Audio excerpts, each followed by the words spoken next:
This Oh, will. this is the generic one. Got it. Yep. Also, stream starting now.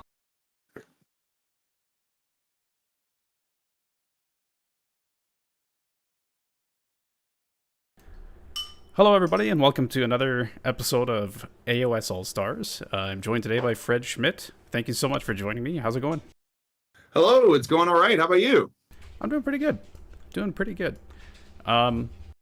Yeah, if you don't know Fred Schmidt, Fred was at WCW last year, the very first WCW. He also came #1 in Sylvaneth for ITC of 2023. And if you had the chance, you might have seen him at the Cherokee Open, which I believe was just this weekend, and you did pretty well. Why don't you talk about that? Yeah, it was a really good time. Trying out some Lumineth, just because I like techie, weird armies and stuff. So did the Illumnia, and funnily enough, bowling away from stuff like Sylvaneth or KO to try and learn more of the on-table fundamentals. And it was a good time, learned a lot, and yeah, always a good time hanging out with the homies and rolling dice. That makes a lot of sense. Yeah, I mean, honestly, I think So- that's the reason I play Ogre still is because I can just focus on learning the game and like really knowing that instead of some crazy master plan for Zinch or something. So yeah. But yeah, how long have you been playing AOS for? I've been playing Sigmar since around November of 2022. Nice. Okay, so you're relatively new as well. Yeah. I played 40K back in 5th edition in high school, and because my dad bought comics at the local local comic store, which for us was about 40 minutes away. My hometown had like 4,400 people in it, and so we would go there. Shout out to Miss Morales, ran a great store. Saw people play with these little models, like, oh, that's cool. And eventually I played it, and then I stopped because it's expensive. Somehow got way more expensive. But I couldn't resist the itch anymore around sometime the summer of 2022. Bought some Necrons, had a good time. And then at the store, I was like, okay. I was always interested in these tree people that were always at the store. And then someone explained the rules about like the teleporting, and then endless spells are a thing, which I thought was hilarious. And the idea of endless spells and all the teleporting, and I was like, huh, that sounds really annoying. I'm in. Yeah, it's like really annoying and tricksy, and that seems super fun. They're aesthetically pleasing, dumb little trees, and just like, yeah. And fell in love with the army, found the mythical forever army pretty much on my first go with Sigmar at least, and then played a lot of lists. I would just go on like websites that posted winning lists, like I'm going to play this at the store this week or next week for a couple times to figure out what makes it tick. And yeah, here we are. I somehow did okay, chucking dice with trees. I would say more than okay for sure. It's kind of remarkable how similar our starts are. We're like, I just randomly decided to pick up the Beastclaw Raiders box, and I was like, oh, this is me. I am this army. You are neat. Exactly. So yeah, lots of people in the chat are excited to see you. How's it going, Swaggy Shadow and Cristario? Welcome to there's the chat. to the stream. Cristario. As always. Oh, it's Luna. Oh, cool. We like Luna. Sorry, Cristario. I know she's a member of my club. Represent Georgia Warband. Nice. Hell yeah. Woo. Oh man, he's got the club merch. I don't have. Oh no, I don't have any warp dice anything near me. Oh no. That's why we finished higher you in the replacings right now, because I think you finished higher than us last season. Maybe. Yeah, that's true. They're fun internet points. Ladders are fun, but they are fun. They are fun. Yeah, it's pretty cool to see like a group of people really working together and seeing all their scores together and whatnot. But if anyone does have any questions for Fred, now's the time to ask. We'll also kind of try and take a look at the chat while we play.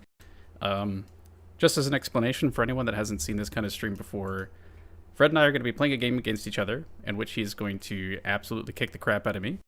And trees are not in a good place right now. Let's never know.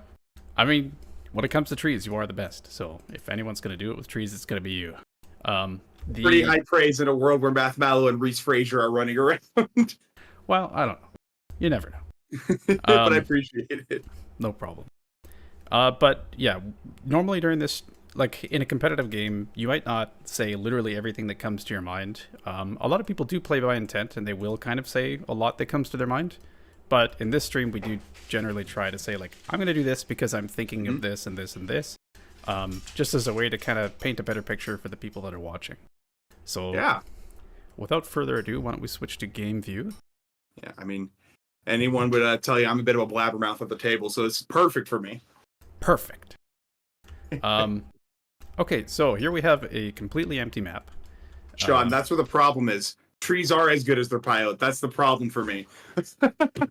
Yeah, that's totally fair. And if anybody notices any like audio differences or need me to adjust anything, just let me know.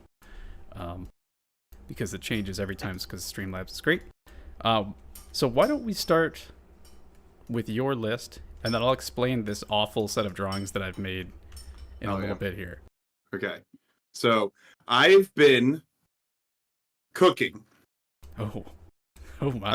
I've been deep in the kitchen. All right. I present to you my list, which I have named Cry for Help. Oh, okay.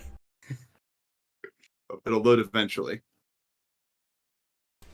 It's getting there. Oh, there we go. Oh, God. Oh, God, why? It's all dryads. That is nine packs of 10 dryads. A lady of Viance says drop a 10th pack of 10 dryads. A blizzard wizard, a dwellers below with vesperal gem, and a god trek. Got some tree revs for just tree rev things. We are winter leaf with everdusk, so that means you can't retreat nor teleport away. And the everdusk is for that purely. And the spite storm hives if I want to throw some dryads at you to pin you. Okay. This is actual trash. Now let me pull out my real list.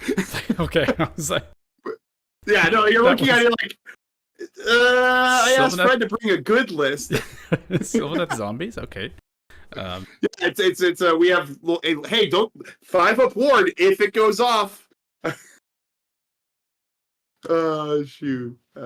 Genuinely, I was kind of excited. I was as well. I think you'll like this one as well. Because I don't think many people outside of me and my teammate Mackenzie, Swaggy Shadow, where there's a Discord we're in where I was literally threatened with a ban if I kept pursuing that line of reasoning with 10 by 10 dryads. Yeah, but not too many people outside of me and my teammate Mackenzie Ewing run this list. In fact, I owe Mackenzie a lot for this list. It is a Harvest Boon list. This is what I ran at Nova and at the World Championships. Okay. And before the battle scroll, there was a period of time around after Nova to the battle scroll where it's like around Nova and August, in September, this had a lot of play. But then as the battle scroll was the code was cracked, it fell off a bit because Sylvaneth has always traditionally struggled on primary. Our tactics game, this book, are actually pretty good. One of the best battle tactics games in the game right now, in my opinion.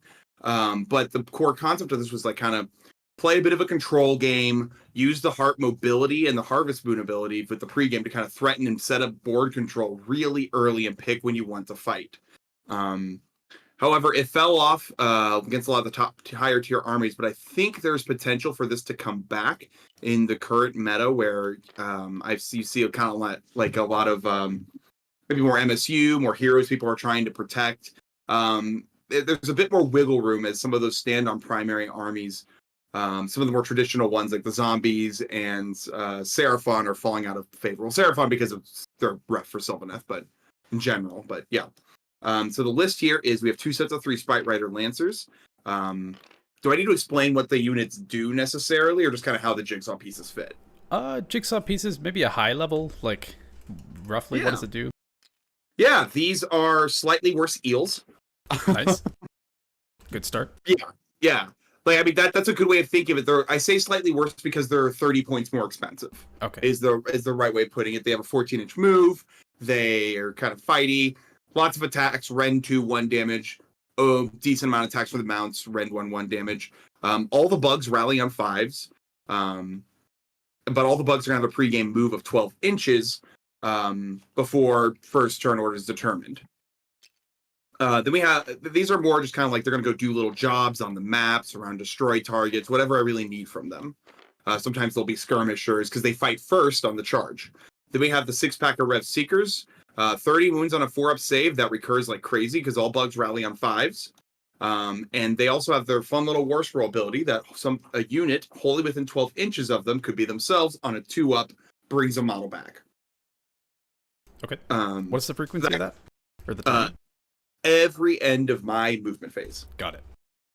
Yeah. They also they can punch pretty hard. They're pretty swingy. 3 attacks each, 4s, 3s, Ren 2 damage. But, with 1970, I think this list is 1980. It's been a minute. 1980 Triumph bid. I'm frequently getting that +1 to wound for that 3s, 2s swing on them when I really need the oomph to it. Yep. Notably, all the bugs have a 6-inch pile-in. It's the bad 6-inch pile-in, but a 6-inch pile-in is still really good. Bad 6 inches, and they have to be within 3 inches still, or have made a charge. And then they can pile in 6. Okay, gotcha. Yep. And the worst part about playing these things in person is still 1-inch unit coherency. Yeah. Those wings are atrocious. So you just have a bunch of diagonal bugs, just like. I tried doing different heights. I mean, I could show you the disaster that is the box of bugs. I just shove them in here. Nice. Yeah, this is where they go. I also have a box of trees where I shove them all on airplanes.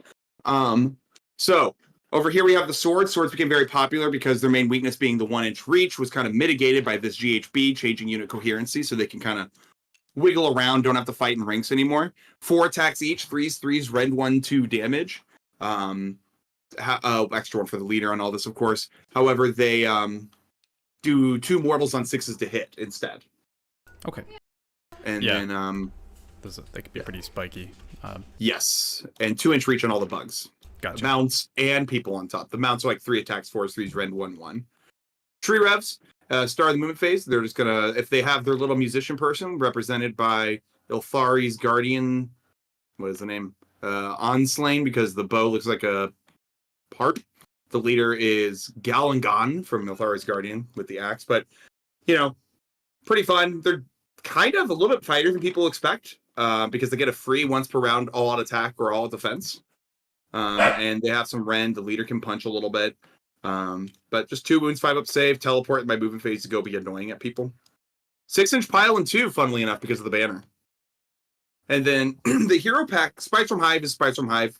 2-up, give a unit +3 to move, normal move, +3 to charge. Yep. The hero package is also the other spicy part of this, because normally someone would take like a War Song Revenant. That's the El Clasico. I pulled away from this when cities was really on the rise, and you'll still see a lot of cities with cavaliers, man span. You'll still even see tanks and other stuff, because the Pontifex kind of nukes these two. But with Seraphon not being as prevalent, and Pontifex also not being as prevalent, especially as an ally like I had personally feared, Double Branch, which in my opinion is one of the ways to go with Sylvaneth. The Warsong Revenant's very good. 7 wounds on a 4 ward is pretty darn good, but really expensive. And it may be a 2-caster, but it only knows 1 spell. So here the concept is I get to know multiple spells and get a Spites from Hive, and still with the new point reduction, still cheaper than a Warsong Revenant. Because this combo here is 260, where the Revenant is 270. Right. So the leader is the one in pink. She knows Tree Song, which is a rend improvement spell. I pick a tree, or set of trees, not overgrown tree, in my trees, and everyone wholly within 9 inches of them are going to get a rend improvement. I pick, this lady here has Hoarfrost. It's Hoarfrost. Yeah. So when you say rend improvement, is that a pulse where it's a one-time thing, or you pick a tree and it has an aura of 9 inches? So yeah, it would be an aura of 9 inches, so everyone wholly within 9 of the tree, that is mine, will have rend improvement. Gotcha. Yeah. Cool. Yep. And then that's a range of 16, but she has Spell Singer as my command trait. She's the general, and I need to keep her alive. Spell Singer is my command trait, and her whole job is to do tree songs, Mystic Shields, all that stuff. Or they also both have the infamous War Song Bomb spell. They have the same spell as the Warsong Revenant on their scroll. Funnily enough, it's a different name by a single letter, which means you can still cast it and cast the Warsong Bomb, but it's traditionally like the War Scroll is like around the caster. In this, traditionally, you're going to cast it from a tree because of Spell Singer. So works pretty well. All the wizards in Sylvaneth know a spell that casts on a 6. That's I cast tree wholly within 18 inches. I can put 1 to 3 in a bobble, like just here it is, and I can cast it from the tree. Yada yada yada. The other one, the Tree Lord Ancient. He's a monster, a leader. He holds my Artifact the Vestral Gem, which lets him auto cast not unbindable one of my lore spells. In this case, it is Virtuous Harmony, which lets me bring a model back to a unit. But if it's tree rev, it's going to be D3. Gotcha. So a lot of redundancy in this list. Sylvaneth has a lot of things that fail pretty freaking easily. A lot of 2-ups, etc. A lot of reliance on like the 6-inch charge. So a lot of different ways of getting what I want. I need Rend on my swords, Hoarfrost and Tree Song. I need a recursion. I have Virtuous Harmony and the bugs. And I need that extra oomph on the charge. I have Spites from Hive and some silly, interesting tech you could do where it's like, these guys go somewhere, teleport or whatever. Bugs, bring back a dude. Now we're closer, like we're kind of seeing Feck do, basically. Yeah. The Tree Lord Ancient, also, it's a monster. He's decently fighty. He has 2 decent chip damage shots. And teleports instead of moving. Wholly within 6 inches from one overgrown or tree to wholly within 6 of another star of the movement phase. That is independent of my 2 faction TPs, which are the classic end of the movement phase 1 and in the combat phase teleports. My turns, of course. Right. God, I wish they were the opponent's turn. That'd be so funny. Yeah. So when you say... Oh, go ahead. Toxic. No, just also it'd be toxic if I could do it in your turn. Gotcha. Yeah, that's fair. When you say that the Branch Witch has the exact same spell as the War Song, is it literally the exact same? There's one difference. Instead of casting on a 7, it casts on a 5. That's crazy. I wonder why more people don't take them in that case then. Right? It's like, this is cheap. Well, the big reason is the Warsong Revenant has a 4-up ward and is a 2-caster inherently. Right. The El Clasico was Old Arcane Tome, so now you knew your 2 lore spells and you're a 3-caster. However, with the Branch Witch, I get, I still get my 2 spells. I just pull the one that's going to be Hoarfrost. She's going to go be an idiot. Maybe she dies, maybe she doesn't. Whatever. She's vibes. And the other one can stay off in the corner. And I also find that outside of, obviously Seraphon's and the Pontifex are going to be chipping away. But with Heroic Recovery on my turn heal, I can make that a little bit more annoying. Or I find that against Seraphon until they're in the end game where they realize, spellcasting savant. They're not going to focus her. They're going to try and focus some of these big spooky pieces. Right. Yeah, that makes a lot of sense. Yeah. Okay, very cool. Also, Tree Lord Ancient. Don't want to gotcha you here. Because it's been a minute. Once per game in the hero phase, he gets to drop a free singular tree anywhere on the board. Just anywhere on the board. And it's going to sprout out. Yeah. So the El Clasico is, here's a tree, Warsong Bomb, chip damage, feel bad. Yeah. It has to pop up anywhere outside of 1 inch of a unit. 3 inches of any models, terrain, endless spells, whatever. Gotcha. Okay. Yep. Is this where I'm supposed to answer questions or? I don't know that we've had too many big questions so far. One person seems to recognize you from Nashville, Robin Mankiller in the chat. Hell yeah. That's pretty cool. I live in Nashville, yes. Sean Blake asks, I thought it was also a 7 to cast, referring to the Branch Witch spell. Nope. It is very funny.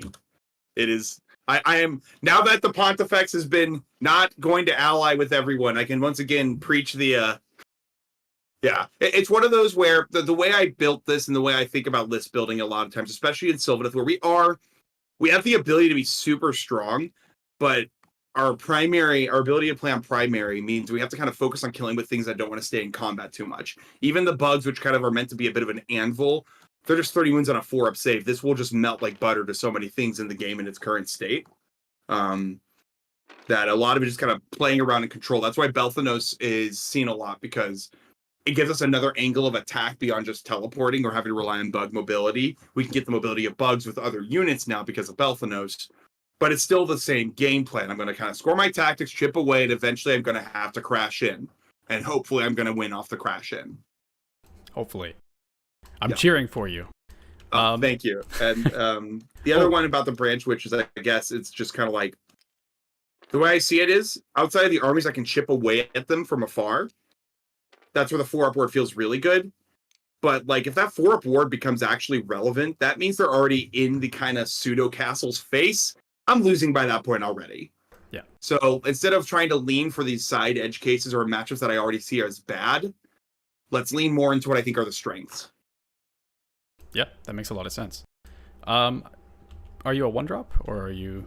I am a 1-drop. I thought about making a change of making Hoarfrost Lady a Blizzard Wizard and bringing Acolytes to become 3, but as we'll talk about when we get to deployment and stuff with the Harvest Boon, being a 1-drop is super important for this list, I think.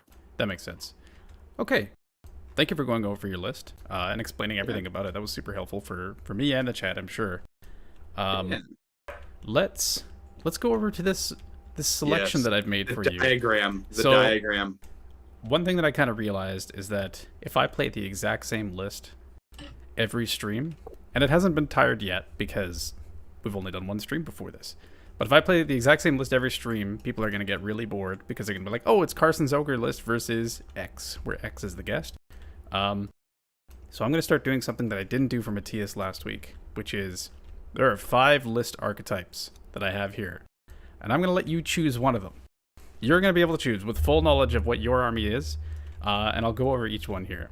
So the first one is my kind of classic list, which is like mixed arms ogres. I think you've played it before. That was when we played in the AOS Coach Discord.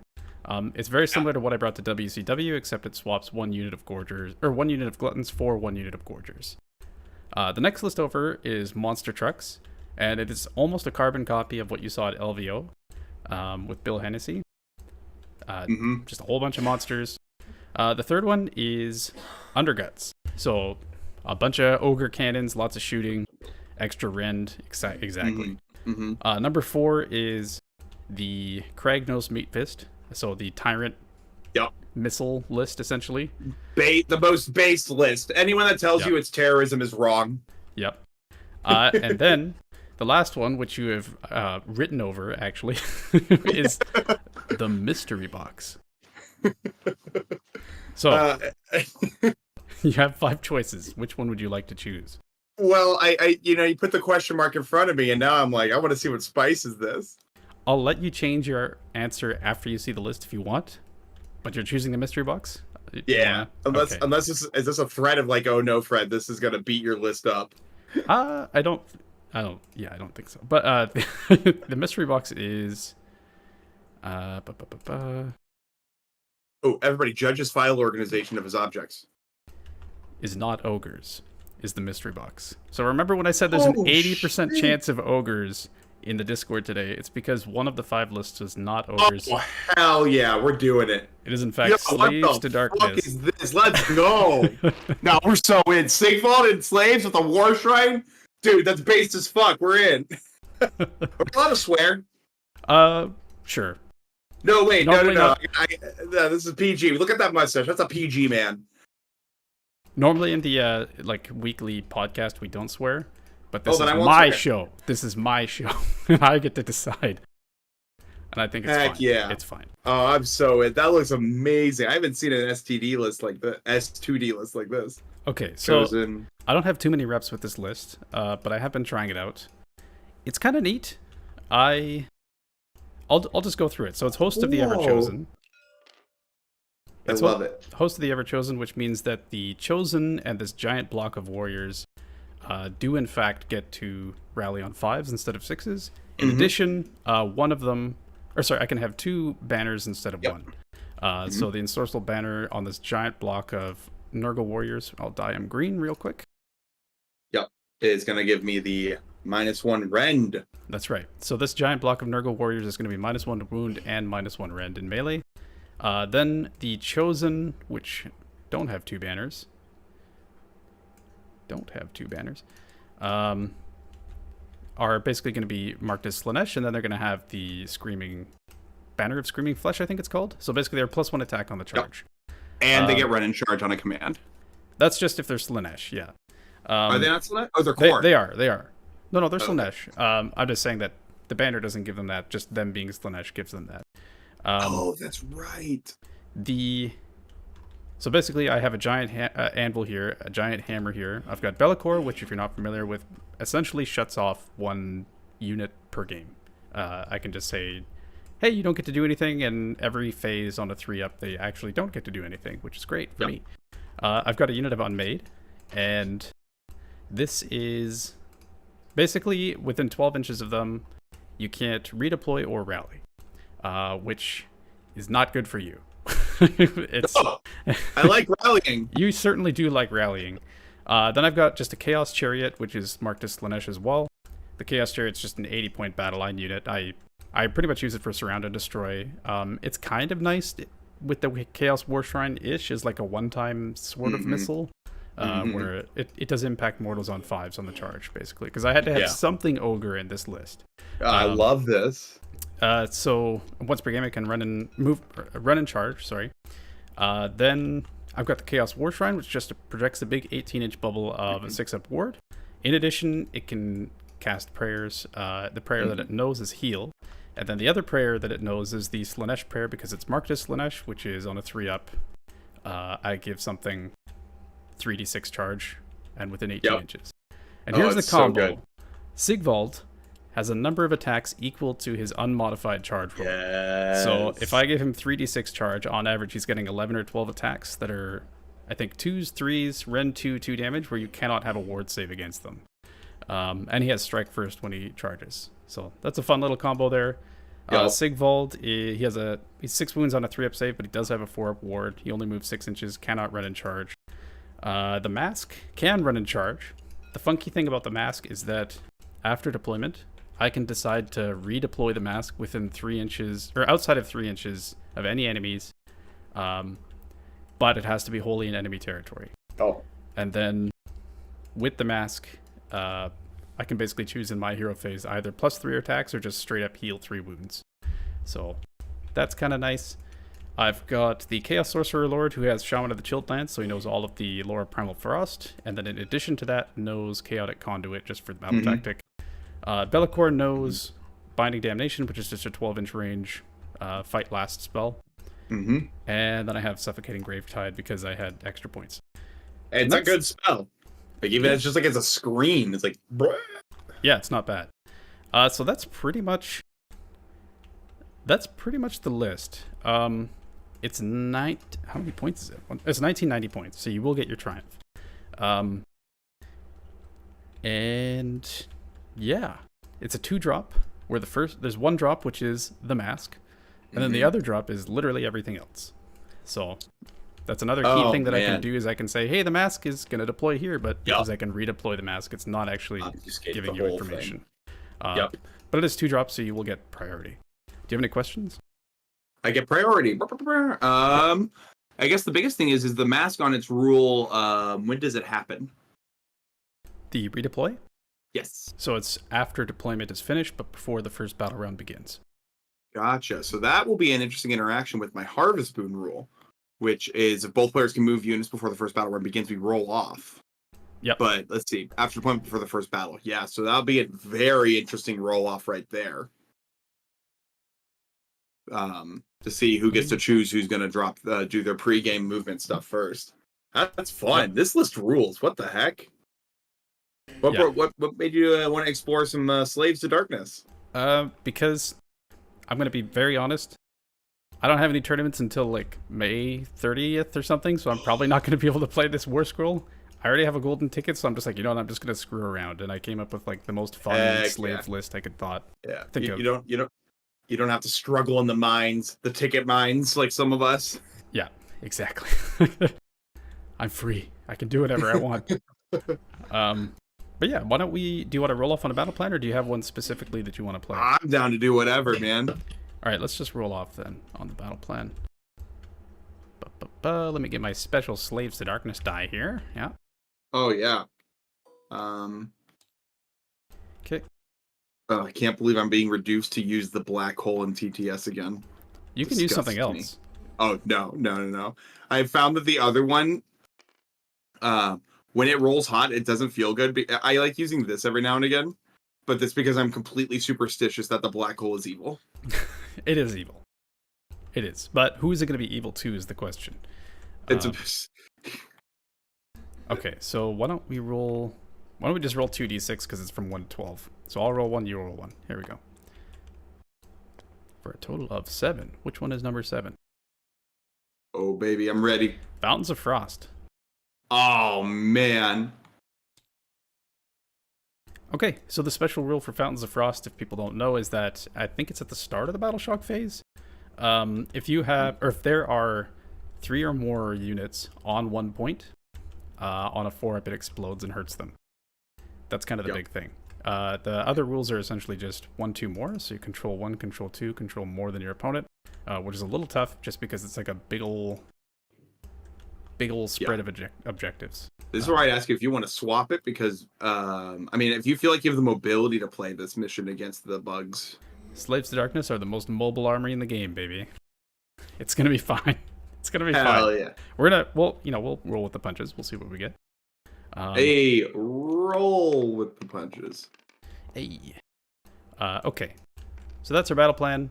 Yeah. I usually just use like a preset random collection of terrain that just looks like this, if that's okay, to make it easy. Heck yeah. So why don't we roll out for priority? Can I get a judge on that? Oh, sorry. Someone in chat want to be the judge? Yeah. I need a judge to... All right, you want to do this like men here? Yeah.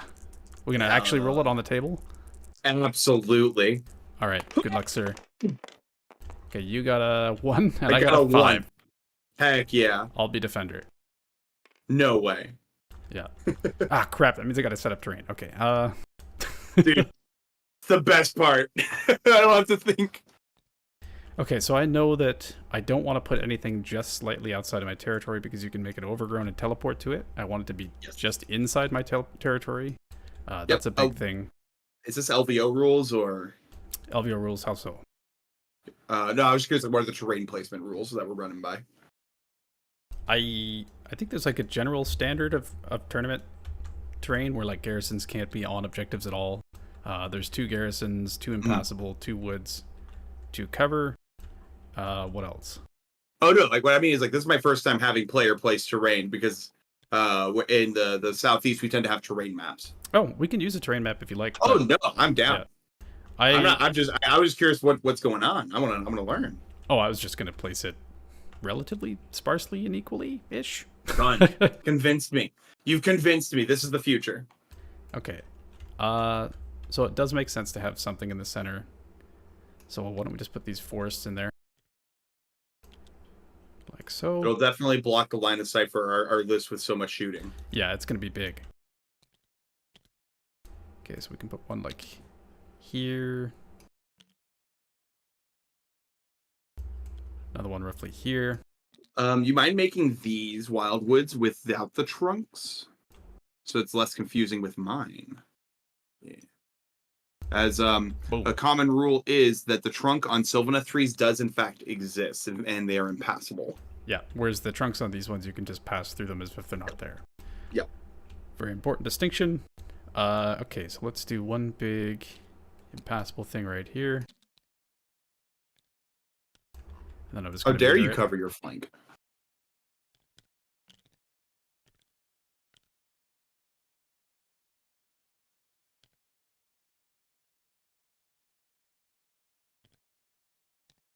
Roughly the same there. We're gonna put the garrisons. I kind of want to put like garrisons and whatnot mostly in our territory. But let's see here. We also have to be outside of 3 of the board edges. And don't they have to be 3 or 6 away from each other? Usually it's 6. Sorry, I'm just trying to space things out. Oh no, you're good. Hey, when you see me place my first set of trees down, I'm the absolute greediest person with my tree placement, and then it's so funny at an event. They'll be like, you can't place it. Oh, I understand. Like, this is going to be at least half the size smaller when I'm done. Do you usually go 6 inches from the board edge as well, or just 3? Oh, just 3 from the board. I thought it was 6 from other pieces of terrain. Yeah, so I think that's good. Like I said, I'm from the land of terrain maps, and then you place it's like... So some ways they've done it is here's just you overgrown, yada, and you'll choose from 2 different terrain maps. And then other places I've done where it's here is where terrain could be. You as the defender places them there.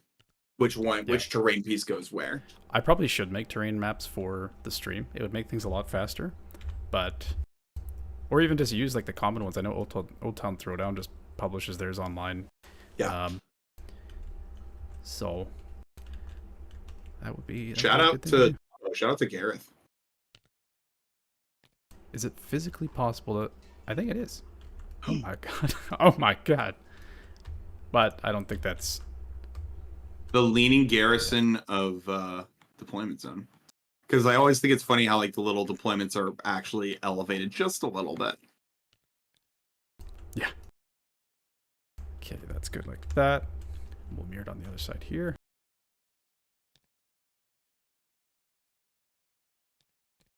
Oh, shoot. I think I accidentally clicked one. Oh, it's all good. And then the cover can go...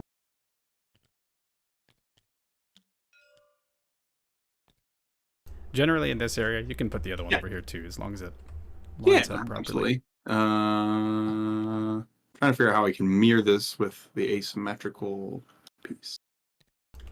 Oh, yeah. This is the most exciting part of the game, by the way. So you should all be honored to watch this.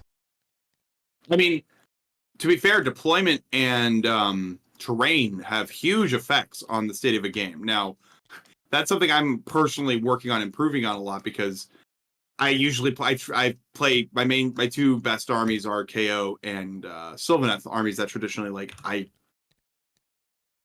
I'm not necessarily the most punished for being bad at deployment at times. A lot of the time. Deploy bad? Just change it. Yeah, it's fine. Just like, I'm so mobile, just like, whatever, here I am now instead. Sorry, I'm just trying to make sure that this is... With stuff like, I imagine like Ogres or Slaves of Darkness, I know with like Lumineth and Big Wa, other 2 armies I have put a lot of time into, really have to think about where that game's going to be in like 2 or 3 turns and deploy accordingly. Yeah, it's very important to be like super on it with your deployment when it comes to an army that doesn't really have any good teleports or run and charge or anything like that. I'm just gonna kind of like offset these a bit so it's like there, and there, just so that there's more space between the... I mean, the only reason I'm not calling a judge on you is because no one has volunteered yet, so... That's true. Come on, chat. Come on. Okay. Does this look okay to you? Absolutely. Cool. Then let's do the mysterious terrain. Always funny shuffle terrain it dice. Twice. The funny dice. Okay, so we've got 2 mysticals. We've got 1 arcane. We've got 2 damneds. We've got 1 deadly, and then 2 sinisters, which are basically useless. So let's do... I've had Inspiring literally win me a game before. Really? Okay. I went forward because my round 4 at NashCon against Jake Smith, who whooped me on stream at Cherokee. Shout outs to him. Sweet, we got a judge from Big Ron. But he in that game, he killed like all... I don't remember how many Kurnoth he killed, but I had like 1 or 2 dudes left. And I rolled the bravery, and I'm like, oh, they all run away. And he's like, no, man, you have Inspiring. So I had 1 dude left, rallied, got 1 back, bugs, spell. Now I'm back at 4, and it goes and kills a Stonehorn. Oh my god, that's actually amazing. Yeah. So also, shout out to Jake, honorable man and great player. I don't know. He'll never see this probably because I don't know how much he engages with the game online, but South Carolina, we love him. We're going to get him back for this weekend, one day. Just like he got me back for NashCon. One day. So would you consider him your nemesis then? Friendly nemesis? Oh, no. That's 100% Mike Roush. Oh. Tell me more. Yeah. Oh, he's just a good buddy. Gotcha. This is a really good buddy. Or actually, probably Tommy Miklos, who I think you were in contention with in ITC for a lot this season for Best Ogres. Yes, yeah, he was at WCW. Yes. He did very well with them there as well. So. Yes, he did. He is incredibly good. Yeah. Also, represent Gaul. Yeah. We have there's beef. There's deep beef between the two of us. Nice. Well, it makes sense that you'd to, have beef with an ogre player. So it's true. Yeah. I think hot chicken is mid. He disagrees. So, I disagree. So now we have beef. So now we about have chicken. Beef about chicken. Yeah. Okay, so this is kind of what I'm going with. I've just mirrored the Sinisters over here. I gave you, or what I presume is going to be you, the arcane. I'll take the deadly. You don't know my life story. I put the damned in the center, and then I gave us each a mystical right here. Well, you are correct that I'm going to take the side with arcane for sure, but I want you to have to walk around deadly if you're going to do it. So, and now just to clarify, are we talking about our whole thought process here? Because like this is an educational stream. It's pretty educational. If you think that you're going to say something that is going to like spoil, if you think that it's going to like lose you the game or something like that, don't say it, obviously. Okay. But do try and talk out like roughly what you're thinking. Yeah. There's some things that you'll do that like should be obvious to both of us, essentially, that you're welcome to say. Yeah. Well, I mean, because we're at the spot where, because I'm obviously going to not give you, like, even if I don't choose not to use it, I don't want to give you the tool of arcane. So now we're in like one of the most important phases of a Sylvaneth game, which is overgrown placement. Yep. Which happens before faction terrain, which you don't have any. That's correct. Yeah. So in a game like this, so the way I approach Sylvaneth usually, I think it also depends on the list, but most of the time, and even you saw me do this with my Alariel boat, not mine, but the Alariel Bonoff list, I place them a little aggressively because I'm not necessarily looking at places to teleport to, but I'm also trying to consider places to teleport from. Yeah. So I want to make sure that when I throw something in, I have a really good chance of being able to pull them out. I know when we played on TTS, that allowed my Alariel to make some pretty long bombs and just get out scot-free because I had a tree thing that I knew I would never go to. And that's a big thing. And this is another reason why we see Belthan is because we no longer need the overgrown to move around the map with our 5-inch movement pieces. But I'm clearly, like, these two in the middle are 100% going to be overgrowns. The coverage they have is massive. Especially with the ones that you get standard. By the way, these are correctly sized ones if you want your own set to keep. Here you go. Put them on your side of the board. You'll notice mine are smaller. Yeah, I got these from the Fabian Barbouz. Another pretty decent, pretty good tree player. Got one of the 5-0s we had last year. He did. Pretty good. Yeah. He has horrible takes about Sylvaneth because he disagrees with me about how much cheaper we need to make the war song. But, you know, you can talk about that with him someday in the future. Someday. I'm not sure when. But anyways, yeah. Go on. So you're picking these two as your overgrown. Yeah. And I got to pick one more. And this is where it gets really tricky for me because I want to give myself a good... like, when I see a board like this with the 3-2-3, obviously I get one in my terrain territory, and I usually want to pick a good outlet valve. So I'm either going to make a good outlet out of one of these, or I'm going to make that my tree I get to place at the beginning of the game. Gotcha. I mentioned like continue, our judge has said that the board looks thumbs up. So okay, sweet. Thank you, Judge. Yeah. Thank you, Big Ron. Anyway, sorry, continue. I interrupted you. That's very important. So there's that to consider. I like sitting around a 6-up board. I'm an army that doesn't get those. So I might want to set it up there. There's a lot of different options here I could do because I can make the arcane overgrown as a place to park, and then I have some trees around over here later, isn't it? So there's a lot of different ways to approach this. The thing is, it's not really obvious which path you're gonna go, and I know whichever one I make overgrown, you could potentially deploy around. So I'm probably gonna go for something a bit more spread out. I know that your army is not the most mobile, so I don't want you to be able to have a straight shot at me. So setting up in the middle doesn't seem the most optimal because you're just going to walk down the middle with the shortest distance possible and come kick my teeth in. So what I could do instead is go here. Oh, let me just... all the trees everywhere, all the time, as God intended. There's actually kind of a truth to that. A little bit. Yeah. So we put that there. Because I know you're not going to reach me turn 1. And then I can put this one over here and make a nice big old one. You keep go ahead, sorry. Oh, making this one centrals also has a lot of benefits. That's a good reach. Gives me a good way to kind of bump in and then come back here and hold center court. But I think against these middle ones have such big reach into the center of the board. I don't necessarily need that.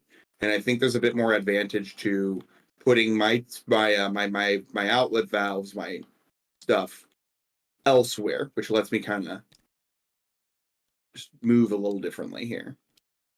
Yeah, 100%. And I'm going to use the biggest possible formation I can think of, because you don't have to use the little, big, and medium. You can use whatever ones you want, as long as their bases are connecting. Yep. So TTS only can move at most in 15-degree increments, because TTS is cringe. I don't know. Stupid cringe TTS. Yep. Yeah. So that's the biggest problem with Mike. He's a zoomer. Mike Roush. He's a zoomer, and thus I've picked up the lingo from him. It's infected you. I was infected. It infected me because I'm terminally online. Right. That'll do it too. Yeah. No. Let's be clear. This is my fault, not his. So when you plop down a new tree, does it also adhere to any of what restrictions does it adhere to? Like, I know you said it has to be 3 inches away from everything, essentially. Yes. But does it also have to be 3 inches away from a board edge, or just models? Just models and terrain. Gotcha. So, in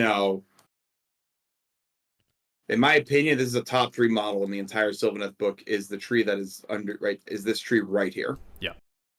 That tiny base, you could just and be real obnoxious. Yep, totally. So you have a lot of options for where you can place that tree. And then you can pop out anywhere outside of 9 of these trees as just your Sylvaneth Allegiance ability. Yep. You can get within 3 of them and turn it off, though.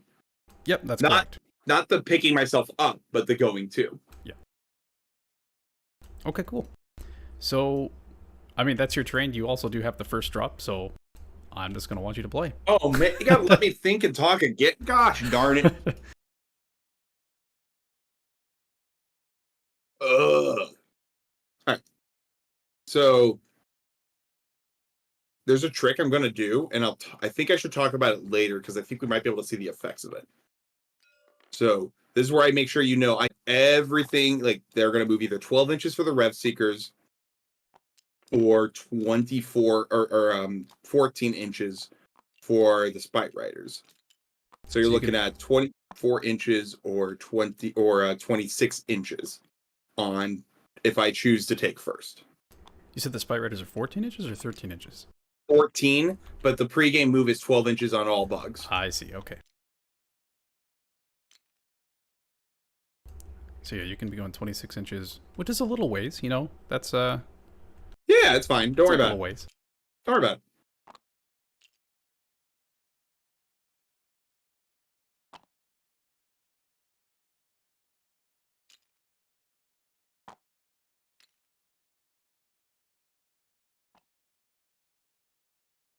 I'm a cheater. That Spite Rider's over the line. Huh.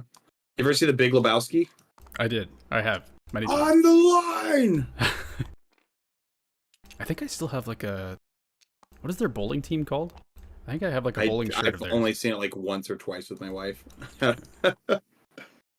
Now, if you want to talk real cinema, I'll talk The Room with you. Oh, God.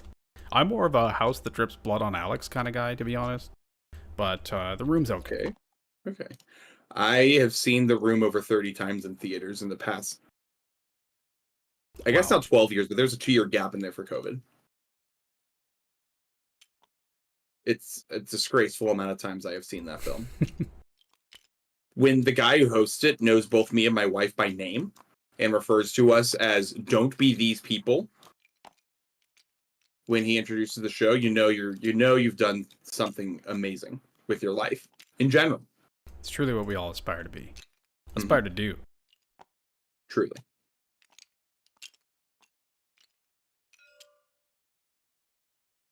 I'm going to swap this because I just realized something I want to change about it. Sure. I mean, you're a 1-drop. You can You can do whatever you want. I'm just built different.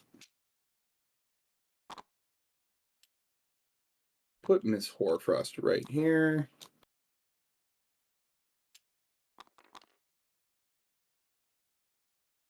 You didn't have any questions about my list, by the way, did you? No. I saw it, and there was that period of time. You said you started playing around the same time I did, like November 2022. Yeah, roughly, pretty much. Yeah, I mean, I've been playing on and off for a while, but that's kind of when I really started picking up, is late 2022. Mm-hmm. And we've both been around so you've been around for like this when Slave of Darkness was really kicking off. Yep. And these guys move for 4 inches base, right? 5 inches base. So if I auto run them, they could be running 11. 11. So they do have +1 to run because they're Slaanesh, but that's the run roll. So if I auto run them, it does not count. 11. That is a 11-inch charge with a 3d6 charge. Maybe 3d6. I could fail the prayer. Yeah, you can beat that by branch witch if you want. Yeah. You can have her. If I choose to give you first. If you do, that's true.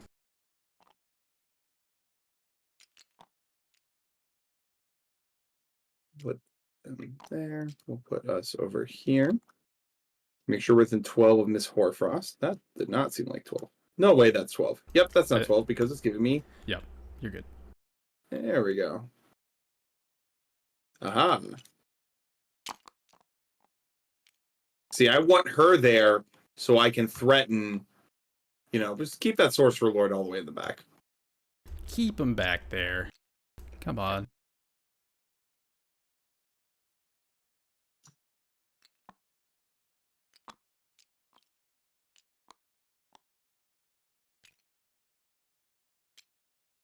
I'm just going to take some extra mysterious terrain tokens on the board with me. Yeah, just like those extra trees. We have the Spite Riders here. Put them in that formation. We have ones over there. And then Tree Revs, honestly, just go wherever because you don't have anything that really threatens me right now, and they just teleport. Yeah. Like we said, Sylvaneth, don't care. We'll put this guy over here. Something to keep in mind about the Spites from Hive, it is a 15, even though it's a 9-inch thing, it is a 15-inch casting range. So when you first drop it, you have a effective 24-inch reach for it. Gotcha.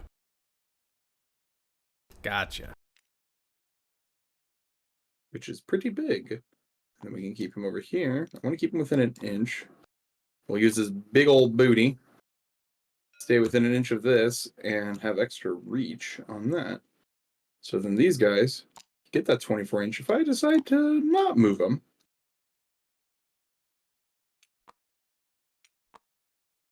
There we go. And my general lady can just go hide over here. The corner. And this is where this is where the double branch is like, it's fine. My general's over here. She doesn't need to be near the action to really affect the board. Yep. And you don't have anything that I'm scared of hurting her, except maybe, the Chaos Chariot going nuclear some way, somehow. The mask could also deploy outside of 3 of her. Oh, hey, you have a thing in your army that I completely forgot about. Yeah, I do want to remind you of that. And if you want to use the mask as like a measuring tool of some kind. Oh, nah. The mask will simply not kill 5 Tree Revs. I don't see the problem here, man. It's fine. And it has to be wholly in your territory, and it has to be outside of 3. Yes. So then what I could do is just be like, aha, I'm annoying. And I can then, using that rule, and using the Tree Revs and your lack of mobility of being able to touch me turn 1, not give her too many amusing targets to touch. Yep, that makes sense. So even if I deployed here, or I couldn't. I can pull her over in the corner here and be annoying. Yep. Cool. Give her things that she could do damage to, but still feels bad.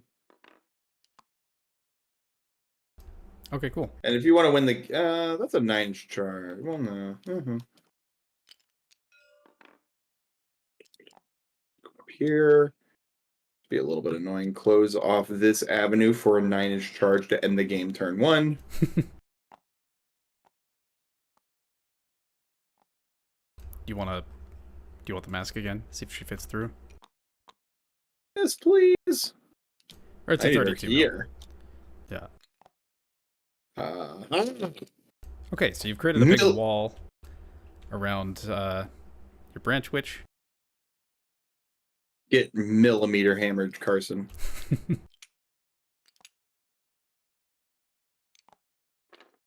can kill anything else. Game is... Sure. Okay. Thanks. Yeah. These are on 4-ups? Yeah. All the bugs are on 4-ups, right? Yeah. Okay. Yeah, you can have them.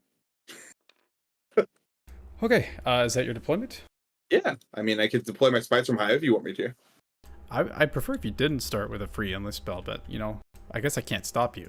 To each their own, truly. Yeah. My deployment may not be finished. Okay. Okay, yes, it is, because then these guys could move up 12 here. Here. Get your... I want her here. +1 to hit.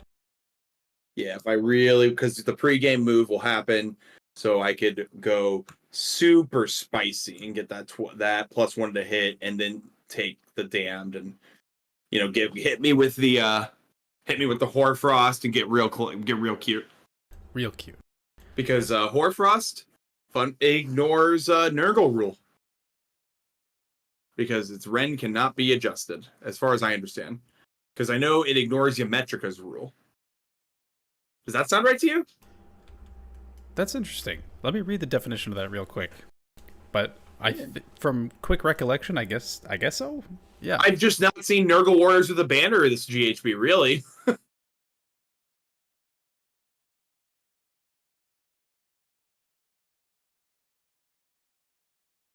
Isn't it great when just a spell counters a major faction rule, or just your faction, like Blizzard? I hate Blizzard. I put it in almost every list.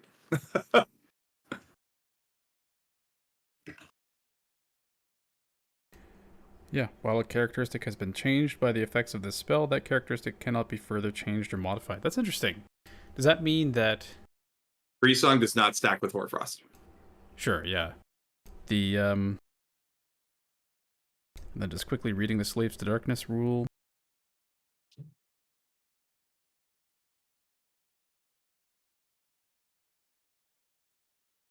The app is saying that I don't own the Slaves to Darkness book for some reason. 1 second. Love when it does that.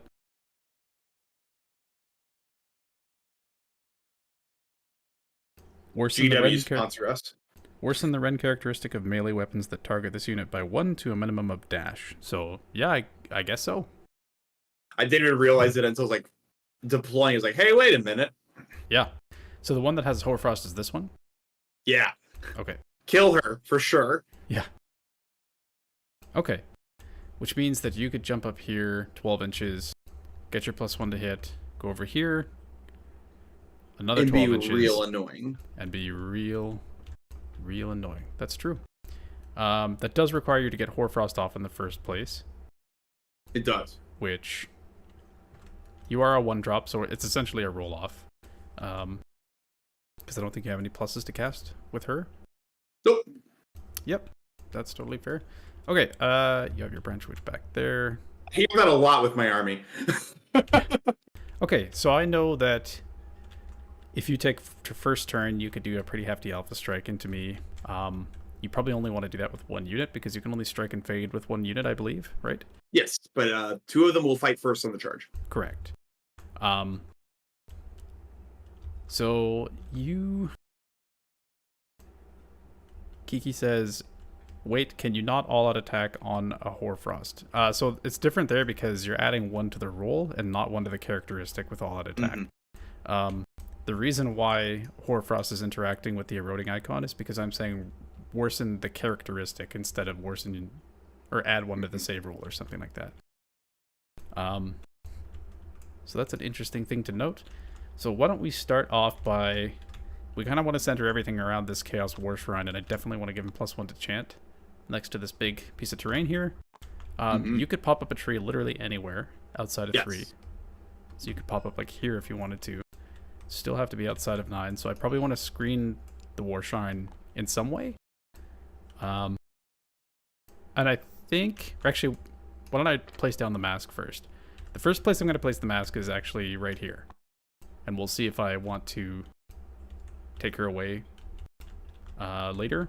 And the reason is essentially fully for screening out, like teleporting in, and also preventing you from putting a tree right here. Yeah, that sounds good to me. Because you have that garrison there to block the other angle. Yeah, exactly. Because I don't want you to put a tree right there. And so the war shrine is going to be put right here, within an inch of this, because I think you need to be within an inch of the mystical to get +1 to chanting. Yes, sir. Yes, you do. So +1 to chanting right there. Then we're actually going to put the Chaos Chariot right here as well.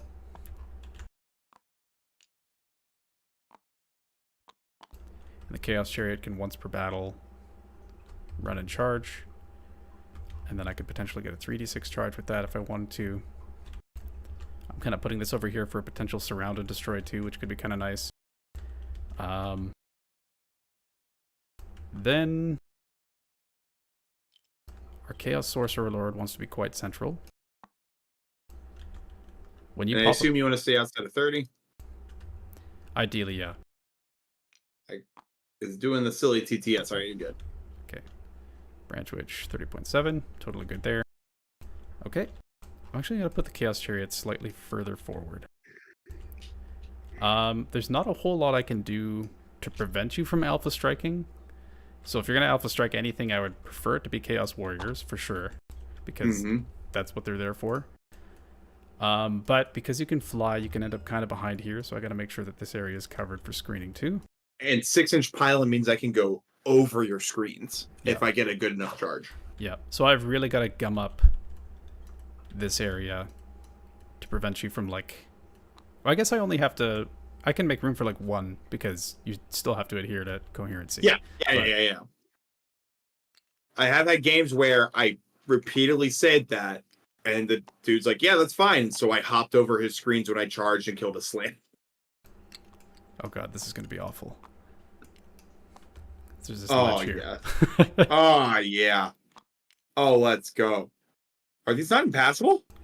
These are impassable. Oh, do you want to say you can't go under the... I don't know. You tell me. You're the defender. Sure. Just because it's a pain in the ass to... This bug goes here. Okay, thank you. If that changes your deployment in any way, let me know. It just means I put that bug there. That's fair. Okay, so we've got some Chaos Warriors. I'm going to try and spread them out a little more. Wholly within 18 of the War Shrine gives me plenty of room. I want to have them not touching this objective. Or maybe I do want them touching that objective just at the start. It lets you choose what you're contesting so that you can be like, hey, I don't have 3 on this one. They're touching this objective. Yeah, that's very true. The champion. I've been so used to Lumineth. I'm not used to having things not be base to base again. Roading icon's going to be right there. The reach of all of your Spite Rider stuff is 1? 2 inches. 2, okay. Oh, it was the great swords that you said was 1. That's right. Yes. It's their main weakness. Those swords are not that great, to be honest. I like them a lot. They're just more fine. And Hoarfrost and Tree Song solve a lot of the rend problems. I'd imagine they would. Okay. Obviously, those 2 don't stack. Sigvald doesn't have any run and charge, so I probably want to keep him back a little bit. Just to kind of screen from you hopping over me. We'll put the Chosen pretty close to our Chaos Warriors here. Just hanging out. Just having a good time. Not inside 2 of the front of the Chaos Warriors. Put the champion up there. We actually don't need Sigvald right there. I think I've accidentally made 2 champions, so I'm just going to copy a regular Chosen and delete 1. Judge, Big Ron? Big Ron, where are you? We need you.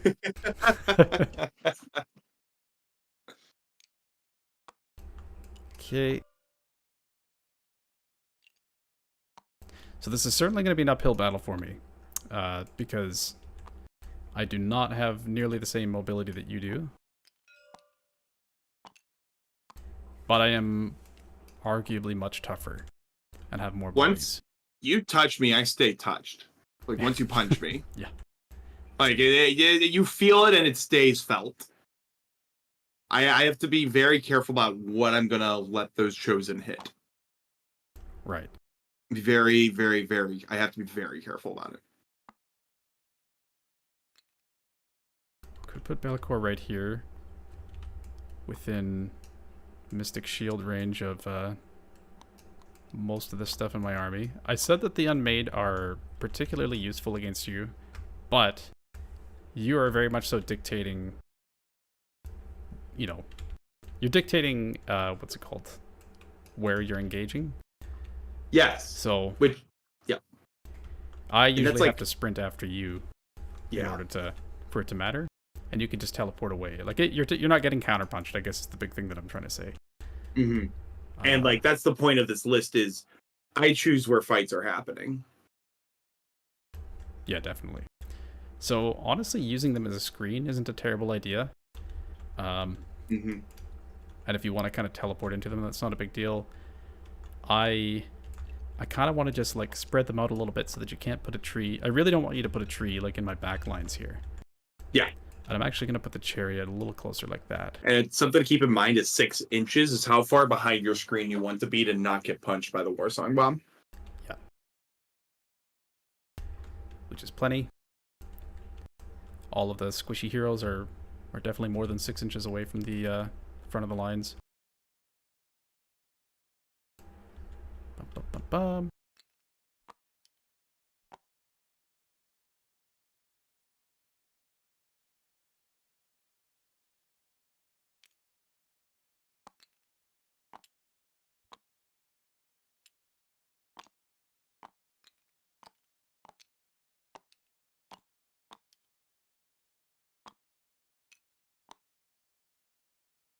So I've got 2 on this objective right now, 2 on this objective right now, and then 2 on this objective.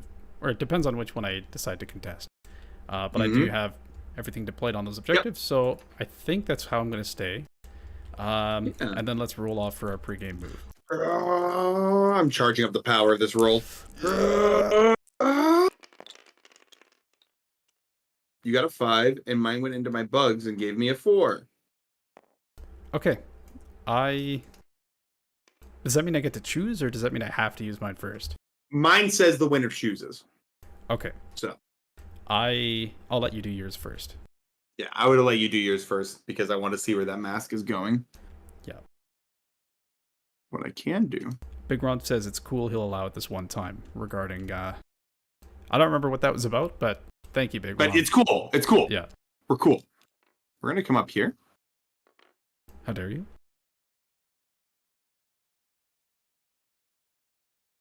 4-inch move on the Warriors or 5? 5.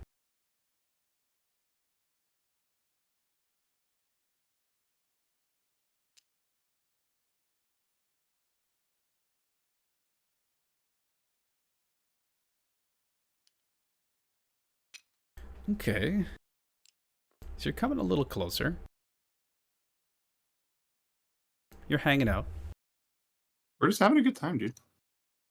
We're just normal men. We're just dudes being guys. Okay? Nothing better than this. Guys being dudes. Dudes being guys. Okay, so you're still in range for your Hoarfrost. And they're pretty close. They're, We do be moving quickly. Yep, do be. All right. Okay. Those are your pregame moves? Yes. So one thing that I want to remind you of, if this changes your pregame move, you're welcome to go back on it. For damned terrain, you do only get one use of it. Yes. In the hero phase. So you can't use it on both of these units. Yeah, that is correct. Okay. And then I think it's once per damned, so that's good if you wanted to use it on Is them. it really? I think. Or what's the rule here? No, it's any terrain features. So yeah, I've always only played. I only get one damned. I was about to just like freak out, dude. That changes so much. So here's a fun trick. I don't get to do it too often. I will intentionally, like, I'll take damned on like a bug or a occurrence. Like, I need something in this unit to die. Not because of +1 to hit, though that's great, but because I need to bring a dude back so I get extra movement after I have moved or after I've teleported. So, like, that would be a game changer. Yeah, that'd be pretty nuts. I did make a mistake with it in a recent battle report, so it's just like seared into my brain. It's just like, okay, we can never do that again. Yeah. Our reputation is ruined. I mean, you've let me on. That's kind of the game ender for y'all, to be honest. Yep. Oh, she's meant to be an inch within that, though. That was very stupid of me to not do that. If that changes anything, I don't think it would, but yeah. I don't. 3 point. Well.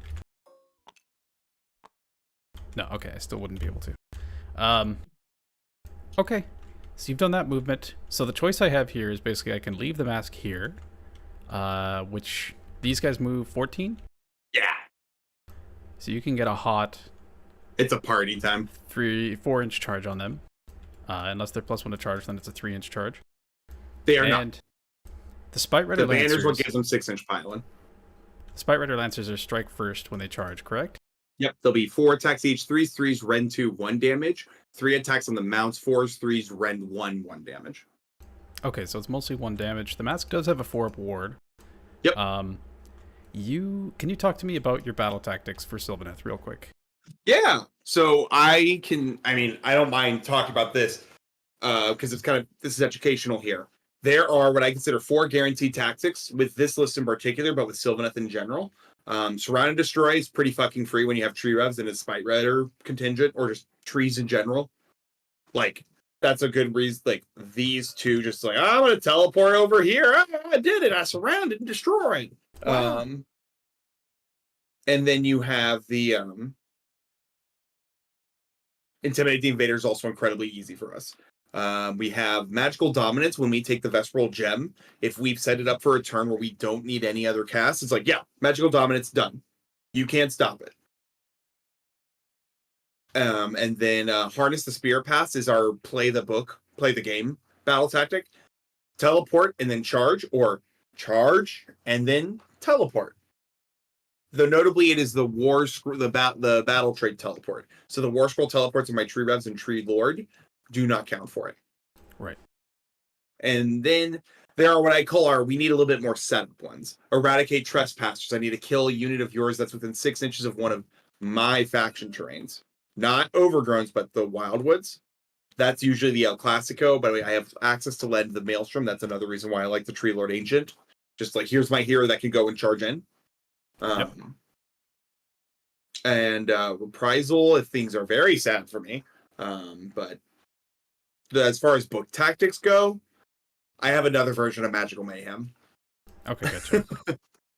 So even if I were to put the mask in your territory, is one of the big things that I was wondering is that because you have the Vesperal Gem, you can just get Magical Dominance anyway, because it cannot be unbound. Yep. But that does force you to cast only one spell. You're not getting your Hoarfrost. These are normally red 2, correct? Yeah. Okay, and I've got... I think the potential is I make my hit better and I put +1 to hit on something else. Yeah. Or I make my wound better.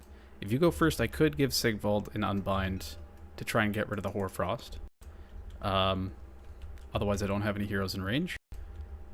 I could also shut off these trees from you being able to teleport to them, which is kind of nice. Mm-hmm. And set up the mask for a Surround and Destroy, but just by putting it over here. Mm-hmm.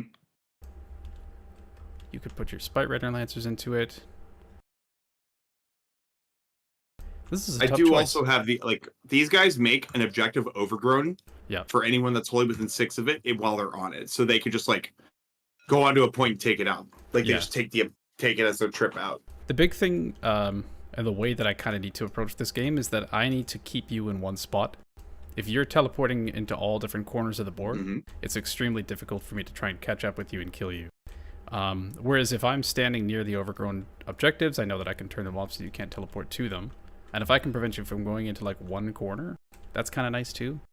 I could have +1 to save by standing in these woods, which is kind of neat. And I could be threatening this branch witch here too. Mm-hmm. Mm-hmm. Because it's a 10-inch move and it can run and charge. Mm-hmm. I think I teleport the mask into these woods and onto this objective as well, which means that you have to deal with it, essentially. Yeah. Or, basically, you're keeping your Spite Rider Lancers here, you're putting them towards the mask, or... Yeah. It basically causes you to make more decisions, which you might not want to make. Yeah, it's like 11 at night over here. What decisions do I want to make? Yeah. Okay. And I think that's me. So now it's over to you, where you can choose who gets the first turn. Yeah, I'm gonna take first. What? Yeah, we'll talk. Yeah, whoa. And my battle tactic will be.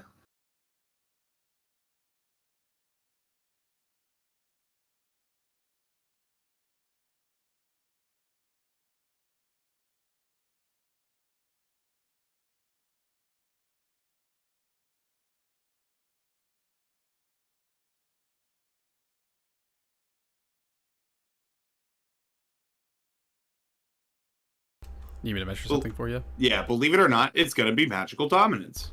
What? Okay. Makes sense. Because your branch witch is not within 30 of anything. So yeah.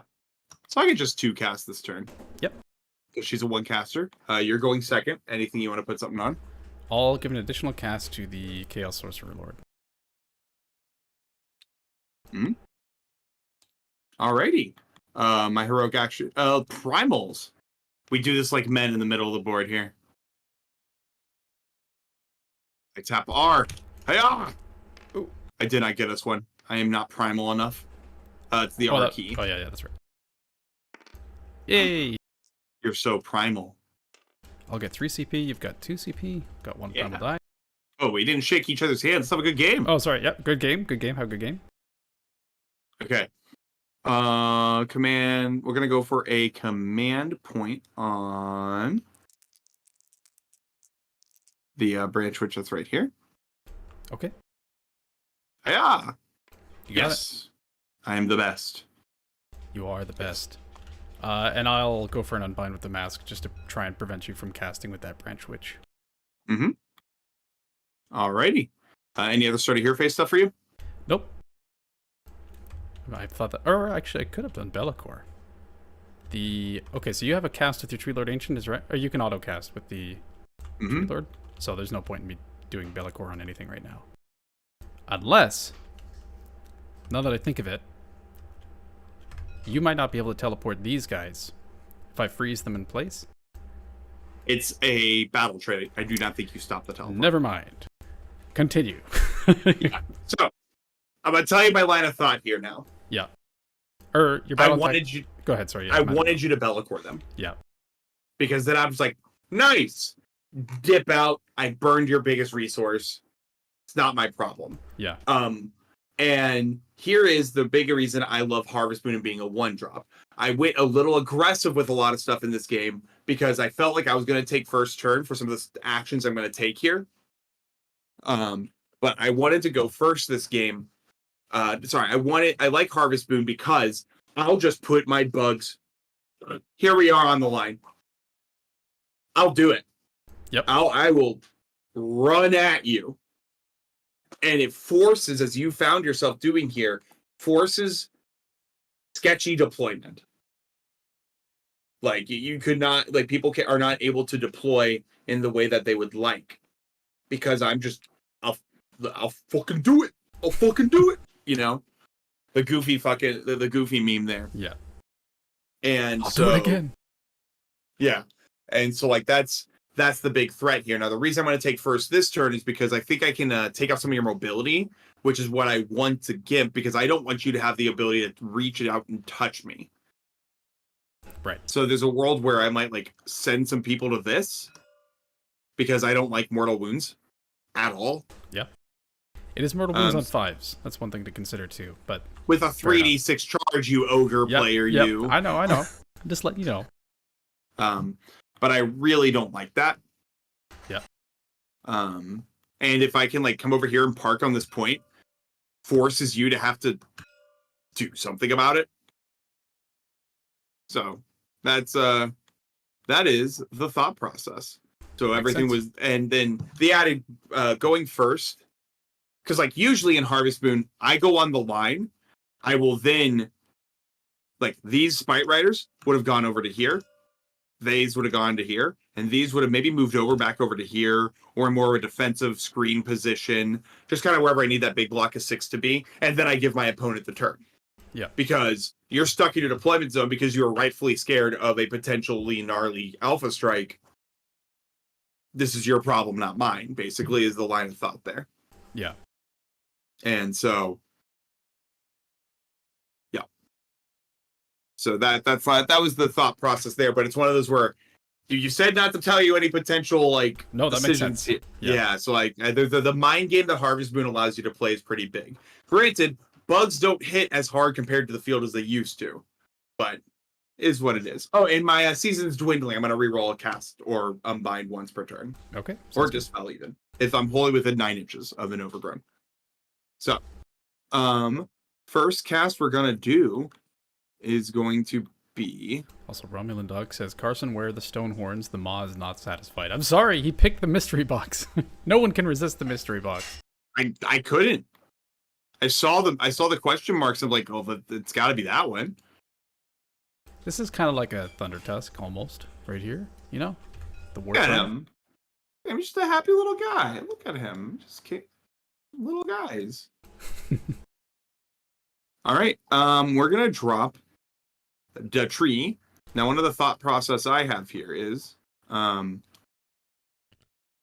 could put it over here and so that the bugs that I kind of plan on chucking here have a escape route. Yep. But I do kind of want to put it here. It's Fountains of Frost, a mission where we're going to 4-point turn trade ourselves for the whole game until we can't anymore.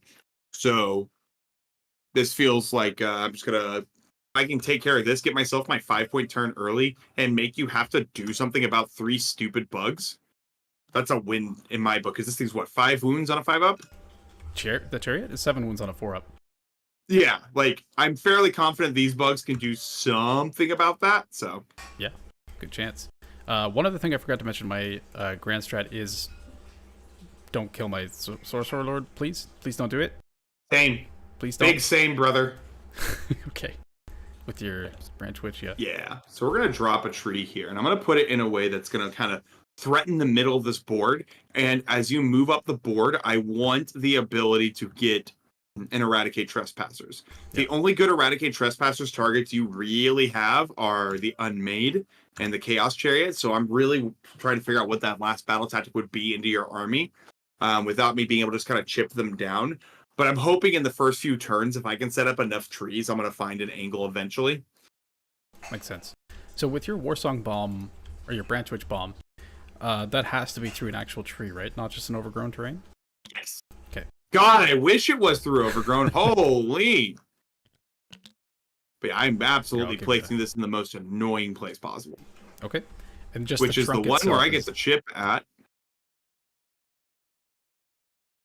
Prophecy? Can I get 9 inches from Mr. Sigvald? No.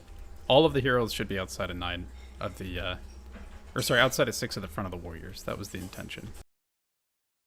But you should be able to get the Chosen, the warriors... Oh, can you get Bellicor? I couldn't tell because it wasn't snapping. But your intention was incredibly clear. There's nothing that needs to be done here. You're good. Okay, cool. Yeah. So keeping that in mind, another way to know is that the edge of the point is 6 inches in. None of the heroes are within that 6 inches, right? Yeah, but again, I'm gonna bump the table a bit here, and then... Okay, gotcha. And then you'll win. Yeah. Okay. Yeah. So fun. It's funny I say that. I'm probably one of the clumsiest Warhammer players I know. I try very hard not to be. But then I drink like half a jar of moonshine. Nice. I don't know if you're there for my round 5 at the World Championships. I apparently was incredibly loud and boisterous. Oh. No, I wasn't. Shout out to Victor Stravinsky. That's literally one of my favorite games of Warhammer I've ever played. Like top 3 immediately. So I think that's how you say his last name. I hope I didn't remember his last name incorrectly. He has a gorgeous KO army, dude. So we're gonna put this here. Go ahead, sorry. No, it's the one that's like the G.I. Joe one. His gun hauler has Imperial Guard Sentinel legs, and his ironclad's tank treads. It's on the ground, and his Soul Scream bridge is like freaking tunnel bunkers. Nice. It's so cool. We stand action in this house. Yes. He's ahead of the game. He's already retired.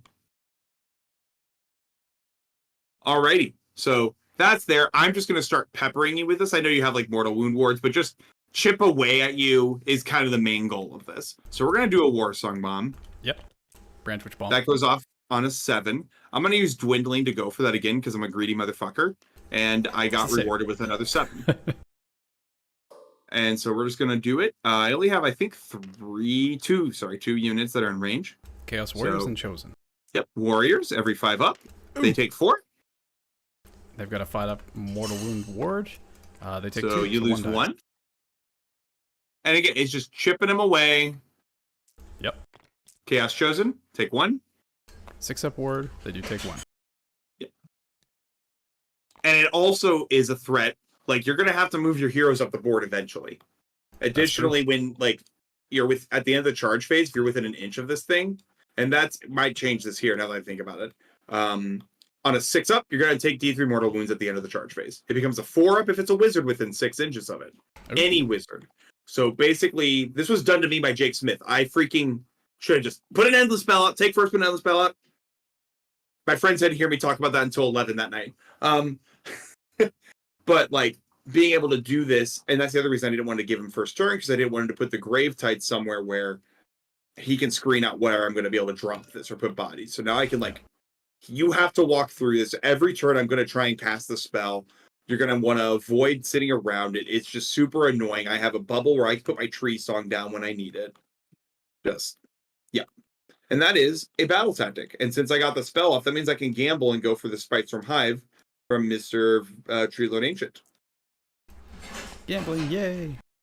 That is a 1, 2, 3, 4, 5, 6. I'm going to be a greedy boy. No, I'm going to be smart. We're on stream, not in a practice game. Okay. Okay. I'm not doing it, but just in case. Okay. See, in person, he didn't cast it. But if I did, it would have gone like around here because I have a holy within 15-inch range for it and just to block visibility, so you can't unbind it. That makes sense. But it's not the end of the world not getting it. I may want Virtuous Harmony whenever I do get my next turn, but I doubt it in this matchup. So, yeah. Cool. That's my battle tactic. We're going to leave Miss Hoarfrost Witch safe over there. Mm-hmm. As for other things we're going to take Damned on those Rev Seekers. Yeah. Take 1. Take 1. Like little chip damage, this army tends to not care too much about. You might have been able to have one like here to have a 6-up ward if you wanted to do that, but... Well, it's like I said, I also kind of like chipping down, like getting rid of one. They come back so easily. Yeah, that's fair. And then we get to movement. Start of movement. I'm going to take Mr. Treelord Ancient. We're going to put him. So here's the other fun rule. He doesn't care about you being within 3 inches. Though I don't want to put him in this corner for a few turns. That's really not affecting much. But that's something he can do.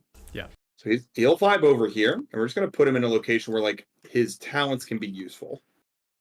Especially because, again, it's a 25-inch range for when he drops, or 24-inch range, sorry, when he drops Spitestorm Hive. Yep. So, like, these guys still are in Spitestorm Hive range of him. Though, granted, this isn't impassable, so that limits it a little bit, but I can wiggle them around. I forgot to do one thing at the beginning of the game. I'm cheating again. Big Ron, please forgive me. Judge? The Chosen do have to roll on the Eye of the Gods table. After deployment. that may be the most unkind thing I've ever done to you, and I just met you. That's the most unkind thing I could do to you. No. Sylvaneth fucking rule. GW is the one that have betrayed us. This army is really fun, and I'm a big proponent of play that which makes you happy. So I'm going to do a true roll for this. Hell yeah. A man's roll. Well, okay, wait, so there's the pressing R, and there's the chucking it across the table. We're going to chuck it. Hell yeah. Yeah. Ooh, 4. The wall stop technique. Plus 1 to charge. We're doing craps, okay? So they get +1 to charge, so they're technically +2 to charge now? Yeah, that's pretty good. Yes, sir. Luna. No, they're +3 to charge. My bad. Because they are Slaanesh for 1. They have a musician, and they got +1 to charge from Eye of the Gods. So they're +3 to charge. Heck yeah. Now, if I wanted to be a real obnoxious person, I'd also put my tree revs over here and just be like, neener. But I'm not, because I don't want to. But my tree revs are going to stay here. Where they go kind of doesn't matter too much in this matchup on turn 1, to be honest. There's nothing they're really going to stop you from doing by going anywhere. So, Tree Lord's here, 9 inches away, so he can like impact with his 18-inch, because Verdurous Harmony is an 18-inch spell, so we can impact things from there. Yep. We're going to move these bugs first, over to here. Erin Marie in the chat says, So I agree, actually. Yeah. Can I get 3 inches from those lovely... Man, that paint job's so good, dude. Thanks, man. Chaos Warriors or... Yeah, okay. Okie dokie. Would you like to redeploy? Nope. Figured. We're gonna go over here. Would you like to be a redeploy boy here? So you don't have any pluses to charge. I don't think there's any way that I can really give you a worse charge, because it's a pretty fat base. Even if I moved him kind of back here with a redeploy, it's like, yeah, a 5-inch charge instead of a 3-inch charge. It's like when I'm in. I have a 6-inch pile in. Yeah, exactly. So there's no real point for me to redeploy that. So that's yours. Thanks, Dad. No problem, son. And we're gonna... I have been told I have resting disappointed dad face before, so... It's amazing. We are gonna go over here. If I can get 3 inches from the lovely lady in the back. The mask. I'm gonna try and be obnoxious with this to make a redeploy a bit annoying, but I don't think I really can do too much to that. You know, at the end of the day, you're not farming depravity with her. Joke's on you, I'm secretly Slaanesh. Haha. Hot my ass. I'm gonna have to pull this guy over to here. We assume you're within... It's a 3-inch charge. That's what we know. I think it's a 3-inch charge by 3.5. By that way, though. But okay. I will redeploy the mask. Rude. The mask is going to redeploy for 3. So I need a 6. Yep, that's correct. Just moves directly 3 away. Just over there. Wait, Goobus Dingles from South Carolina? Okay, you need to reach out to the boys in like the South Carolina Discord.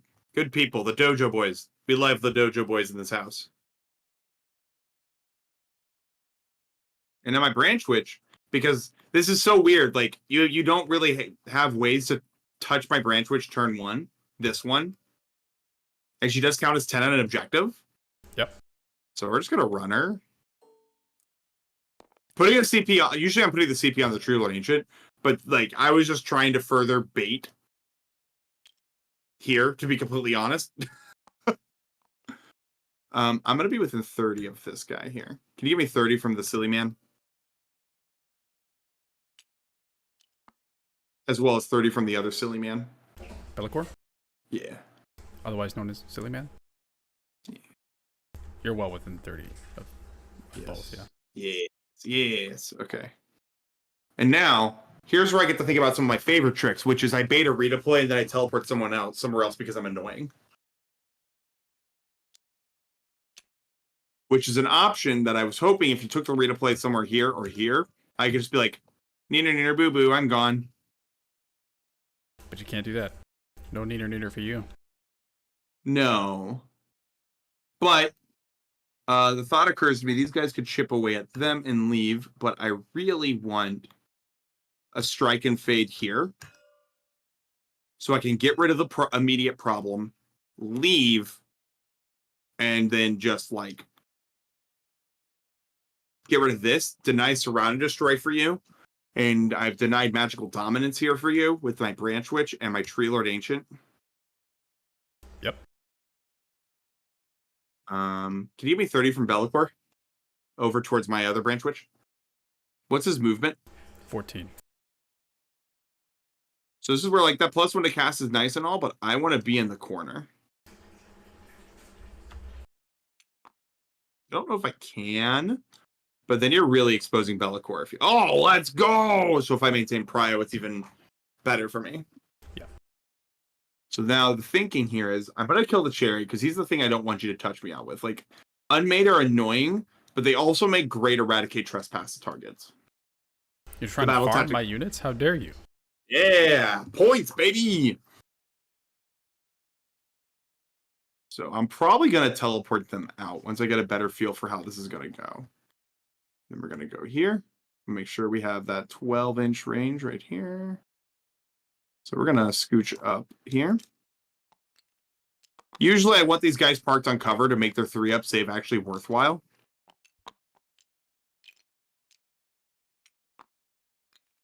But it's you know, no ponies. Everything you have hits hard.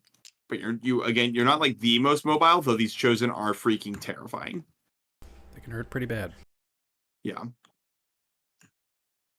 Let's see. 11 inches with a 3d6 charge. That's kind of not something I want to deal with today. 3d6 plus 3.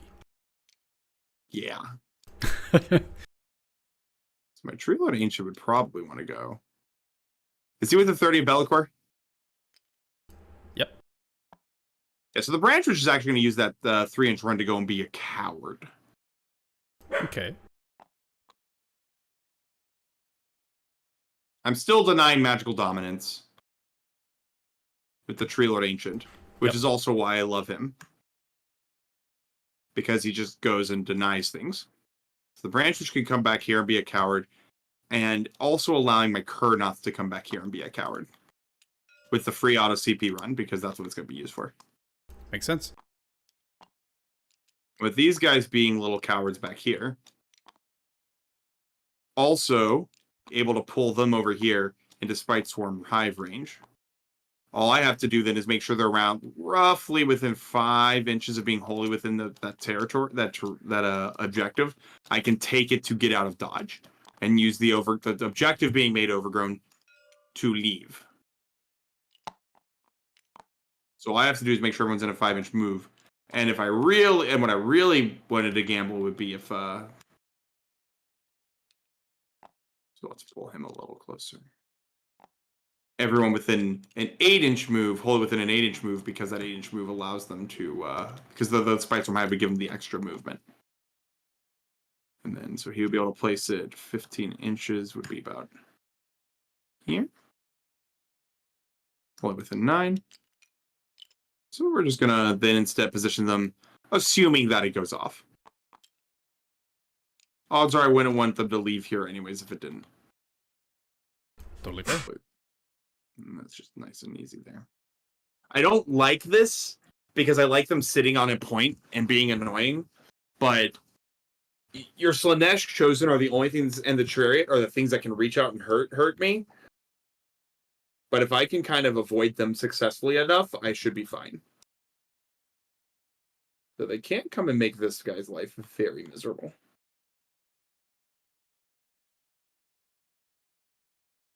That might be a misplay.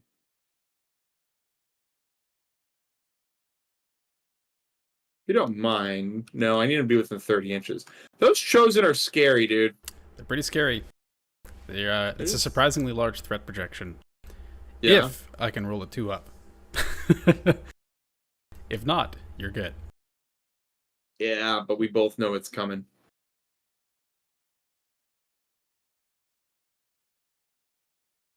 That teleport probably should be to over here. I don't like this. Get him away from me. Stop it. Stop it. Get some help.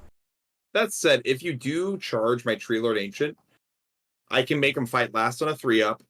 I can take down a couple of them with me, and then before you kill whatever you're going, and whenever you kill whatever you're going to kill, they're going to be there. And if I win Prio, I can yuck at them with these swords and do some horrible things to them. Yeah. So. Very true. This is just what we have to do. Yep. All right. So we're going to take this and say bye-bye. And say these are the things you kill instead of my Tree Lord Ancient, if you want to do that. And your goal is to basically create a screen around your Tree Lord where you are still able to give 3 for your strike blast. Yeah. Makes sense to me. Pretty much. I want to leave the musician kind of in a spot. The musician is the most important unit model in this unit. How big are their bases? 60 mils. So just over 2 inches. I have to honeycomb them to make them fight in rings. Okay, I'm just checking that it is mathematically possible for you to create a screen where it's mandatory for me to be within 3 inches. You do have to be base to base, but yes. Yep. That's how math works. I was educated in Texas, so, you know. All right, here we go. Let's do the most important charges. I need these guys to go here. So those spike. Oh, shooting first. Yep. I'm going to shoot you because I can see through that. Okie dokie. Would you like to alt defense? These are going to be Ren 2, 3 damage each. No. All right, 2s. And 3. 2 Ren 1s. Did you just say Ren 2? No, Red 1. 2s to hit. Oh, 2s to hit, my bad. Okay. So effectively no rend because I'm in trees. Yeah, you're in cover. So 5 ups. That is 6 damage. And a 4-up ward. 3 damage. Take that, you foul fiend, you. You have what, 2 wounds left? Yeah. And then charging the Spite Riders. Look at them go. I think they made it. I think so. I could be extra spicy and just pin you. Pin me. Wait a minute. What's 3 from the Chosen? I don't have to worry about them if they're stuck. Oh, dang, okay. Nah, so I'm just going to use this to be like over here. Yep. Be very far away from the things that spook me.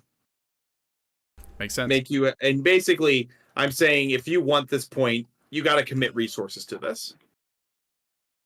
Forcing you to split up. Like, Fountains of Frost is one of those where it's just relatively favored to this type of Sylvaneth list, because I can, like, this is mine, turn 1, and just, like, you got to start winning the 5-point turn game. That makes sense. All right. And now the important one, the Rev Seekers, the other important one. Oh, look at that. The Rangi. What? Also, this is why they're worse than eels. Eels could do mortal wounds now.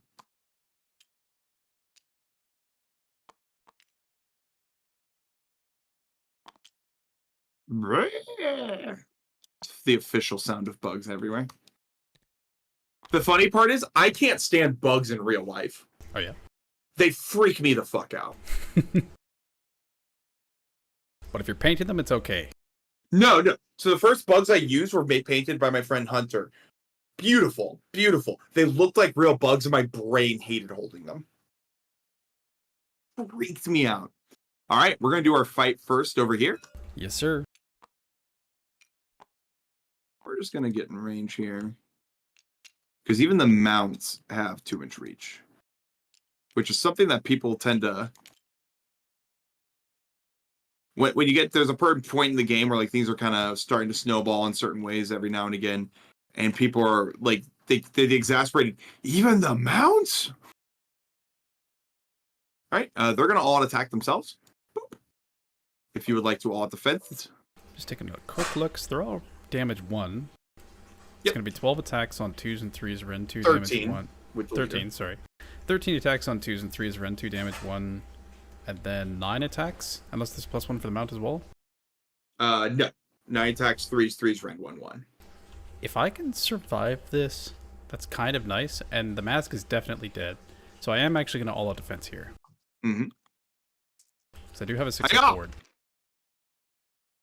And what's your base save? A 4-up? Yeah. Yeah. Hell yeah. Hiya! That many 5-ups, I believe. These are the Ren 2, yeah. So these are 5-ups. So 3 go through, and then I've got a 6-up ward. So that's 2 damage so far. The prophecy. How many wounds does it have? 6? 7. 7? Hell yeah. So you probably live this.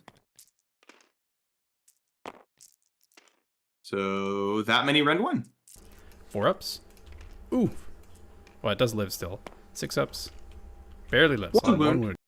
I'll take pinning it, which at its core is what I wanted to do. I know it's kind of fighty, but I have 15 wounds. So. It's not that fighty. It's pretty unfighty, I would say. Be an inch away there so I can lift the banner first. The banner's the least, depending on the situation, if you want to keep the 6-inch pylon, but the leader and the musician for the 5-up rally are the really important pieces to keep alive here. So that was my fight first. And now the Rev Seekers are going to go in and be very silly at you. And you'll notice, like, that's why I took Damned on the Rev Seekers. I don't think I can get any more than these 5 on you. The reason I took Damned on the Rev Seekers was I needed these to live over here, and the Damned damage would potentially get in the way where, like, I'm just going to heal a wound on my next hero phase anyways. That makes sense. So there are 5 of them, plus the leader, who's the pink one. 3s and 3s. I miss Everdusk. I need to get back to using Everdusk. Exploding 6s are a drug. That many Ren 2. So 6-ups because 5-ups plus 1. 2 damage each. All right. Can I? You got this. You got 4-up this. boards. Right? Dead. Oh no, you're so dead. The deadest person alive. And with that activation, we're just gonna get out and because I killed a model, they heal all wounds allocated to them anyways. Yep. In a minute. Yep. And because I'm going to then teleport out of dodge and reset up somewhere else that I want to be to set up for a future play, which I kind of think I want here, but I really, as like a real counterpunch threat. But I think I want it, if you're chosen, go there. I want it to really not be worth their time. Right. That said, I put them here. Let's see. They move 5. They'll move 11 plus a 3d6 plus 3. Wild. So like a 23 to 26 inch threat range, very realistically. Nope. That's let's say I roll triple 6s. That's a 21-inch charge, and they could auto run 11. So that's a 32-inch threat range. I was thinking like on average. On average, yes. 6, Yeah. Yeah, 25, 26 inches. And then a double would just end the game right then and there. So I do probably reposition him over here. This is a thing I love. I love overlapping trees. Lets me teleport out while also still being in a good spot for other purposes. Yep. Normally I'm putting these Rev Seekers out as maybe halfway in Anvil or the Kurnoths. But against you, I know those Chosen are going to lift anything they touch. So we're just going to position in more of a counter-strike spot here. That makes sense. Not that I expect them to actually be able to successfully counter-strike some Chaos Chosen, to be honest. But I do think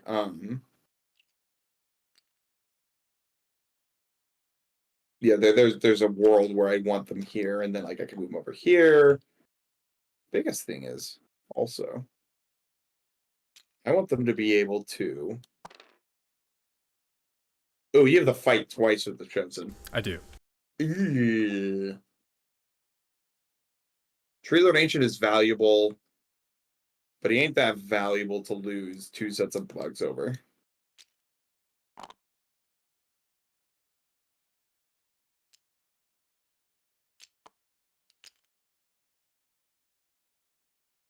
is very clear like what your biggest threat is. So we'll just tuck them back here.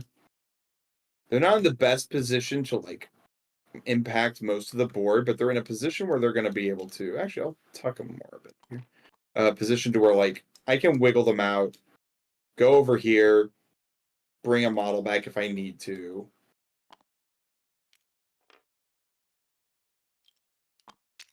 There you go. Yeah, punch me. Punch Do you. it. With the Chaos Chariot, he'll just pile this way a little bit. Let me take a look at his characteristics again. One sec. There we I go. usually forget. So he's got 2 attacks with his Lashing Whip. And these are going to be on 4s and 4s. 4s. Oh, no rend. Oh, now they're done rolling 4s. 1 damage each. No. It's starting already. And then he's got the War Flail, which are on 3s and 3s. With harder. 3 at no rend. 1 more. And then 4 attacks with the hooves, which are also on 4s and 4s. You're going to make all of these. I've seen it. Okay. No. I lied. I saw nothing. I'm sorry, Carson. You're a filthy liar. All right, but that point is mine. It is yours. That's true. And that is a 5-point turn. And just kind of setting up the sequence for later. Yep, so we've got the Chaos Chariot that is pinned over here for sure. You are not within 12 inches of the Sorcerer Lord for potential blizzarding off. I would have warned you if you were, just so that you can not... I didn't even remember he had Blizzard. I thought he had demonic power only. No, he's a Shaman of the Chilled Lands, so he knows all of that. That'll do it. Okay. So yeah, pretty spooky with draw and power. Yeah, draw and power is extremely good. So let's do... Okay, so that's the end of your turn then? You score 5? Yes, sir. You control this one, or all 3 of these. So, gotcha. So the score is currently 5-0 Sylvaneth, and I concede. Well played. That's it. Yeah. Good game. Good night, everyone. Good night. Thanks for watching. Yeah. And we'll see you next time. No, I heard you have a banger one next week, right? Yeah. So I'll get a command point, you get a command point, which puts us both at 2. Let's roll some Mad Mode Primals in the center here. No. Yes and no. I just think it's more satisfying.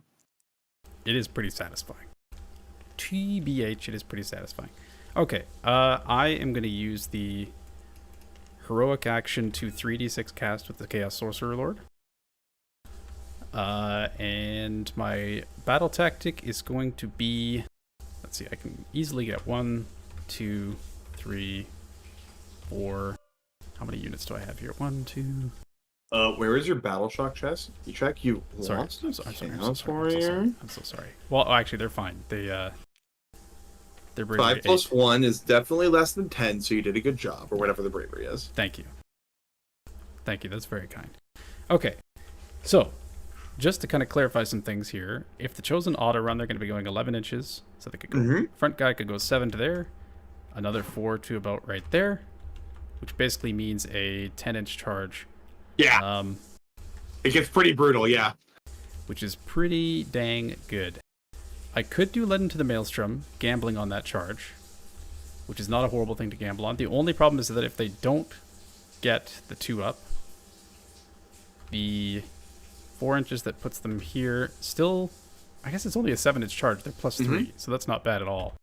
I can pretty easily send Sigvald back here to deal with these guys.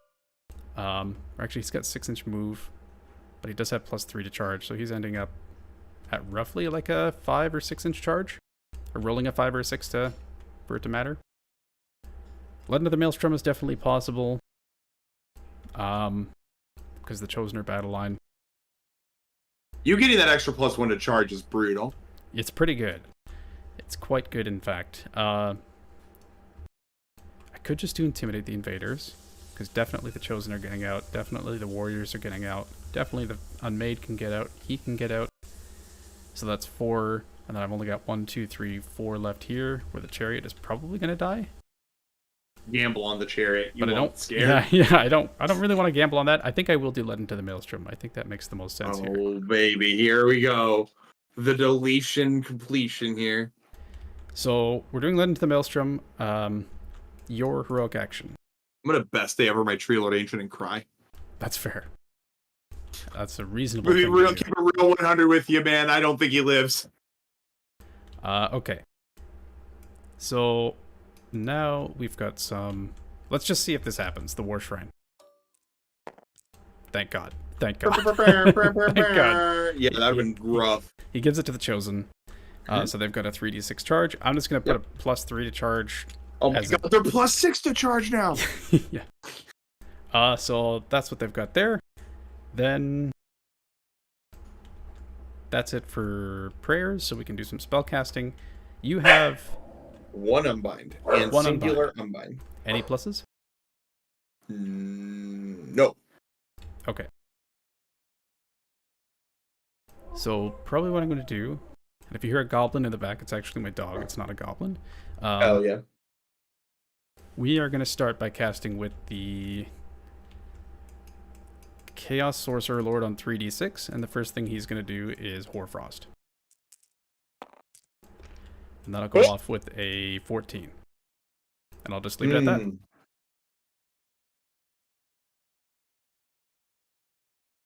The spell he owns is Chaotic Conduit, right? He has Chaotic Conduit himself. He can also cast Draw on Power. Or sorry, not Draw, Demonic Power. Sorry. Yeah. +1 to hit and wound.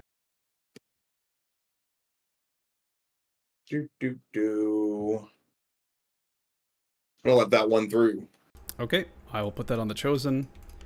And they're going to be Rend 2. Makes sense. So +1 Rend. Where's the Rend thing? +1 Rend. Then, after that, we're going to cast Mystic Shield from Be'lakor, which will go off on a 6, and I'll just leave it. Now that's the temptation. Because yeah, Demonic Power, I could roar you and make it not happen, but if I Mystic Shield, I can fight last you, and then it lets my bugs kind of pile in a way that could split you up. So I wouldn't want to roar you necessarily. So we're going to go for that one. Okay. Yeah, you only have 1 primal, so you might as or 2. Sorry, you only have 1 unbind, so you might as well spend your primal. Yep. So no Mystic Shield. Ah, you fool! I have defeated you. Be'lakor is going to cast, I guess, Enfeeble Foe. He's a 2 caster. Yeah. Damn me. Which does that go off into 7? I think so. That's the fight last spell, right? No, that's a 24 inch, or that's a 12-inch range. This one's just -1. You're using his War Scroll spell. Yeah. Pretty sure that goes off. I gotta. Makes sense to me. Sorry, just checking. Casting value 6. Yep. Okay, so these guys are -1 to wound.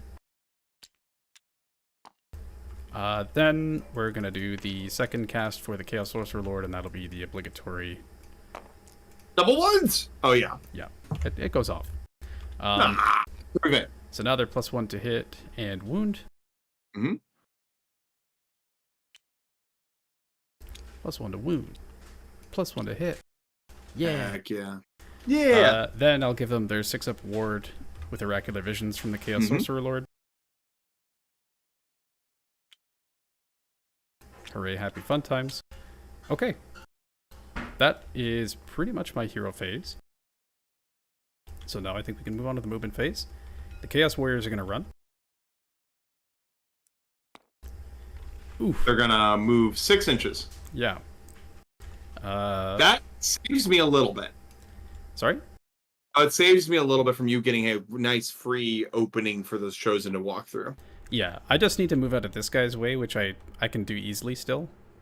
Yeah. But I guess it saves me from getting the brunt of this beating my teeth in. Totally.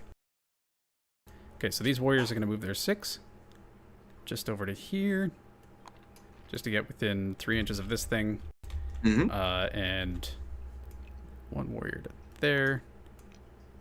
1 warrior goes 3, then another 3. Mm-hmm. Then this warrior also does. He can just move straight 6 to right there. Absolutely. Okay, so that means I can just have a straight path out this way with this 1 single Chosen, And then the It's rest gonna of take them 2 CP. You've been totally eclipsed. Trust. Yeah.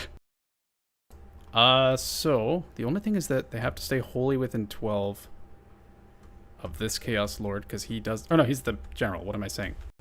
So he 18-inch command is totally fine. Okay. So that's that. The Chosen. Do I actually want to auto run them to spend the CP? Because they have +1 to run, but that means they could only be going 7, which would be right here.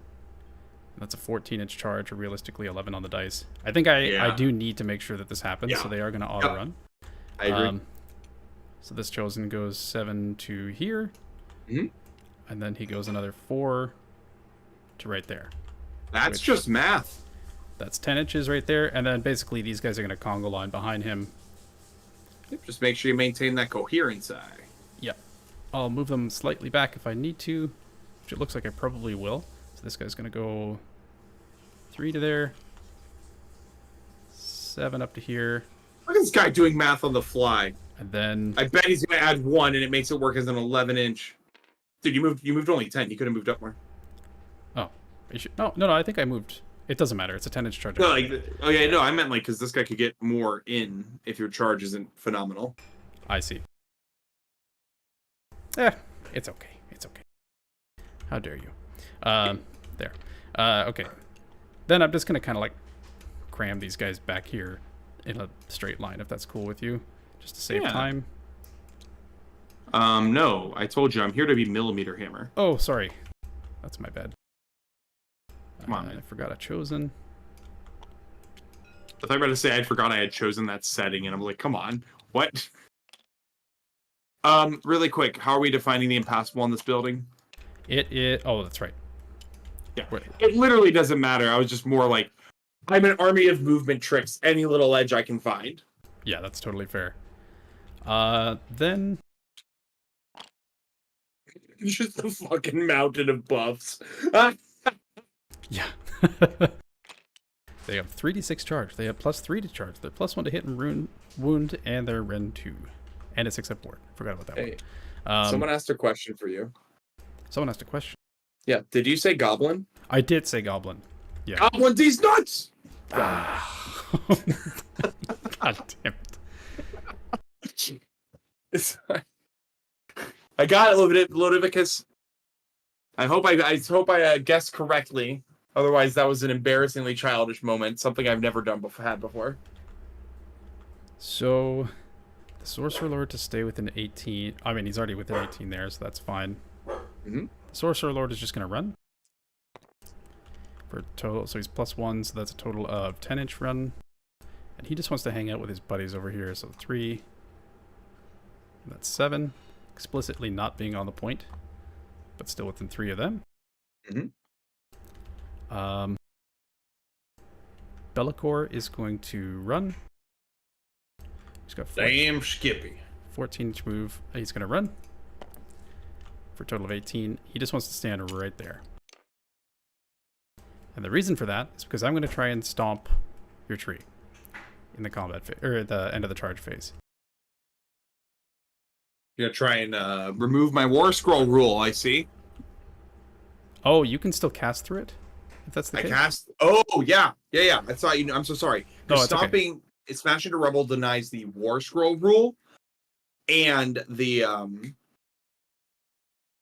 destroys it if it's a garrison. So gotcha. All you would get rid of is me being able to see through it and the 4-up or 6-up to do D3 mortals. I see. Okay. If it's okay with that, with you, then I would like to stay outside of 9 of it. Yeah. You don't have any shooting, so I don't really worry about that too much. Hey, I have some shooting. Fine. Okay, so he's going to go there. Bellicor isn't going to go there. He's going to just hide behind his Chaos Warriors. Yep. Makes sense to me. Or he's going to go here, essentially.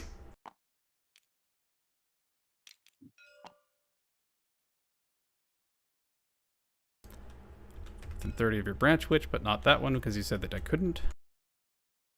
Or I guess I could have with that move, but I really don't want to extend him that far out. You should extend him that far out. Oh, okay. The Unmade are going to run. They're going to run a total of 8 inches. And really what they're going to do is just kind of like, the front guy is going to go to like here. To prepare for a potential surround and destroy. I don't need to get this millimeter. I don't know why I'm doing that. So they go like that. And then I just want to... I don't think you can pop a tree up back here anymore. No, I'm done. So, but I can cast tree from a tree. 18 inches, though, still wouldn't be... Yeah. Only within 18 inches, yeah. So I can put one right there.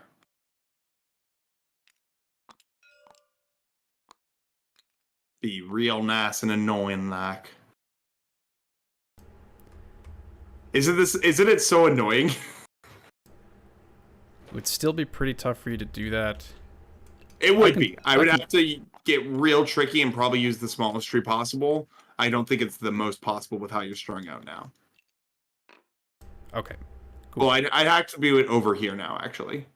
And this is why I picked this long L-shaped one here, because it gave me this weird extra reach into a lot of this space here that's just super hard to try and...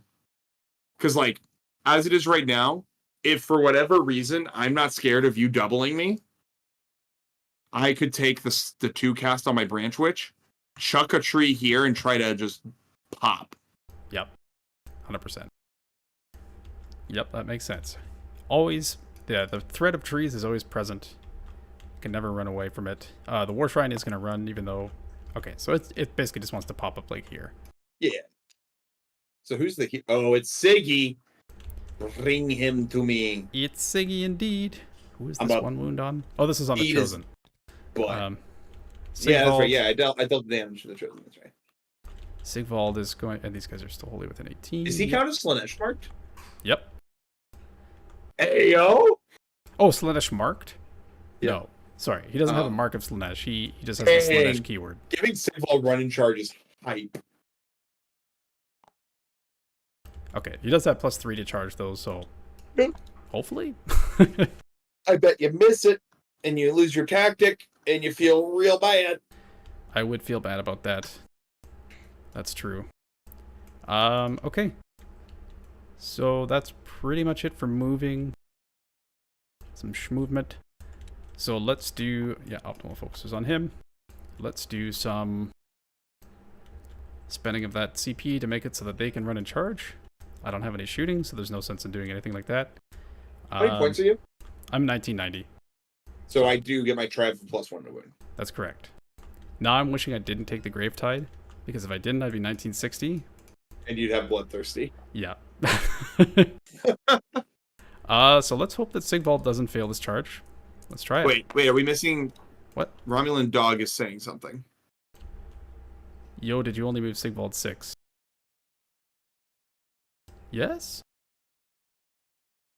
Question mark? Am I missing something? You moved 6? A 6-inch move over here.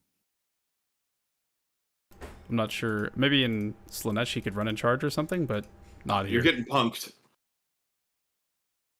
Oh, wait. Isn't it a command? Oh, you used it already. Yeah, that's what the command point. Yeah. Okay. He says, "Oh, never." So We're good. Who's going first? That was Sigvald's roll. There. I'm man-moding the rolls. Good. As you should. Because look, observe. If you had used the black hole, I would have been fine. Okay, but still, it's the point that matters. So that was an 11. So he goes 10. If I told you I was minus $1 billion to hit, would you believe me? Minus $1 billion? I guess I would have to.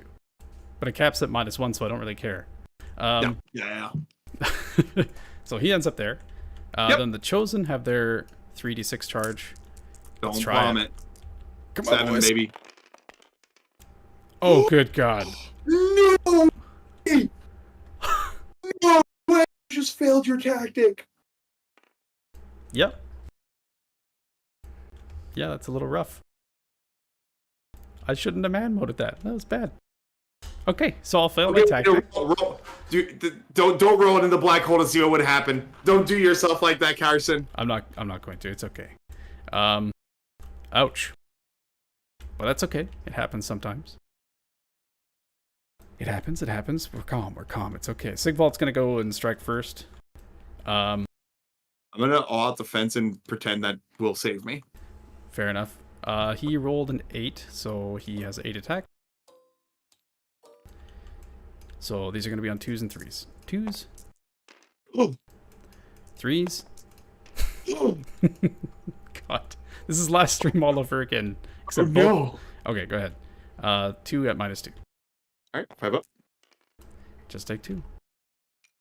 Good bug. Yep. Oh, I could have piled in 3 as well. Do it. He was there. It doesn't really matter. Yeah, get your free movement. Yep. Stay within a half inch. So, this is interesting because, like, I want to pile away from this man so badly. It is crazy. But I do not need him being able to charge or move about the cabin. And you also can't own this, take this point from me. So I could go here.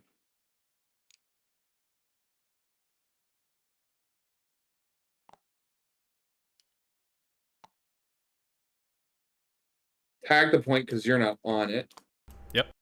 And just try and keep you over here and be annoying. Or I could put him here, set him up for a 5-up rally, and go do other annoying things with them instead.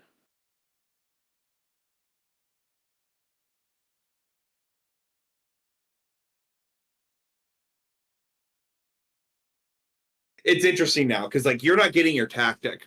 Because if you had gotten your tactic, I'm 100% taking the turn every time. Yeah. I win this prio because I don't need you to double and kind of win the game.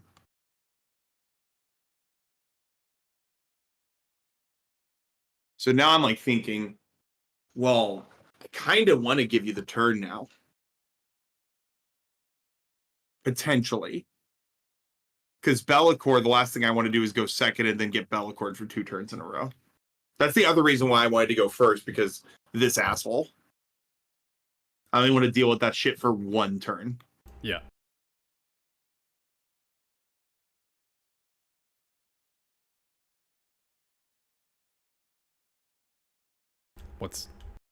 I know what I'm going to do. I'm going to pull Sigvald out of combat. Okay. With their pylon. Because they're still base to base with this guy. Yep. And they shall remain so. Well, the leader was not, but this guy definitely was. And the leader was farther away from Sigvald. So we're going to go here. Mm-hmm. And it's going to be 7 attacks. They've all out defense. Oh, sorry. They're 4 attacks each. Yep. 3s. 3s and then -1 to wound. Yep. So 4s. Yep. That many rend 2. 2 damage. 6 ups. He's dead. Yep. Okay. And that's it. I score 2. Yep. Ouch.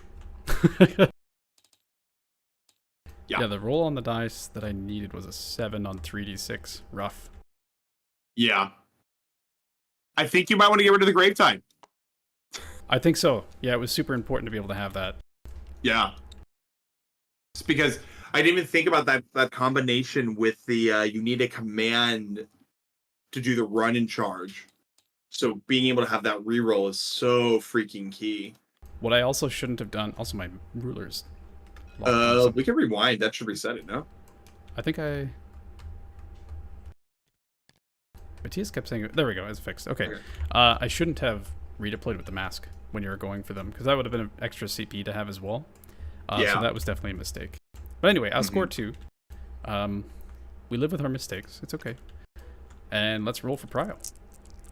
Let's go. Bro! Okay. Let's go! So now I get to choose. This right. I'll wait. Sure. So there's a whole bunch of buffs on here that... Why does that say 36 inches? What is going on? Even TTS is like, nah, man. Nah, bro. My ruler is super messed up. That's odd. What? This is not... This is not 16 inches. I don't know what's happening. Anyway. It's showing me 8 when you do it. Huh. It's showing you twice as much as you're measuring for me. Well, at least we know it's twice as much. Anyway, I know that I can get into all of this stuff over here pretty well. The only problem is divided by 2. I can't get demonic power anymore because I was a dum-dum about how I placed my Chaos Sorcerer Lord. I just kind of assumed I'd make that charge. Well, also, if he was here and I won Prio, I'm just going to... Maybe I nuke him and end the game. Yes. Yeah, very true. Hence that tree being there being so impactful. Yeah, I think I almost have to take the turn to try and deal as much damage as I possibly can. Otherwise, bad times ahead. I'm just going to take a look at the range of demonic power just to verify. Yeah, but absolutely. I'm pretty sure it is 12 inches. I thought it was 18 myself. But I wasn't going to argue, you know? Let's look here. I think it's 12. Oh, it is 18. Okay. Is it 18? Was I not an idiot? I was not. You're correct. Yeah, you know my army better than me. Okay. So you're good. That's a good position to be in there.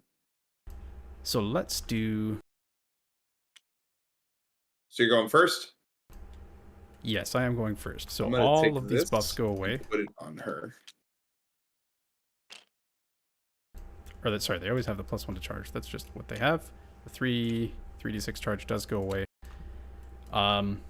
So at least there's that. I can do a single cast on... If I had won that Prio, I was going to take the turn. Yeah, that makes a lot of sense. It would force you to Bellicor something. I have options depending on what you Bellicor. And then I just yeehaw at this man and see what happens with these 2 Spite Riders. And if I roll a 5 up, I have a 3rd. Yeah, that makes sense. Okay, so I've got 2 CP, you've got 3 CP. Let's roll for primals. Woo. Nope. 2, nope. So we have no primals. I didn't use the... I'm a dishonorable man. What's up? I didn't man mode it. I'm a bad person. Well, you cost us. How dare you? I did. So let's... This is why I don't have a mustache. I can't argue with that. I just can't. It's impossible. So that's... What does that show for you? It says 38.5 for me. That's 19.1. 19.1, okay. So Enfeeble Foe is not going to do anything there. So what I'm going to do is battle tactic needs to be picked. You're within 30 of all of my casters. I can just do Intimidate this turn as an easy tactic. Mm-hmm. So that's what I'm going to do. Just kind of try and survive. Just survive. Just live. Live to fight another day. Then it's not looking too bad there. I do want to get within 30 so that I can try and shut off. I could swear I wasn't 72 inches away, but that's fine. I think you are 72. You're kind of stuck. You're never gonna be able to unbind, you know. Yeah. Yeah, that's rough. Okay. So yeah, I'll do Intimidate the Invaders, and then I'll also do the 3d6 cast on the Sorcerer Lord. Mm-hmm. For my action. I'm gonna heroic get a CP on the Tree-Lord Ancient. I'll make up for the primal, and I'm rewarded. I'm also going to go for a rally on these bugs. Okay. 5 up, they could live even more, and then they could just be annoying over there. Yeah. No. If I didn't get the CP on the Tree-Lord Ancient for in a place that I need it for later, I would not have gone for it, but the CP is like, yeah, it's fine. Okay, so let's see if I get my 3d6 charge. I do. And I'll put that on the Chosen again. Mm-hmm. I could also put it on Sigvald.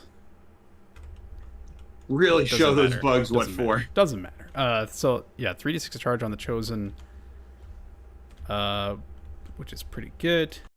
Then spell casting, you have 2 unbinds in range of me now, I think. I believe so, but not... Oh, well, do I? Oh, you're measuring from center. Measuring from center. Okay, Ed. And they give me Bellicor, because I can't snap to him. I got Bellicor with the Branch Witch. And I have him with the Tree-Lord Ancient. Okay, so you have an unbind for each of my things. So we're going to do draw on power first. The ordering doesn't really matter because we've got no primals. So that'll go off on a 7. Draw on power. Or demonic power. I'm going to go for that one. Yep. Please don't do this to me. Why? Aha! Life is pain. 2d6 beats 3d6 every time. That's true. After that, Be'lakor is going to cast Gravetide, which goes off on a 10. You can have it. Okay, the range of Gravetide is 8? 8. 8, okay. Let's see here. That's 9, sir. Or, I'm sorry, that's 18, sir. That is a 16-inch range there, brother. And it moves 8? Moves 12. It moves 12. You can go way farther. Go up to where you have 16, man. This is making it very difficult. Here, I got you right here. Okay. That's if I want to move it right there. You can move 12. So realistically, it's not going to get anywhere near you this turn. But can it kind of mess with where you deploy stuff? I mean, it does if I choose not to unbind it, yes. Yeah. And keep in mind, I can't see through these wildwoods outside of my tree lord ancient. Yeah. Okay. So then that's where that's going to go. Then I'll cast Mystic Shield. And then I'll go off on a 7. With Be'lakor. That's the other spell I really want to stop. Notably, she's not wholly within 9 of an overgrown, so she can't reroll that. Oof. And I'll put that on these warriors because they're really the only ones in range. Yep. So +1 to save there. Then that's pretty much it for the hero phase. Movement phase, Sigvald doesn't want to move because it's an auto charge already. Or you can let me redeploy. I could. But I might have to. Maybe? The Chosen want to move their 5. You saving the CP this time? Yeah. Is that 5? Yeah. Okay, cool. 5. It's 10 inches, right? 10 inches? What do you mean? Like, it shows us 10 on yours, right? Yes. So just double and we're good. That's it? That's so funny. Judge coherency? Yeah.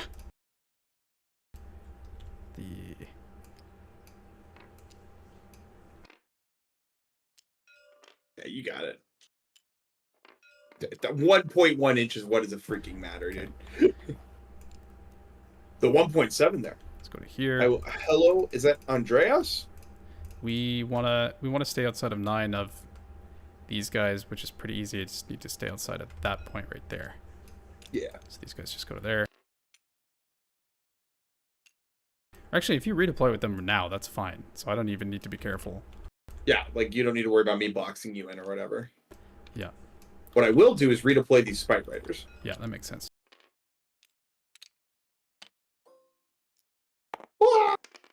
Ah!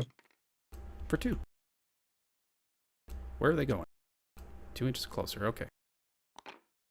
Any little bit of... Like, these guys are dead to me. They're dead to me. I could make you fight last and try and hurt you, but pushing them forward here as a stay away from my Tree Lord Ancient with as many of those as possible is really nice for me.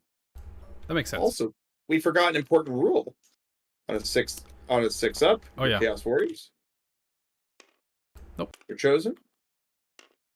All right. Nope. I have been satisfied. Okay. Fair enough. Also, sorry, at the end of the movement phase of the Suffocating Gravetide. End of the hero phase, but yes. End of the hero phase. That's what I meant to say. It moves 24 inches by your reckon. By my reckon, yes. Everything's doubled for me. This is great.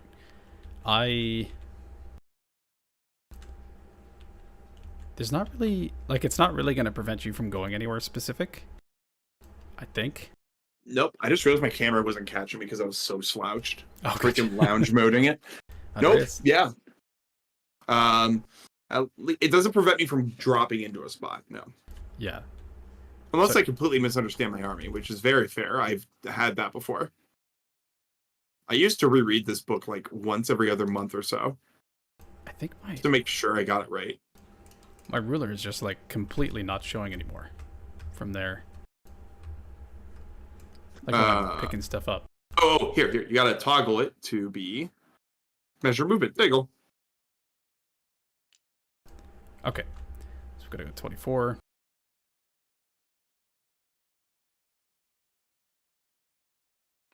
I guess I'll just move it up to here to kind of sort of threaten these guys next turn. Force you to potentially unbind it. We're going to run with these Chaos Warriors. They're going to run a total of 10. Fast boys. And they're just going to advance all the way up the board here. Hey, leave me alone. This is kind of rude. And that's, is it within an inch here? Yeah, an inch. Yeah, okay. Yeah. Just stay away from an inch. You're fine. Gotcha. Okay, and then Be'lakor, if he moves his 14 to go here, can be within unbind range. Totally fine. Our battle will be glorious. Yeah. The Chaos War Shrine is going to run. For a total of lots. I think it moves 8. 1 second. You can tell I play this army a lot. Yeah. Hasn't taken any damage. It does move 8, so it goes for a total of 13. It's an ogre. And it's just going to go zoop for 26 just to hang out. Actually, it doesn't need to hang out with those guys. It kind of wants to stay here. I've been zooped, dude. 18-inch range. It's definitely not 18 inches there. It's 50 inches by my count. I don't know if I care too much about 3d6 charge as much anymore as so much as I do the 6-up ward. So I think he's just going to hang out centrally here. Yep. He's going to zoop me now. Yeah. Or he's going to... 18 inches is to over to there-ish? Yeah.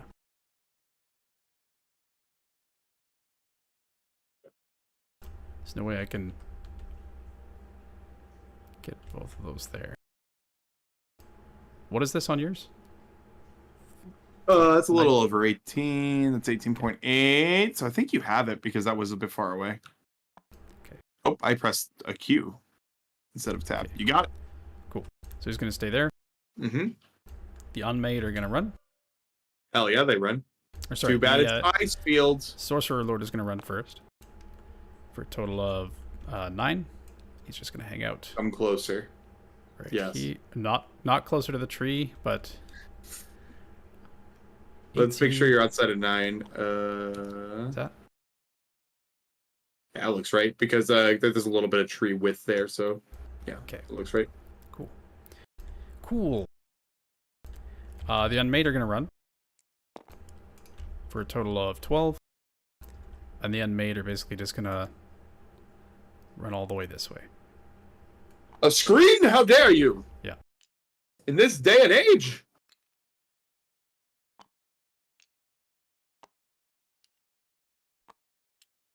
I disapprove. I'm sorry, sir. But it has to be done. Okay. You've already redeployed, so Sigvald is just going to move his 6 up to here. Outside of 3. Yeah. Deadly check. You're right. On a 1? It's this one? No. Okay. Oh, man, that'd been very funny. That's going to be that. Then we're going to do some charges. So We've been here before? Let's do Sigvald first. Woo! It's a 5. This -1 wound is not on them anymore, by the way. Hell yeah. And he just wants to go...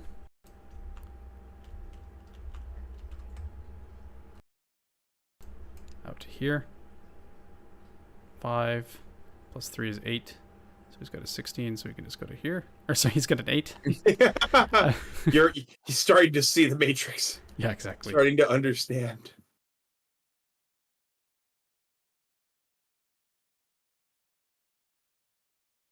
Okay, I'm just making sure that I'm not dumb for Intimidate the Invaders.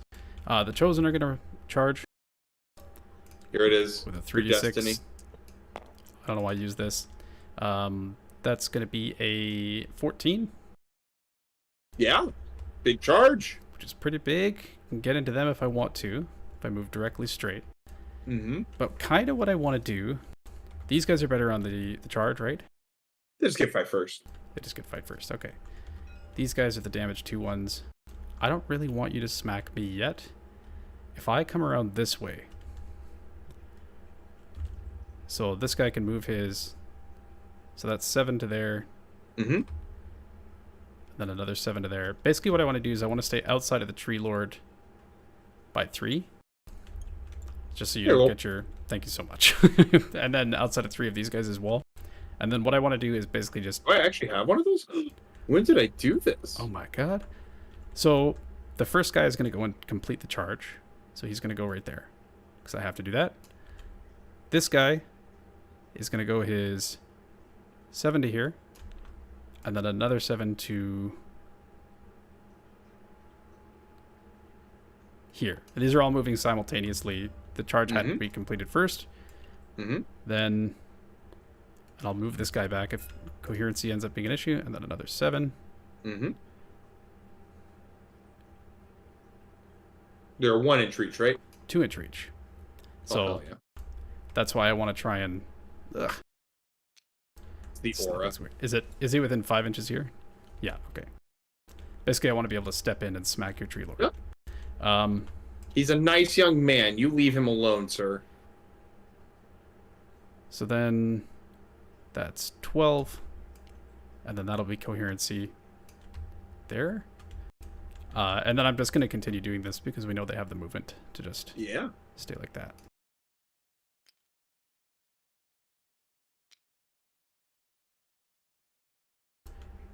Cool.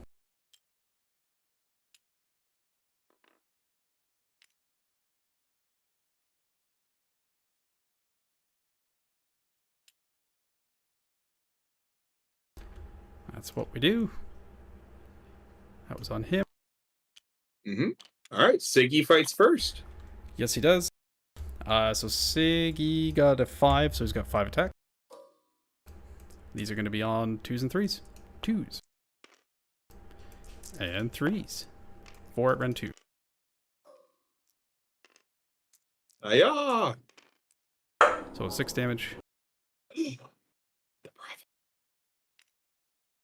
We live. Let me see what the range is here.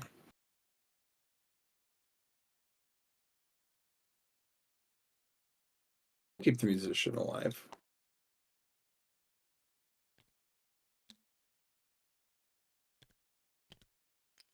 For that rally later. Yep. All right. Okay. Then the Chosen will go as my first actual activation. And I am going to all-out attack them. And with that, they're just going to pile in. So I want to stay outside of 3 of them first. Sounds good. So piling in 3. This guy goes to here. This guy can make it to here. That's 2 inches? Yep. Yep. This guy wants to go to here. Stay the same distance away from that. Then like this. Still good. And so basically 4 will be able to get into your Tree Lord. And then 5? Question mark. We'll be able to get into your Spite Riders. Let's see, 4 into my Tree Lord. 1, 2, 3, 4, 5, 6. Is there one missing? Oh yeah, sorry, 6. Yep. Yeah. Okay. All right. 4 into the I'm Tree gonna Lord. all out defense my Tree Lord Ancient. Makes sense. Okay. So I've got 4 times 4 is going to be 16 attacks where 6s are mortal wounds. In addition. I will simply live.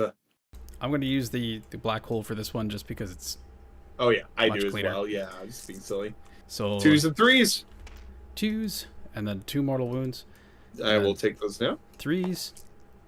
So that many at Ren 1. 3 ups on 9 dice. Yep. That's not the end of the world. Yeah. That's 10 more the damage. end of the world. Yikers. He's at 2 wounds remaining. Okay. Then the 6 into the Spite Riders. It's going to be 25 attacks because +1 for the champion. And this is going to be 4 mortal wounds. And then... Oof! Wow. 9 -1. So 12 damage. They live. They did as much damage to them as they did the Tree Lord, which is kind of funny. Whoa! Now this is pretty big. No. He needs to be alive. Okay. Because 3 inches, but 6. Yup. Yep. Oh, he was with him. I picked him up too soon. Okay. So, because you did 12, so that means he's taken 2. Oh my! I did not. I expected the Tree Lord to, make a few more 3s than that, but we'll take all those 5s. Pretty good. When do you declare you fight twice? Now, and I will. Yeah, I figured as much. All right. I know he's gonna hit wound on something worse, and I get like 2 attacks on my big attack. Yeah, he ain't doing much, but it's gonna be honest work.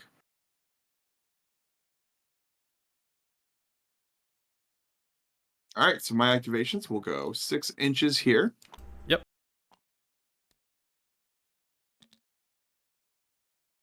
Split you up, and he's gonna fight you. Yep.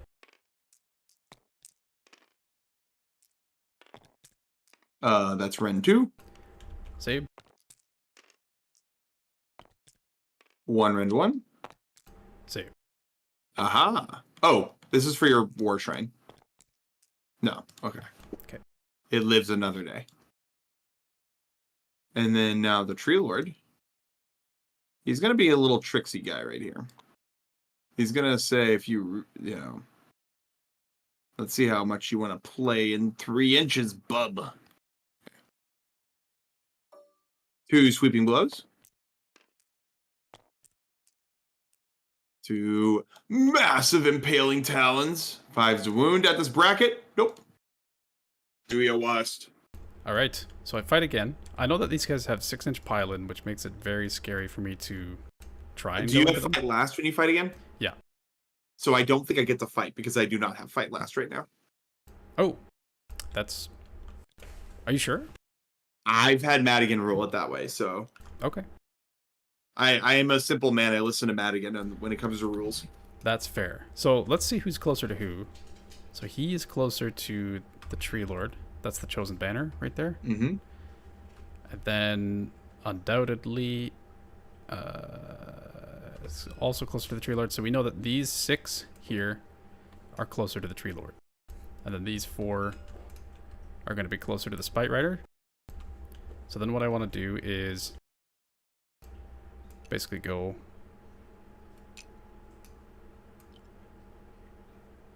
like that, just to tag them.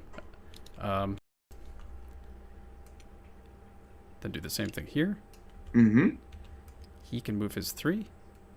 You will simply whiff again. Is that...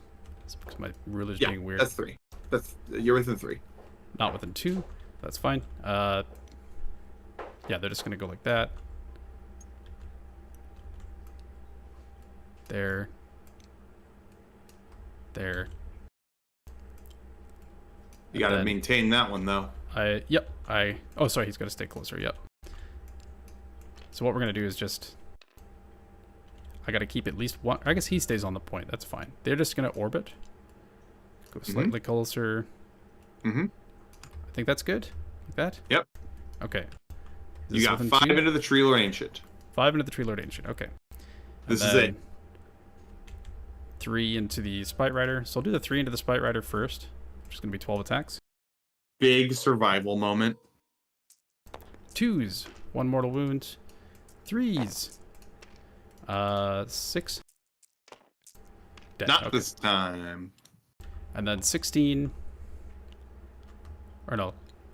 Yeah, 16 into the tree lord. Oh, I forgot to fight with this guy. Oh, yeah, yeah. Yeah, he goes over to here. Yep, makes sense. He's going to punch you. How dare you?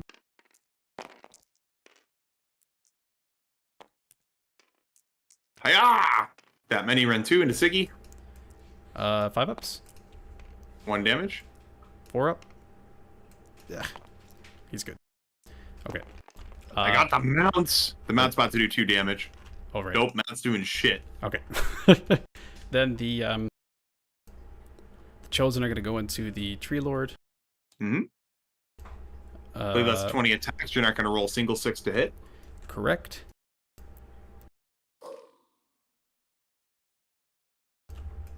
Woo! He's dead. Two models. So. Timber? Oh, wait, right. Sorry.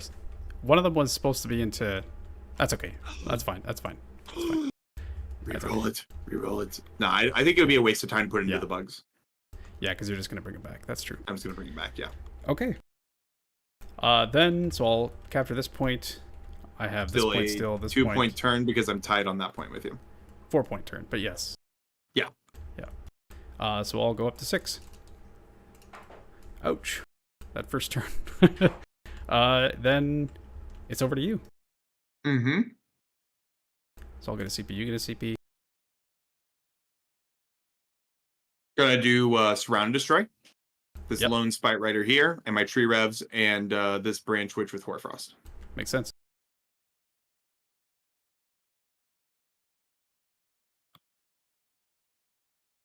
Yeah. Other start of the hero phase stuff? Cry. Oh. Yeah, don't forget the crying part. This is going to heal because it's within 9 inches of an overgrown. And then I'm going to go for a command point on the branch witch near those swords. No. And then primals like a man. Hiya! I got us 1. I did not. Sorry. 1 primal. All right. That's my start of hero phase. Okay, and I'm going to Bellacore the Great Swords. Mm-hmm.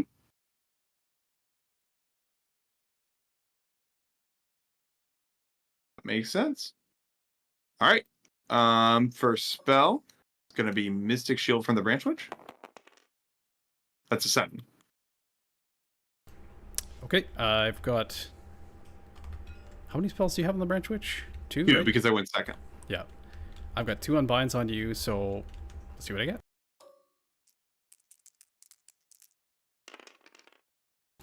That's a 7. I could get rid of this, but you don't... Well, no, I'm not... Sorry, that's from this Branch Witch? Yep. Hold on a minute. It's the Sorcerer Lord right there. Okay. Yeah, you have him in range. You have an unbind for all my spells. No, that's yours. You can have it. Thank you. All right, the combo you've been waiting for. Yes, sir. Burden Blessing. On a 7. I'll roll Primal on it. On that number. Got a 12. Let's see what I get. I got a 9. So on a 4 up. Verdant Blessing is the tree, right? Yeah, casting tree. And it's from this tree. I have to declare that. Sorry, it's from the tree up here. Yeah. I'll give it a shot. Believe in the power of the 4-up, Carson. Hey! Let's go! Okay. All right. No Verdant Blessing. Nope. And then next up, we're going to do Tree Song over here on those other trees. Okay. 6. I'm going to reroll. 8. Tree Song Roll on the 9, brother. Rend improvement. Wholly within 9 of these Awakened Wildwoods right here. Okay. Let's see what I get. That's cocked!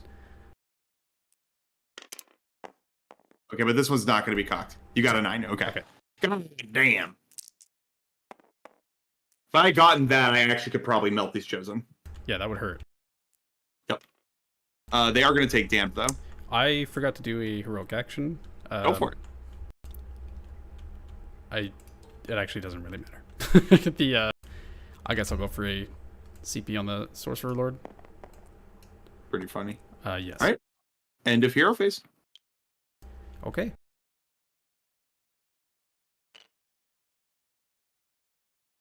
Okie dokie. Move your Gravetide if you want to. Oh, gotcha. So, sure. Let's try and give me a little bonk bonk. Yep. So they'll take.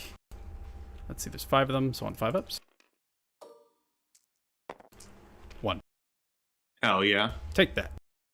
So I'm gonna do something that I usually wait until around turn 3 to 4ish before I do it, but just kind of the way this game is going and where you're positioned. Yep. I'm going to be doing this turn instead. It's something I refer to as flipping the board. It's usually a lot more obvious when I have like my fucking Tree Lord and Spite Riders. Should probably put him more. I should have put him more over here than I did, but the +3. There's only so much I can do. They were going to eventually hit something. Yeah. So, but I'm going to just say these guys go over here. Okay. They're going to vibe.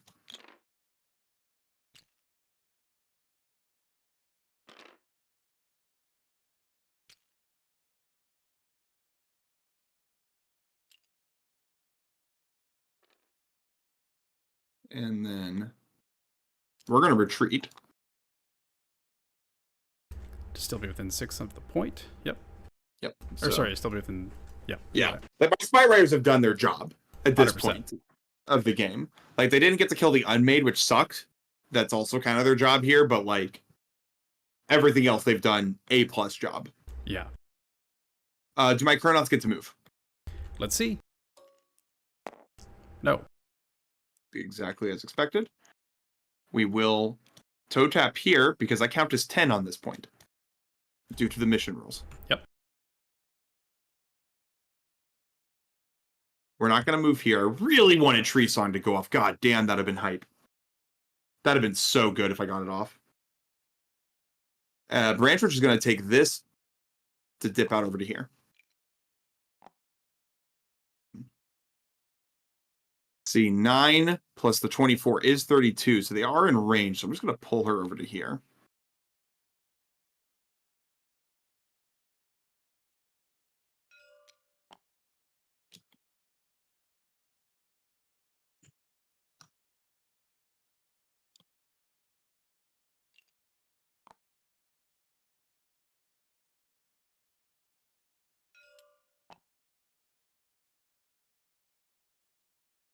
So she is able to drop a Spitestorm Hive right here. Yep. And it's going to get on the special boys. They're so special. This is also something that happens, and then they just kind of sit and then cry. We'll do this right here. No more fighting twice for you. And I'm also kind of okay if she dies. Like, that's the other thing. Like, it's kind of fine if she dies. It's a little less fine if this Branch Witch dies. So we're going to see if I can find a wiggle room here.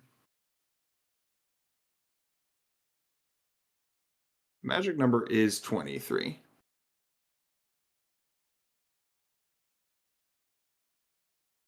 As nice as Spitestorm Hive really is, it's nicer to not lose my Grand Strat. That's fair. Because if these bugs don't lift enough of these to my satisfaction on this turn, I need the option to dip the fuck out, which I can because I have this. And then if I want, and I can stay in the game by dipping out and then going to here.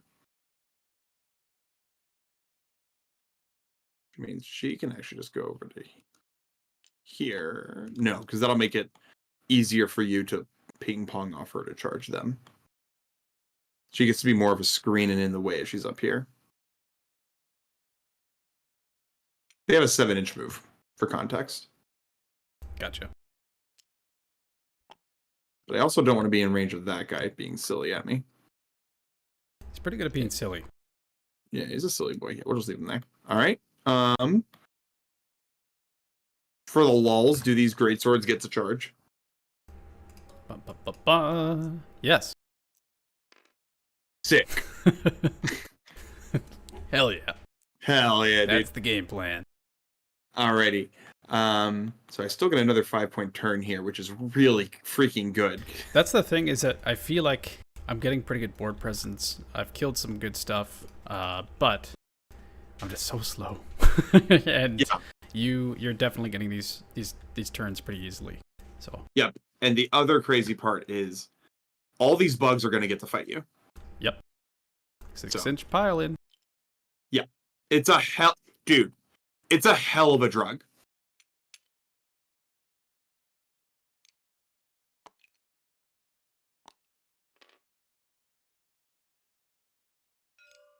And I actually can just, because of where I was in distance to you, I can just stay right here and like be annoying for whatever lives to fight me with. Yeah.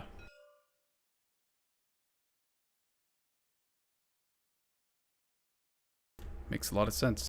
But I also don't want to give you a rally on your turn.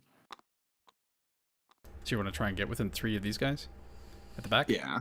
Yeah. Yeah. That's the other consideration here. I really don't want you to rally. I don't think he can make it that far. 6 inches for him was kind of here, though. So we'll just leave him over here. I honestly don't think he could have made it that far. So, all right. We will pop my triumph. +1 to wound. Yep. Again, Tree Song would have also been baller because I could have gotten them all into fight here. Yeah. All out defense. Yep.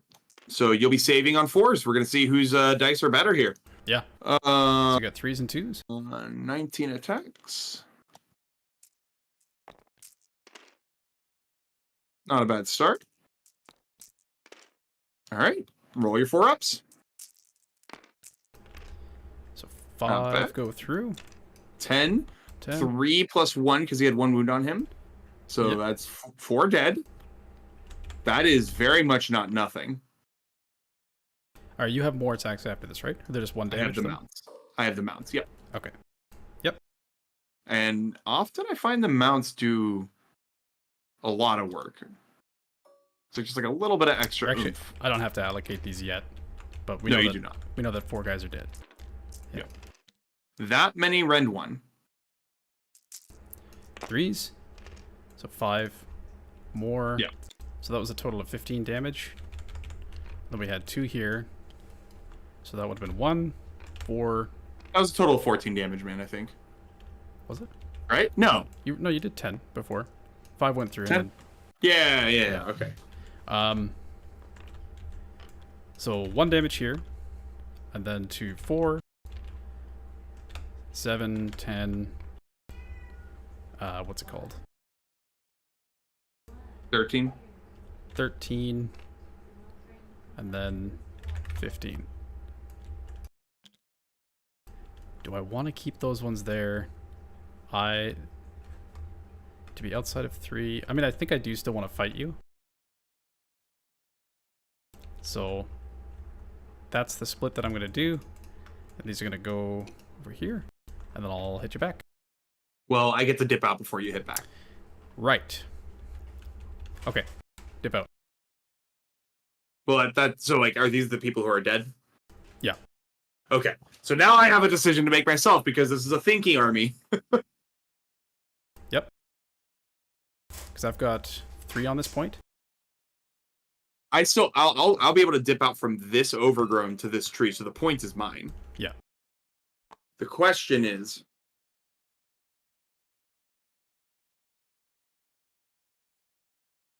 do I think 5 chosen can kill me in a way that matters?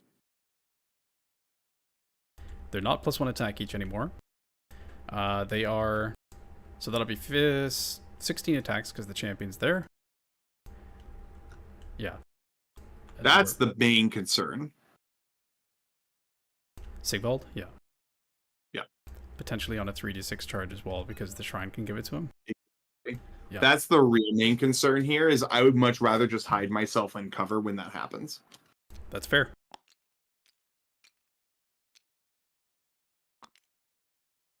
Because, and also, like, if I get the double here, yeah, they're Bellicord. I just do this again. I'm going to get another 5-point turn because I have tactics. Yeah.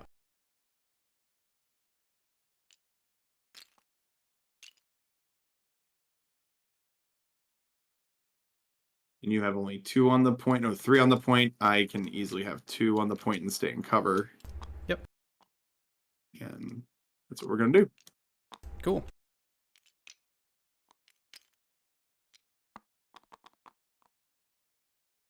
So that is a battle tactic. Yep. The Chosen are bravery 8, I think. Oh, you have CP though, so it doesn't matter. Yeah, it doesn't matter. Okay, so you scored 5 more, so you're at 10. Mm-hmm. Okay, and then we do a roll off. 3. 6, but yours was still a 3. I take it. I think I need to keep turn priority to keep me in this game, essentially. Sigvald, trying to do math, 48 divided by 2 is... How far is that? Sorry. It's 24.2. 24.2, okay, so that's not an ideal charge, so basically I could just be trying to steal this from you. The War Shrine, not quite within range of them for an 18-inch. So yeah, I take it. So your great swords are still there. They have Mystic Shield. How far is that away? That's 16? Yeah. That'd be 11-inch on a 3d6. Yep. No, they can't get 3d6 charge. They're not Slanesh. Oh, because the Slanesh War Shrine. Okay. Yeah, exactly. Do I want to... Actually, do I want to give you this turn? Now that I'm thinking of it, because you can just come back here. I can rally these guys. The great swords would still potentially be turned off. You can easily do intimidate. You always have battle tactics, is the thing. That's a lot of wounds right there. That's 30 wounds on a 4-up. Yep, with +1 right now. Potentially +2 because of wall defense. Right. I could be moving to here. Not 3d6 charging. So I can't really get into your branch witch over there. Bellicor could be going to there, which isn't really impactful. I'm really not in a good spot here. Yeah,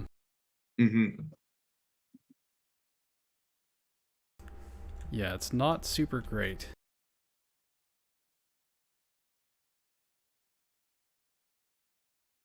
Not super great indeed.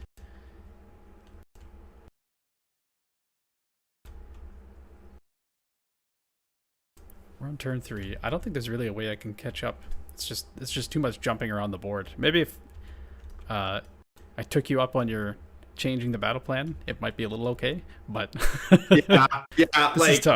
yeah, like that's what I was thinking about with this battle plan. Like the Chosen, I was like, Slanesh Chosen always surprised me because I'm like, oh my gosh, that's right. They're just here we are.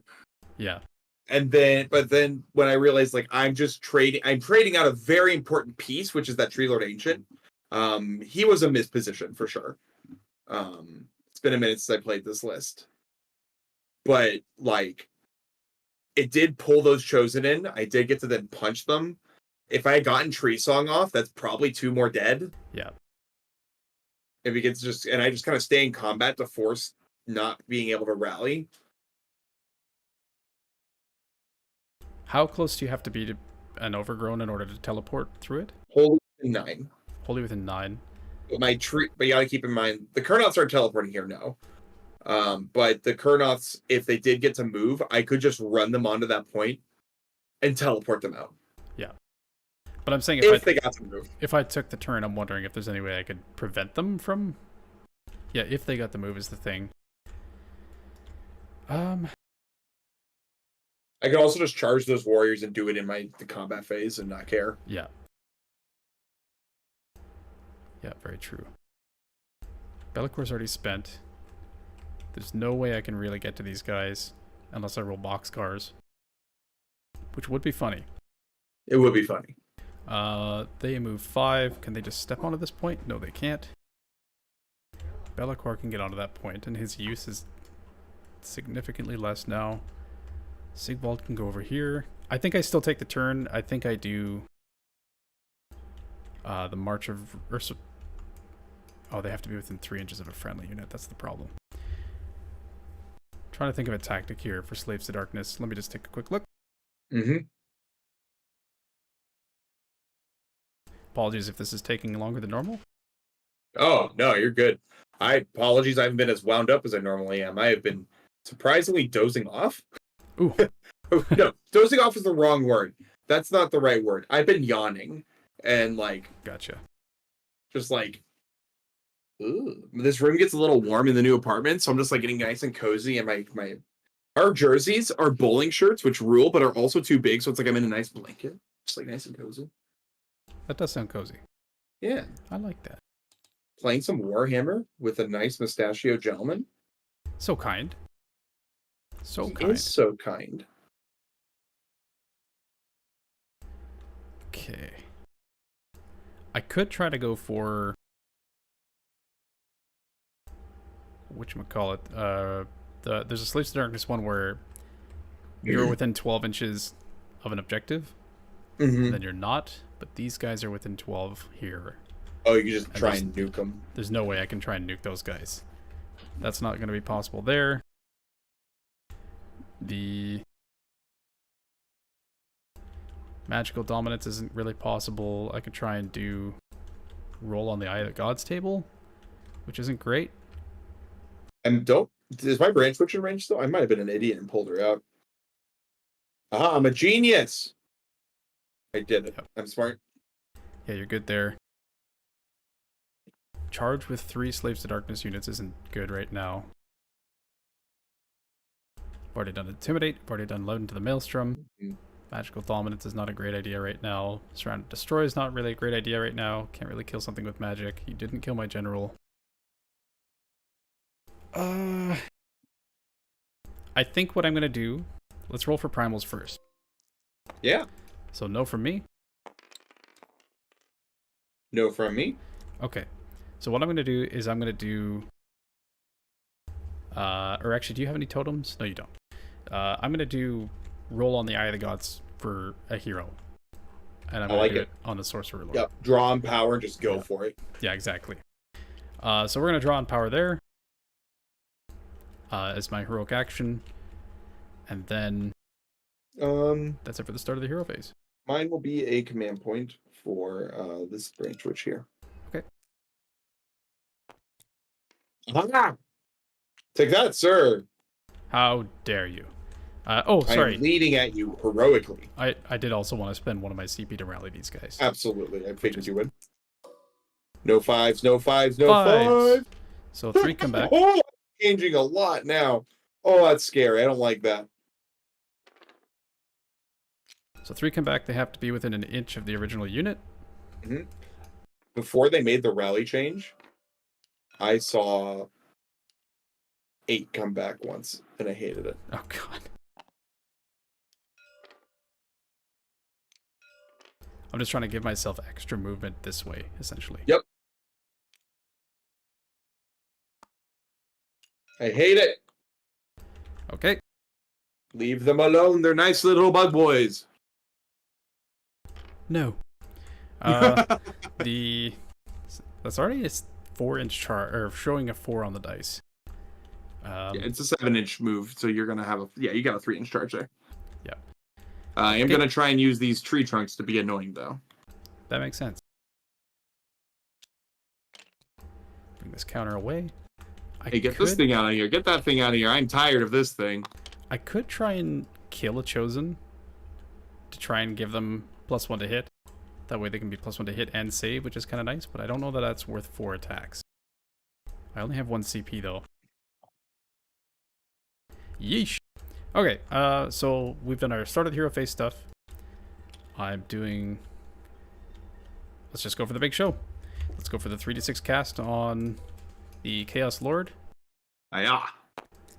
Oh, God. Those 3d6 are not friendly to me this game. What do you need to cast it? 6? Yeah, I think so.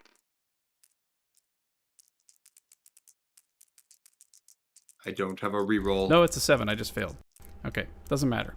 Oh no! Yeah, that's fine. No way. So failed battle tactic again. I mean, you've lost your dice more than me to a certain degree. All right. Then Bellacor's gonna cast. Oh no, this is the saddest man I've ever seen. Oh. He's gonna cast Mystic Shield. Oh no. Goes off on a 10.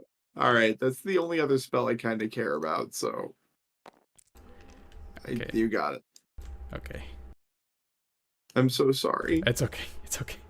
We're fine. We're fine. No. So they've got +1 to save. And then Be'lakor... Does anything else matter? Is he with an 18 of them? Oh, is he? He is. I could do... Is he? Is that 18? No, that's... I can't... It shows 37 for me. I can't do math. What is that? 18 points. 37 divided by 2 is okay, 18.5. Okay, we're good. Okay, we can't do that then. He's gonna... Arcane Bolt. Hell yeah, he arcane bolts. Hell yeah, get that. 6. Get that arcane bolt. You deserve it. Alright, got my arcane bolt. Just gonna shift his entire model in doing so. The Chaos War Shrine is trying to cast his 3d6 charge. Which he does not. It could be on Sigvald. Oh, that's true. That's true. But it doesn't go off because it's he's not within 2 there or 1 there. So that's that. Then that's it for the hero phase. Move the Gravetide? Question mark. Yep. He moves its 12 to here. I think you'll get a love tap. Yes, sir. Yes, 6. sir. 3 mortals. Pretty nice. Oh, I have a mystical. Oh yeah. I 3 mortals. had a mystical. They're 4 wounds or 3 wounds each? 5. 5. I don't know why. Sorry, I meant 4 or 5. I don't know why I said 4 or 3. It's funnier that way. Yep. Okay, so I can turn this one off. Going to it. I need to get a caster within range there, which is going to be supremely difficult.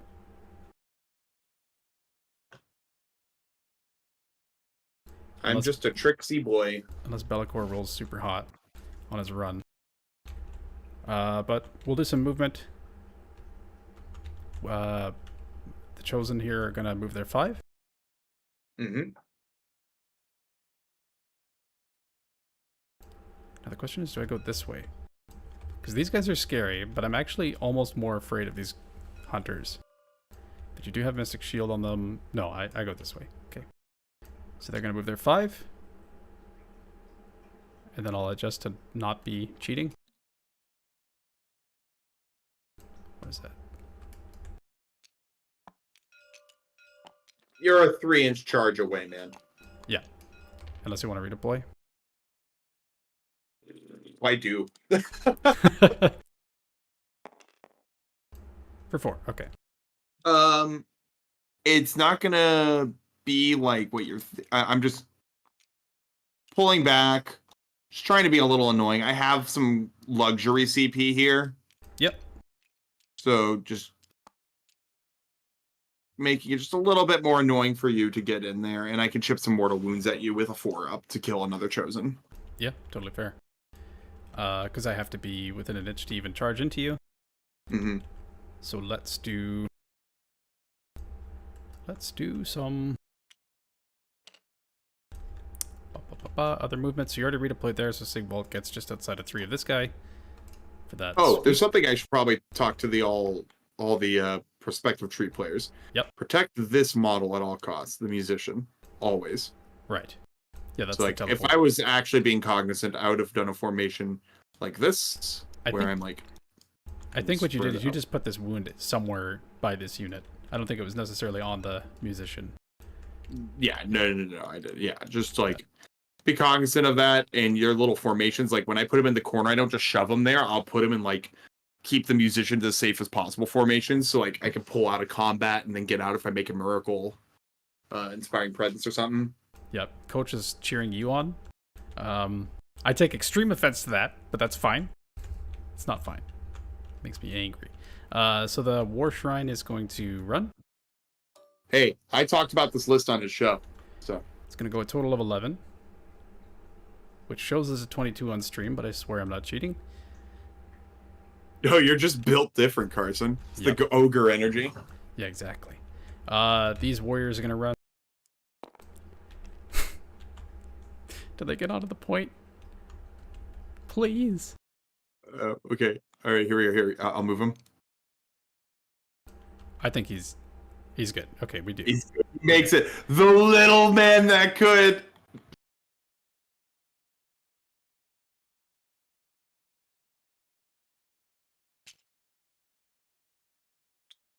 What time is it in Australia?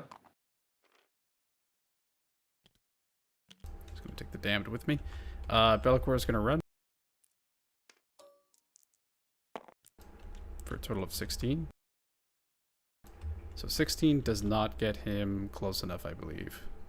47 inches. 14 plus 2 is 16. And nope, that's quite. 31. Yeah. So you're saying there's a chance. Okay, so what Bellicor wants to do...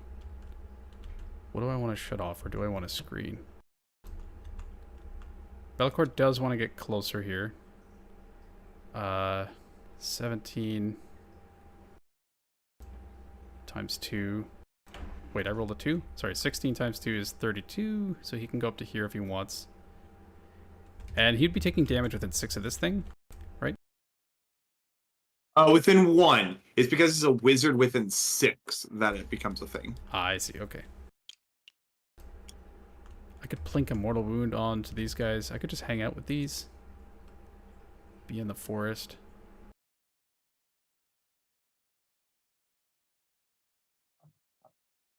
This is tough. I'm trying to screen for trees. I think this is kind of a lost game anyway, but... I didn't want to say it. So, yeah, Bellicor is just going to move over to here to get kind of sort of closer, but keep his toe on this point. Sorcerer Lord is going to run for a total of... So he's got +1 because he's Slanesh. He's going to go a total of 11. So up to here. And then the Unmade are going to run as well. For as far as they want to go. And they're just going to hang out here. Bellicor's there, though. That's kind of spooky.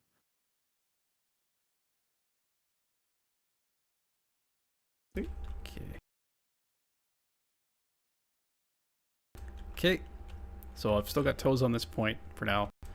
I've got 1 toe on this point. Bellicor's here.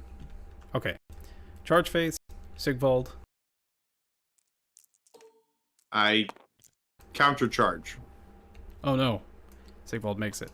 But he does have 5 attacks, because I think it's 5 attacks or... It's 5 or 4, and then you add, whatever it is. Yeah. The Chosen are going to charge. This is the big one right here. Make a big charge, baby. +3 to charge. So it's going to be a 12. So where does that actually get them? I can go pretty far that way, but I can't go through the tree, obviously. No. I might be able to tag these guys as just pretty spicy. Yes, I don't like that. I didn't really have a good place to put them.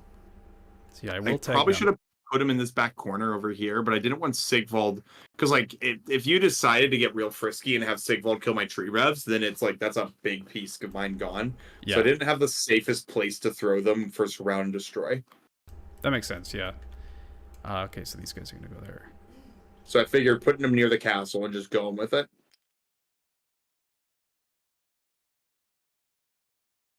Beefy Crunch says, until we have drinks again, 'tis the way it has to be. Yeah. Okay, he's mortal.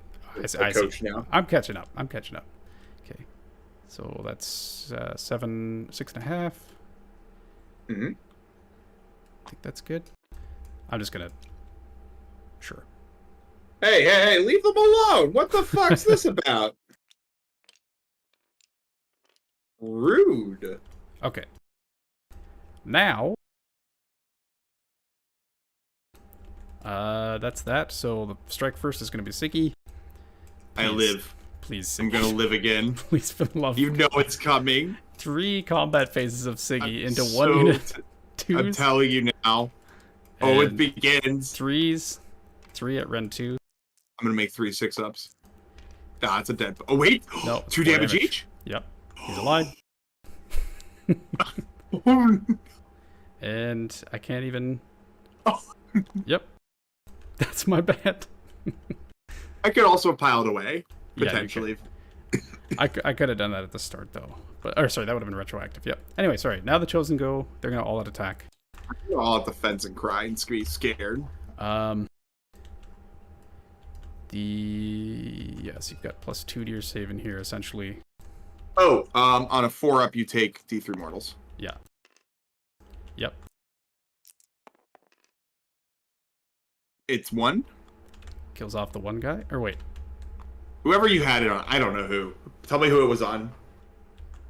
Sure. It doesn't matter. So the one guy dies. I'll pile in. He can stay there. He goes to here.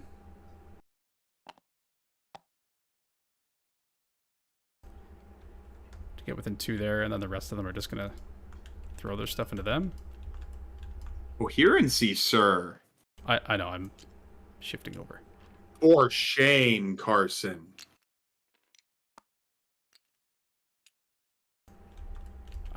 So yeah. That's a lot. You're gonna be on a 3-up save regardless. 5 wounds each. Mm-hmm. I know you're welcome to change your all-out defense. Sorry, I hadn't allocated the attacks yet. So definitely 4 into them makes sense. Yeah. And then just everything else into them, I think. Yeah. Sounds good. Yeah, all out defending. So we've got bugs. We'll do 4 into the tree of minutes first. So these are going to be on 2s and 3s. Where 6s are mortals in addition, so that's 2 mortals. Oof. And then 3 at -1. 8 damage, right? 8 total, yeah. I was kind of gambling there that I would not be completely wiped. Yep. And then we've got 1, 2, 3, 4, 5, 6 times 4. I'm gonna actually have to leave this guy alive. Okay. Because he was out of range of my branch witch giving inspiring presence. Gotcha. Okay. Then we've got 25 attacks into the Revenant Seekers.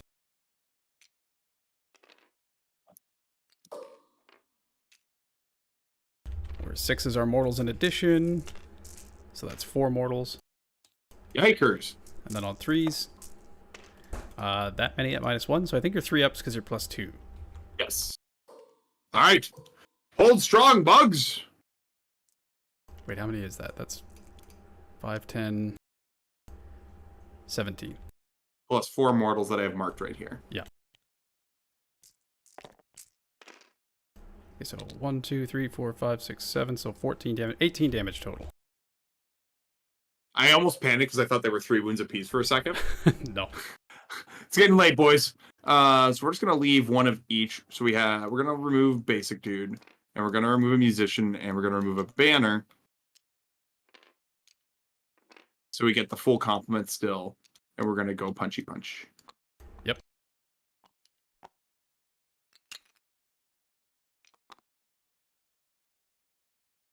So they're +1 to hit because I took damned. There's gonna be 10 shots here, 3s and 3s.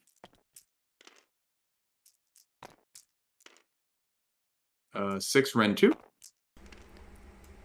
10 more damage. I don't know why I thought I had wards for a second. Been funny though. And then the bugs. Wait a minute. Did I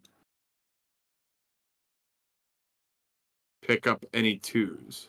Did I say I had 2s to wound? Would you have 2s to wound? I did not. Did I say 3s and 2s or 3s and 3s? I don't know, but it's fine. You can keep going as is. I'm trying to look back at the chat history here. Don't worry about it. It's fine. Oh, it's gonna bother me. How many saves did you make? 3, 4, 5, 6. 5. I think I made 6. Okay. Yep. I hit on 3s. I didn't roll any 2s. Okay. Yep. I'm just like, I ain't doing this. That was a miss. And then 3s. That many Ren 1. 1. So 1 more damage. Okay. And that's that. Yes, sir. And then up there, Sigvald. We're going to kill you one of these days. This lone bug. Okay, maybe not. But his mount. His mount! That's 2 rend 1, sir. Thank you. 2 rend 1s? Yeah. Oh, sorry. So 1 went through, 4 upward. Do it. Do it. Let's go! Okay. Got him, dude. Yep. I still get to own this point is insane to me. Yeah. That turn 1 pin on the chariot paying off dividends. It's kind of crazy. They survived 3 rounds of combat from Sigvald. Yeah, that is honestly. But that's okay. Yeah. It is pretty odd. I think I still just scored 2. Yeah. Yeah. You own 3. I own. Yeah. No! Wait. Oh, yeah, you're chosen. Yeah. Yep. The chosen lost 3. And their bravery is... I think it's 8? With the banner? Do they not have a banner? They should have it. Well, he counts as a banner. Gotcha. Please, Wahapedia. There we go. Their bravery 8, and then plus 1, so they're actually fine. I don't need to spend any CP. Yeah, I figured. Okay. Alrighty. So looking at the battle tactic situation, you do have bravery tests though. I auto passed them. Yep. Bugs have a bravery of 7. Do it like a man. They're good. They're good. Okay. Alrighty. My turn. This is my one chance at getting. Remember, I said there's like the one tactic I kind of need to set up or try and find a way to grab. Yep. This is my chance to get Eradicate Trespassers on you. Yep. I killed a model, so they healed all wounds allocated. Not wholly within 9 of Overgrown. So that is what we are going to do. Primals. Yes, from me. So we should have 1, and then... We get +1 so far. We Yep. get +2. Alrighty. So we should have 2 each? Wait. Yep. How do you have 3? Did I use a primal to unbind you last turn? We didn't get primals last turn. Ah, that's right. An honest casting phase. That's right. Yes. Anyway, sorry, go ahead. All right. So, heroic action is going to be a CP on my branch witch. Yep. Don't get it. Not getting that means I don't get to rally these guys this turn. But it's okay, unless I had the full 5, because I was going to be extra annoying. Just take the full 5 and take this point from you. Oh my. Because you have 4 on it? Yeah. Yeah, that would have been rough. Let's do... Again, it doesn't But that really could matter. give you a tactic because you could walk on it and take a point with a hero. Oh, no, you already did that tactic. Which one? There's a tactic I was thinking of you have where you can take a point. I haven't done that one yet. Gotcha. What I've done is Intimidate, I've done Led into the Maelstrom, and then I've tried to do Roll on the Eye of the Gods. Gotcha. Yeah. All right. Okay. These swords might actually do something in turn 3. I'll try for a CP on the Sorcerer Lord. Oh, he doesn't get it. He kills a warrior by accident. Yep. All right. First spell, we're gonna go for Spites from Hive. Okay. No. First spell, we're gonna go for Tree Song. Is that gonna do more for me than a War Song Bomb here? Yeah, because I need a big number for the War Song Bomb to be meaningful into those chosen right now. Tree Song goes off on a 7. You don't have an Unbind in range. Correct. So my bugs will have Rend improved. Hey. But they won't have that anymore. All right. Next up, we're going to do Spites from Hive from the Branch Witch. That is over here near the swords.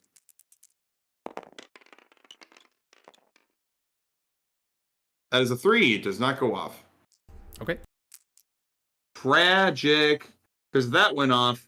I just go zoop and I go for a verdant blaze. Actually, I might still do that.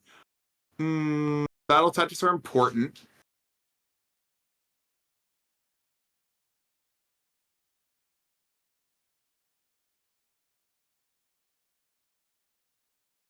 Yeah, but you're split. You're so split up.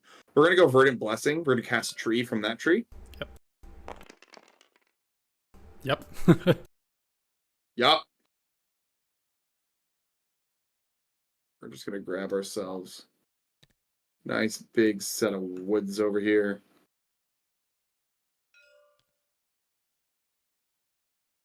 I'm just going to keep it simple here, I think. Thought about putting him in cover, but I don't think I can really achieve that. Oop. We're just going to grab the tiny boy instead.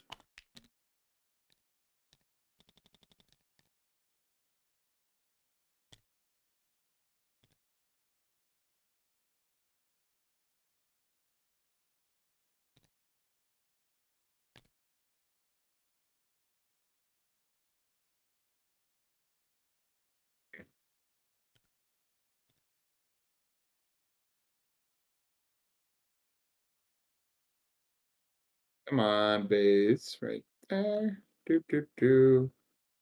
We're legal. All right. Yeah. And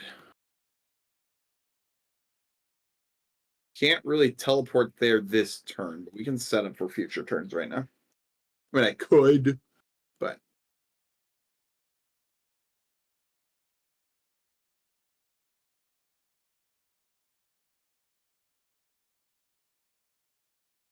not really too many places for me to teleport right now. That's rude, dude. Maybe go here. Yeah, I should probably just put him over there, but my branch will be over there. This is about to get pretty interesting, is what this is about to be. But that's there, and that's a threat for a while, especially if I get it again. And this is just a matter of like finishing cleanly as possible for like differential type purposes in a team setting. Yeah. Or something that's doing like Nova differential for scoring. All right. Movement phase. Run, little tree rev. Tree rev, run. Go away.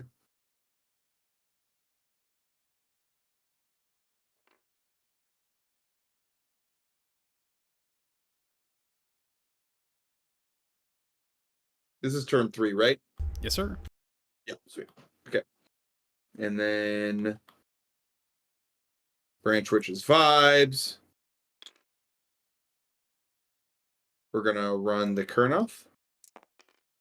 Oh, move your... Yeah. Yeah, do it. I was just like, wait a minute. Punch me! Is there any like movement shenanigans to prevent you from getting onto here? You have to be wholly within 9. I don't think there's any way that I can really prevent that. They move 7? Or they move 5. 5, okay. But you could outrun them 11. I mean, I guess I just go like... Yeah? You could put it here. Yeah. Oh, but I could just run them. Yeah, I see what you're saying. Yeah, exactly. So. Just like that. And then 5 dice. 6 dice, sorry.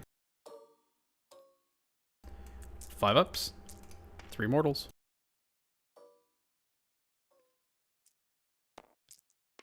Take 3 mortals.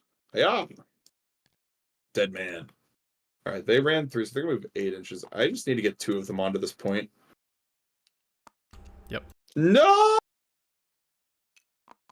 I don't want a 4-point turn. That's what you do. No, I do 2-point turns. You're mistaken. Oh, true.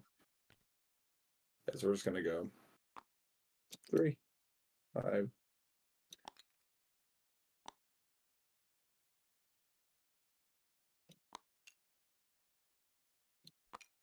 I don't have any good place for them to teleport to, so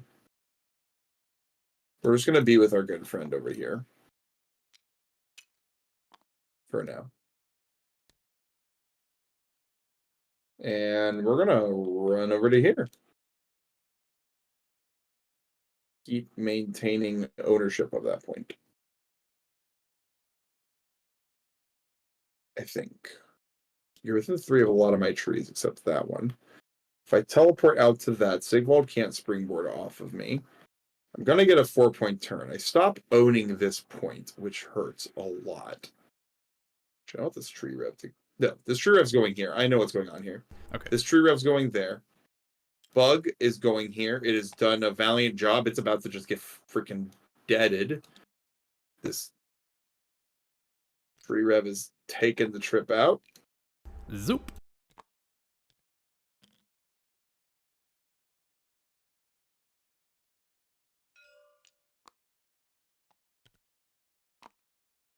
The Mad Lad will simply rally on your turn, or my turn, whoever's next. How dare you?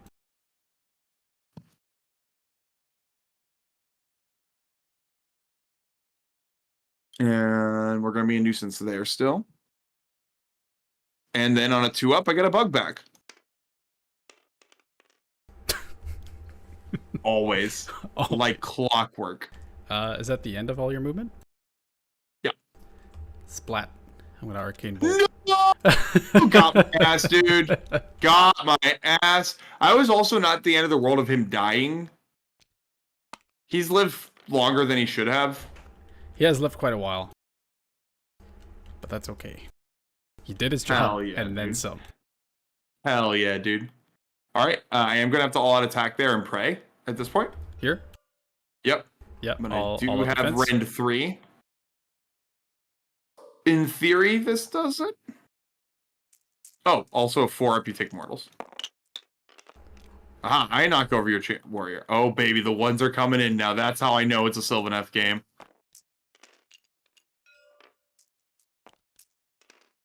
Alright, you got 5 at Rend 3. 5 at Rend 3, so these are 5s with +1. So 3 go through. That's 6 damage so far. So 2 guys die. Alright. 4 damage from the bugs. Are you ready? I'm ready. I've seen it. The amount of 4-ups you're about to miss will be legendary. Yep. 3 damage. So that'll... yeah, leave just him alive on 1. Me not getting a 4-up or a 2-up. Hilarious.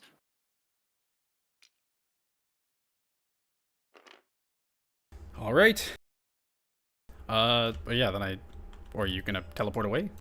No, I won't at this point. Okay. Then... I also don't want you to rally again. That makes sense. What do you mean?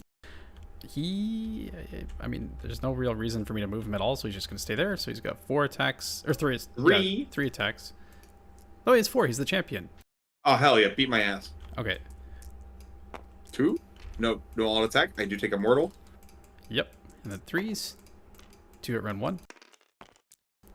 I save one of them, and because I killed a model, I will heal it all up at the end of the combat phase. Okay. You didn't have any wounds on you? I did. Oh, because you already healed before. Yep. Yep. You got it. Cool. All right. Okay. As a 2-point turn for me. 2 points? Which, yeah. Wait, because I failed my battle tactic. Oh, yeah. My battle tactic was to kill that man. We're just pillow fighting. That's what's happening.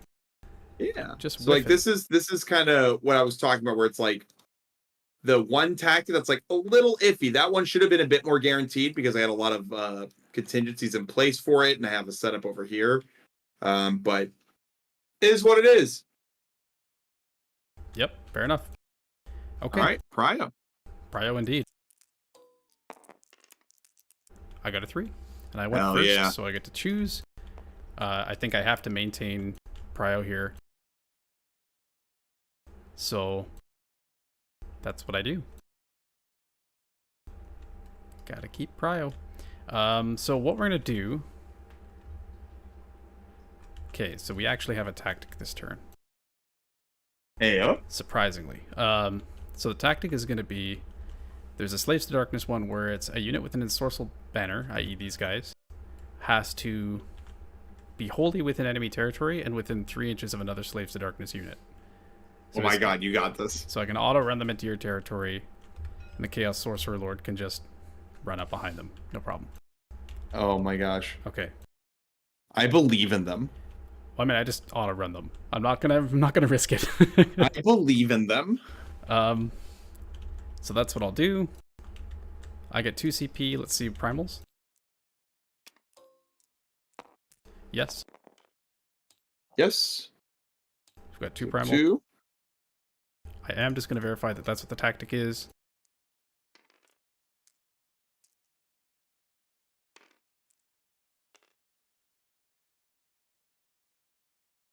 March of Ruin. Pick 1 friendly slaves to dark unit. It includes a standard bearer with an ensorcel banner and is not within enemy territory. They have to be wholly within enemy territory in 3 inches of any other friendly units. Yeah. Okay. Amazing. That's so good. Okay, thank God. Thank God. I can do it. I can see. I can fight. Yeah. Fairly Odd Parents. Great reference. So, heroic actions.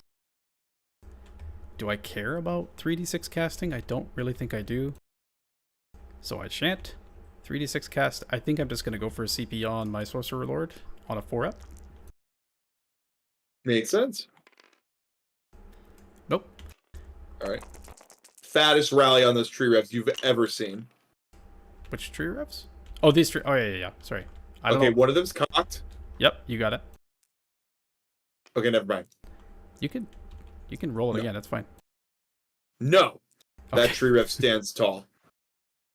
Okay, he's by himself. Can these unmade possibly get anywhere near him?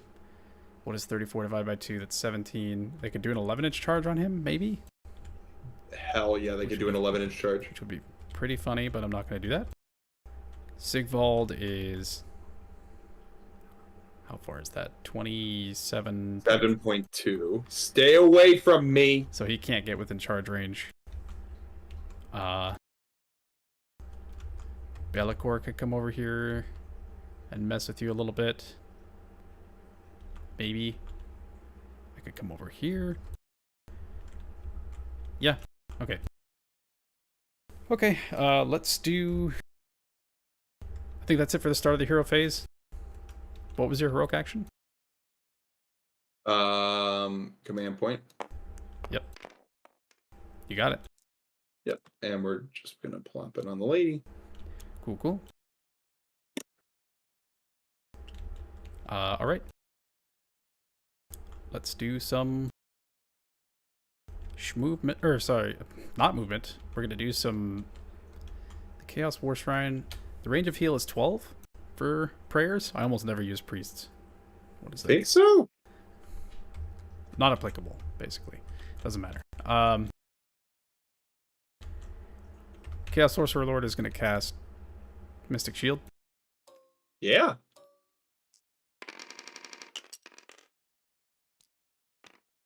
That's an 8. Oh, I was gonna put it in the thing. I did not intend to count that. That's fine. Okay. It's an 8 anyway. That's an 8. Kind of. Sort. Am I within 18 inches of Mr. This guy? Mr. This. No. So it doesn't really matter. I'll throw a primal into it for a total of 14. I'm gonna see how I feel.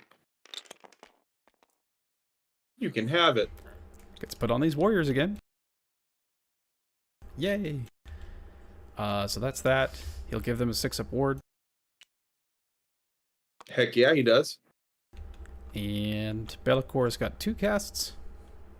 Why not? Let's go for that sweet arcane bolt. Dude, it got my ass. That was hilarious. On a 7? I could still have a whole ass... I'm out of unbinds in range. I can have a whole ass bug still. Whole ass bug. Yeah, put it over there. The tree revs are over here. Just like chill. I don't think he has any other applicable casts, so cool. That's what I should have done, I think. Because then it would set me up for Harvest the Spear Pass guaranteed without really like interacting with you. Because the bug just charges in on that top left corner. That's very true. Okay. But you would have walked away and the bug would have just been waddling there, eventually going to that objective, which is what the tree revs are going to do. Yeah. I guess the Chaos War Shrine is going to do a 3d6 charge. Doesn't. Oh, hell doesn't yeah. happen. Doesn't happen. No, but he's going to take a mortal wound is what he's going to do. On a 1? Yeah. Okay. He takes a mortal. Actually, it's a 6-up ward. Takes a mortal. Take it. Okay. Movement or end of the hero phase. My Colonels have done a great job of doing nothing all game. Leave them alone. They're just little guys. It's just 5 this time. It's just 5. 1 more mortal wound. What have they ever done to you? Literally, they have done nothing to you. Movement phase. Spend a CP, auto run the Chaos Warriors. Absolutely.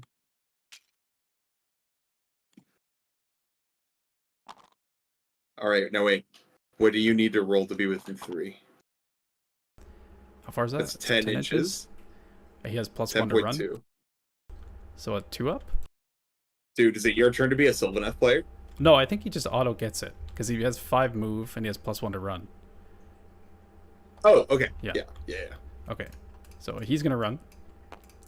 He's good. Cool. I liked it funnier when you were in a Sylvaneth player dilemma of losing of like your life depends on a 2-up. Yeah, exactly. So that's a total of 9 inches. Yeah, he just ends up right there. Right within 3. Hooray. The Unmade will run. Or will they? Do we try it? I don't think we do try it. I don't think that makes sense. I think we just keep screening for my general because that's my grand strat. They're going to run. Yeah. I don't really have too many ways of touching him beyond being very silly. They go a total of 7.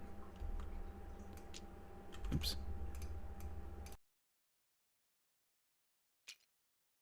Which, don't get me wrong, I will attempt to be very silly here. I guess they go there. Sure. The War Shrine is gonna... He moves 8. Ayo!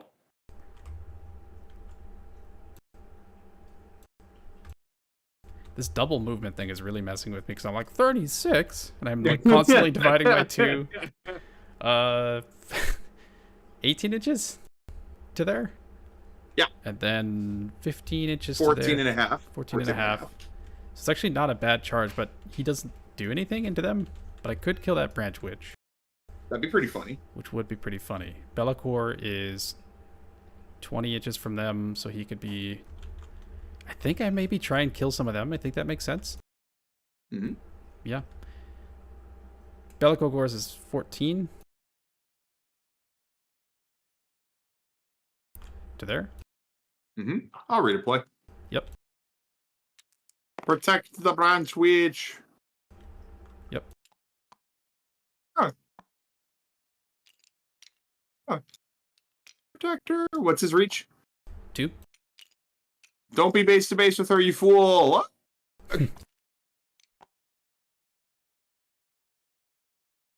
And who's the 3 wounds on? The front man. Okay. Like this guy right here. Okay. The War Shrine is going to move. He's going to run. For a total of 9. Mm-hmm. Is he a monster? Nope. But he'll discount his 2. Okay. And then the Chosen's going to retreat. Sweet. Just outside of 3 this way. Sweet.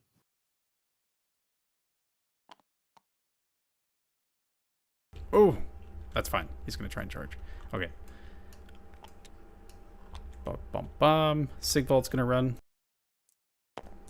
I'm glad I never have to see that man again this game. Total of 9. Let's go in here. I just simply will not have to. I simply never had to deal with him, really. Yeah, exactly. Man. Okay. That's that. Charge phase. Be'lakor's going to charge. Hell yeah, he charges. There's a total of 6. He makes it. He makes it indeed. Be'lakor goes to here. Mm-hmm. And then at the start of the combat... Or sorry, I'm going to stop your Kurnoth. Actually, do I stop them? I think I roar them. I think you roar them. Yeah. So on a 3-up... I think you roll a 1 and it doesn't matter. They are roared. Damn. Can you imagine? Yeah. Yeah, that would be insane. Then I will Arcane Bolt. Yep. for big 1 mortal wound. So I can't get your Branch Witch. Yeah, that was just the way the redeploy panned out. Like, I just couldn't put it any other dudes there. Yeah. I've got 1 CP, all out attack. Bellacore, dump everything into your great swords. Yeah. Gotta look at his attacks profile real quick. Very sorry for being slow. Okay, so he's got 8 attacks with his Blade of Shadows, which are going to be on 2s and 3s.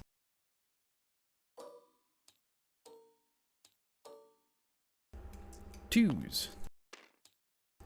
And 3s. Hell yeah. 6 at Ren 2.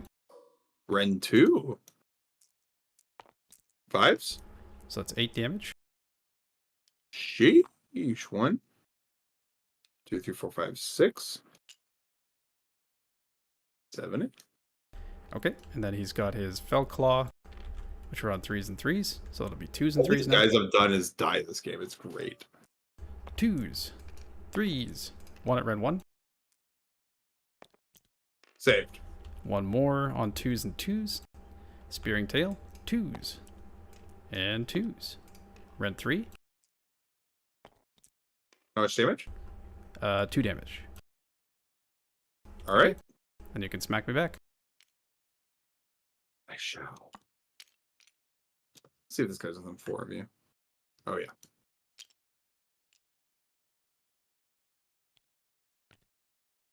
All right. 10 attack. 13 attacks. I can't math. 4 times 3. Here we go. So that is 6 mortal wounds. Yep. That many Ren doesn't matter. It does matter. That is... Wow. Is that... 14 damage. He dies. Wow. Oh. Okay. Their bravery 7. Do I need to keep one alive? Really? Yeah, they only lost 2, so. Yeah, I'm gonna just roll it. That's not a 6. They're good. Cool. They're done rolling 6s. For the first time ever, I will score 5 points this turn. Let's go, dude. You got the lead. Let's go. Let's go. Okay. Let's go. And over to you. The funny part was I was about to do some real technology there when he lived, because I was going to do the war song bomb for my Branch Witch here. Yeah. Because it's everyone wholly within 9 inches of her to try and tag him with some mortals. Yep. But I guess not. But I guess it doesn't matter. Oof.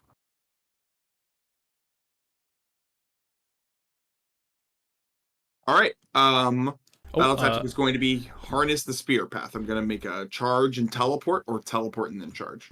Okay. Ludivicus says, Judge called for saltwater test on the dice. I agree with this. I only rolled 3 6s, and then you're the one that failed 4 4-ups. It's fine. It's fine. It's all good. But also, I'm definitely down to saltwater test the black hole. Always. I hate this thing. Yeah. All right. Primus? Yep.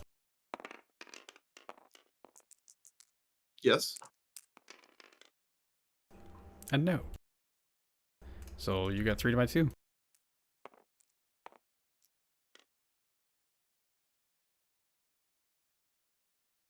All right. And I'm going to gamble a little bit here. Actually, no. First, I'm going to go for a CP on this Branch Witch here. No, doesn't matter. I'm going to rally those Kurnoff. Single 6 here is pretty big. That's pretty big indeed. Pretty big. Okay.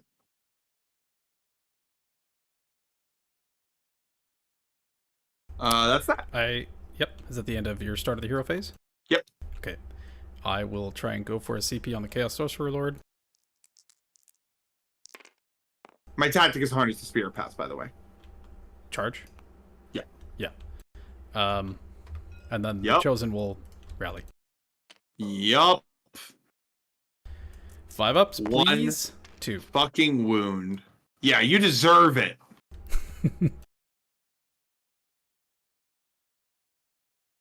So we'll bring back him, and then we'll bring back the ensorcelled banner as well. He's right here. So they just go to there. Okay. All right. On rally 1 CP. All right. First spell is gonna be Tree Song on that tree right there. That goes off on a 7. I have no unbinds in range.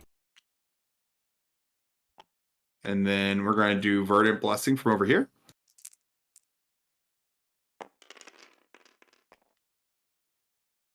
I'll chuck a Primal to make that a 6. I think... No, I'll reroll that.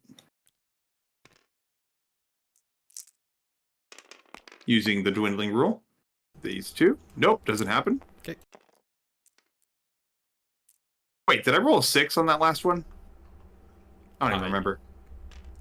I was looking for... My dumb brain was looking for a 7. We're going to Spite Swarm Hive over here. Okay. I'm going to chuck a Primal. I'm going to chuck a Primal. I'm going to chuck a Primal. I'm going to not get a cock dice on a Primal. I'm going to cast it. Can't be unbound. Yep. But joke's on you. I've got 3 primals now. Oh, true. So yeah. Spite Swarm Hive is yours for the first time in the game.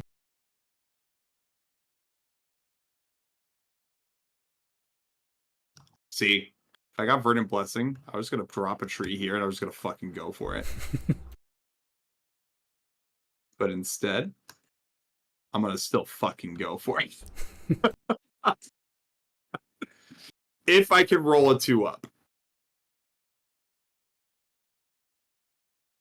Yep. So we're just going to plop it here where you can't see it. Oh my god, I threw it away. There it is. Boop.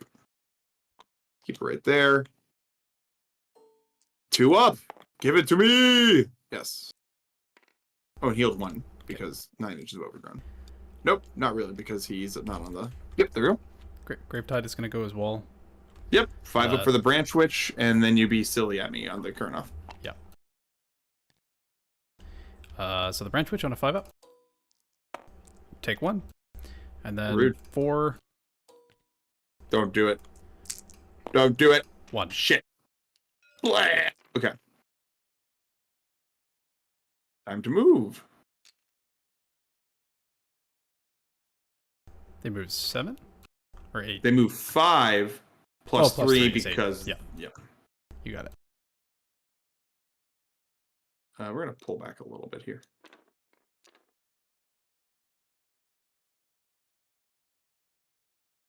Wish I had a CP for a redeploy. That'd be swell right now.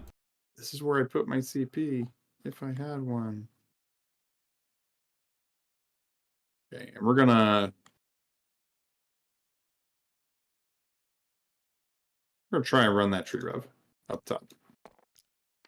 Oh, baby, it's mine! Get it, little tree rev. Yeah, look at him go. Woohoo! We have 12 over here.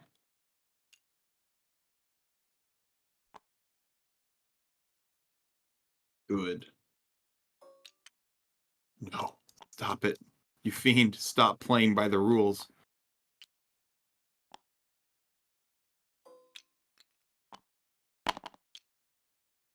No! You're crushing my dreams, Carson. That's what I do. I wanted to bring a dude back so I could make the charge onto your general even easier. Yeah. Robin says, and they're still going. Super looking forward to deep diving the replay night, guys. Good night, Robin. Thanks for coming to watch. Hi, Robin. The deep dive is roll good. Yep. I think this has happened like every time. Well, this has only been 2 times so far, but when Matthias and I played last time, it was just like an absolute... Both of us just rolling awful the entire time. It's like not just roll good, just like roll betterer. Yeah.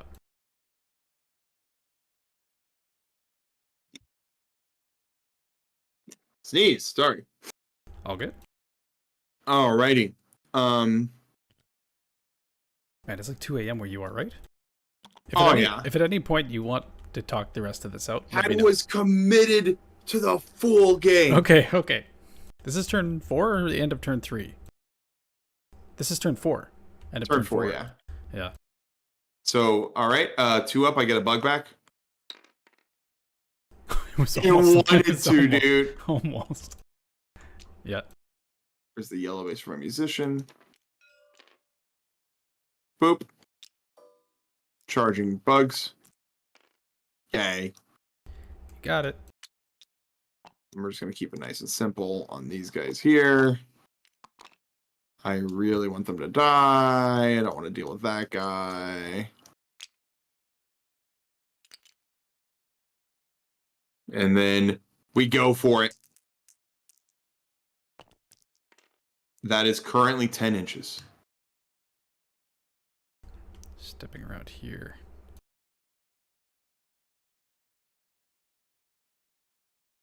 How spicy am I feeling? I could go there. No. I'm gonna re-roll it because I'm feeling stupid. Oh! Oh, good God. Oh, good God. 14 inches! Whoa! Yep. Woo! 3. Look, man. These are the type of moments you play Sylvaneth for. Exactly. 5. And then, oh. I think the Sorcerer Lord lives. Ayo! I think he's good. Yeah. Hell yeah, dude. I can teleport off via the Actually, I'm gonna go back here. Oh, via this one? Yeah. Or just the objective. Oh. Because I'm wholly within 6 of an objective that a Kurnoth Hunter is contesting.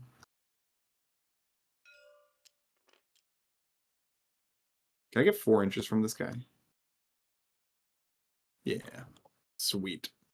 Okay. Yeah, if I can get wholly within 6 of an objective I'm contesting, I can teleport out. Honest, like it's Yep, fair enough. Yep. I want to fight here first to deny Grand. Okay. Famous last words. Surely 3 chosen. Don't just delete these bugs. Okay.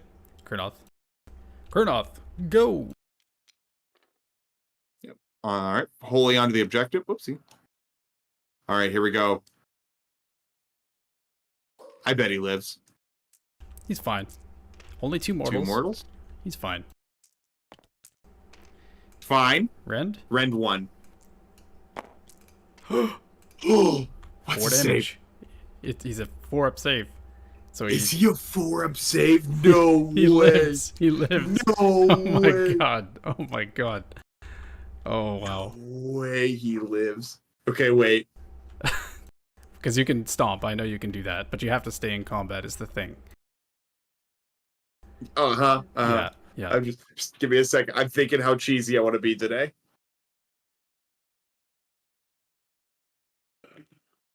We're on stream, doing it for the Vine. And to combat, they're staying in basically. Yeah. What's your reach? 2 inches. Nah, I'll simply double. I'm out. I'm gonna simply double you. I'm gonna take this one from you. Okay. Away from that mean man over there. Yep. Sigvald, my pride and joy, the #1 unit in my army. Yeah, that guy. Oh. See, I don't actually plan on these guys like. Actually, I don't actually plan on these guys like doing anything beyond just taking this out, going somewhere else, trying to get a 2-up from them. Yeah. Okay. All right. Chosen. They're gonna Alrighty. attack. 10 attacks. 10 attacks. I will simply not die. And that's my battle tactic there.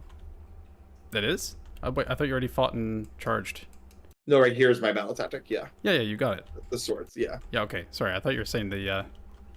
Okay, sorry. I understand. Okay, 10 attacks. 6s are mortal wounds and additions. 3s. So that's 2 mortal wounds. Okay. 3s. So 3 at Ren 1. 5s. So 4 damage.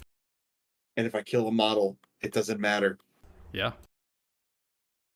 All right, bugs. Do not fail me. They're going to fail me, by the way. 4s and 3s have never been known to fail, though. Not once.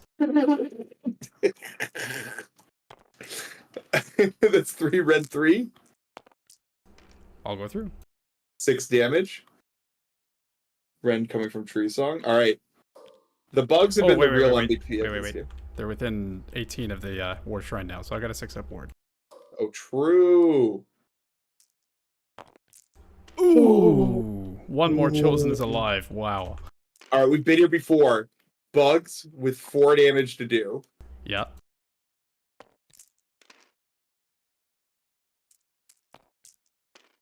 Okay, you're going to live again. Ren 2.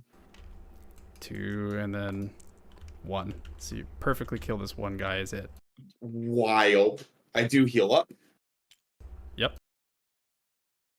It's just wild. That's so funny, dude, that we are here again. It never ends. It never ends. You do take this point, so you got 5 this turn. Yeah. And then we roll Prio. Prio for turn 5. I got a 1. So I just win. I Yeah. just win Prio. Okay. What the heck can I even do this turn? What do I do? Who am I? What can you do? I can bubble wrap him like crazy. That's for certain. Yeah, that was my chance to stop your grand. I definitely can't get your grand strat. And I don't think I can stop you from scoring a bunch of stuff this turn. I still have Intimidate the Invaders. Yeah. And you're Sylvaneth. So. Yeah. I have it. Yep. Okay. Yeah, I was going to War Song bomb you. Yeah. I mean, Sigvald can go his 60 here.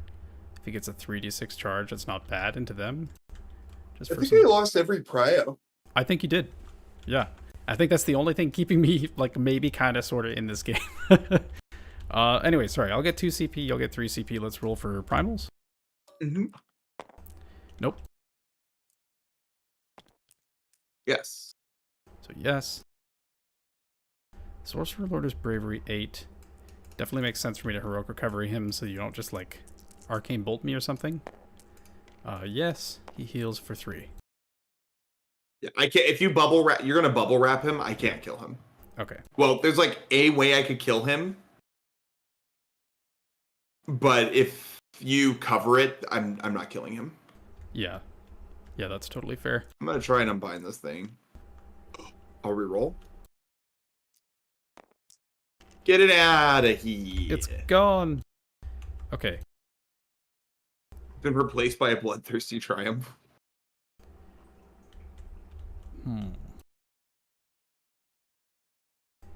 Battle tactics is tough for me right now. This guy can auto run out to here. They could go to there. And Sigvald can go back to here. Continue being useless. Would it be shorter to get him over to here? He'd need a 9 to get over there. Yeah. Yeah, that's not great. Okay, well, Chaos Warriors can go there. Easily. He could go to... Well, I need to bubble wrap him is the thing, so... Surround and Destroy isn't super great right now. Those warriors walked forward, though. Should they maybe you should complete... If you bring a Chaos Warrior to the other side of the board, does it become a king? I wish. becomes like a demon checkers, prince. you queen them. Let me just quickly check. We have equal amount of primals right now? Yeah. Yo, one? Do it. This is it. Magical If this dominance? I think this is the turn you do it. Yeah, why not? Let it rip. Yep, magical dominance. Because let me just quickly check the Slaves to Darkness. You don't have any priests or totems on the field. You... I could try and kill you off this objective, but that's not very good. And it'd have to be a Slaves to Darkness unit. Lust for Power, I already tried. The Ensorcelled Banner one, I already did. I don't have 3 or more heroes. And... Oh wait, no, I'm within 12 with the bugs. Oh, I was like, if my bugs weren't within 12 of this objective, you could just kill the Branch Witch with the War Shrine. I could try and charge with 3 or more Slaves to Darkness units. I could definitely get one here. That's pretty base, actually. These guys need a lot, but you do have a guy here. Sorry, what's the distance there? That's 17? Yeah. And then that's 13. So that's actually not bad. So I have 1, I have 2. But then either one of these charging is like almost impossible, especially because you have a redeploy. Man. It's almost like I shouldn't have just suicided Bellicor. Yeah, screw it. It's Magic Dom time. Hell yeah. This is the turn that I try to win a roll-off, and let's see what happens. So... Here, wait. Let's make it interesting. Just 3d6 versus 3d6? No. I'm just going to roll mine now. Beat that. Okay. Mystic Shield. Beat a 7. Oh my... Oh, why did you do your heroic action for draw power? Why, I healed him. But I did beat a 7. Because that is a 7. Yep. So I'm good. I'm okay. Yep. I did it. All right. Oh, man.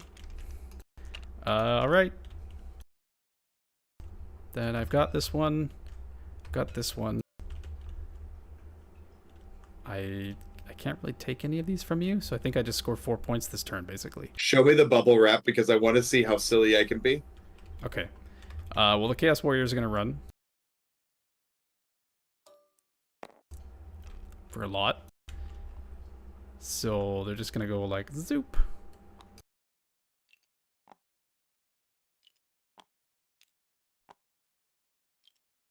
Oh, they can actually just surround him, but you can slam me with that. Yeah, right. It's 9 inches. It's 9 inches. Keep that in mind. Okay. Okay. So you just wiggle him a little bit, and you're fine. Yeah. Well, actually, if that's the case, if it's 9 inches, then these guys can just like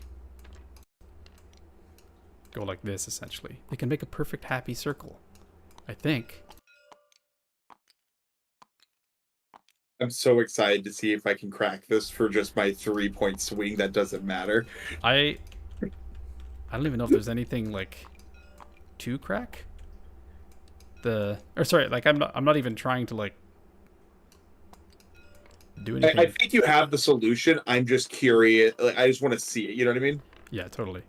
Oh, War Shrine's gonna do his 3d6 charge. Let's see if he does that. He does. He gives it to Sigvald. So why not? So then Sigvald will move his I'll finish over here first. This is chaotic. This is so chaotic. Okay. Dude, it's the end of the game. We're just having a good time. I want to see if I can deny your grand strat. I'm gonna make a happy. Rolling... there was guys here. They would have moved here. I'm just being. I'm making a happy little circle is what I'm doing. Yep. Yep. Yep. Yay! Happy circle. He's gonna move. He's gonna stand in the center of the circle. Wow. This is All Stars, by the way, just in case anyone's still watching.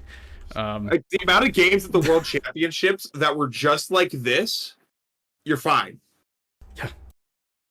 The unmade. All right, you stopped it. You stopped it. All right. I wanted to try War Song Bomb him, but you made the screen big enough.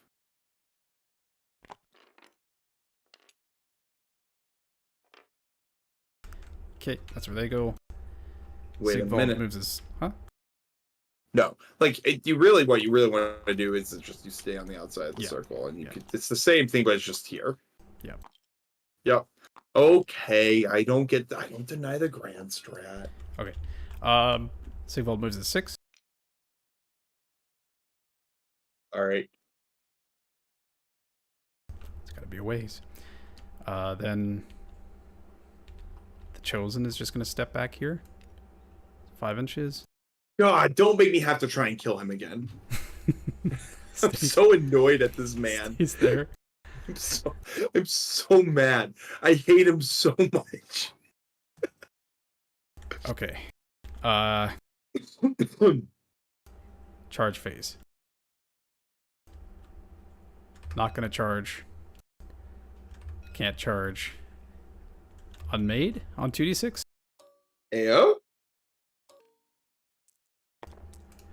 An 8. Oh, I think they make it.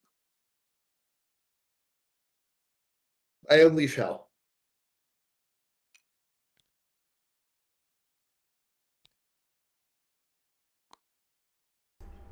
Just like that. The only one that matters is this guy, really.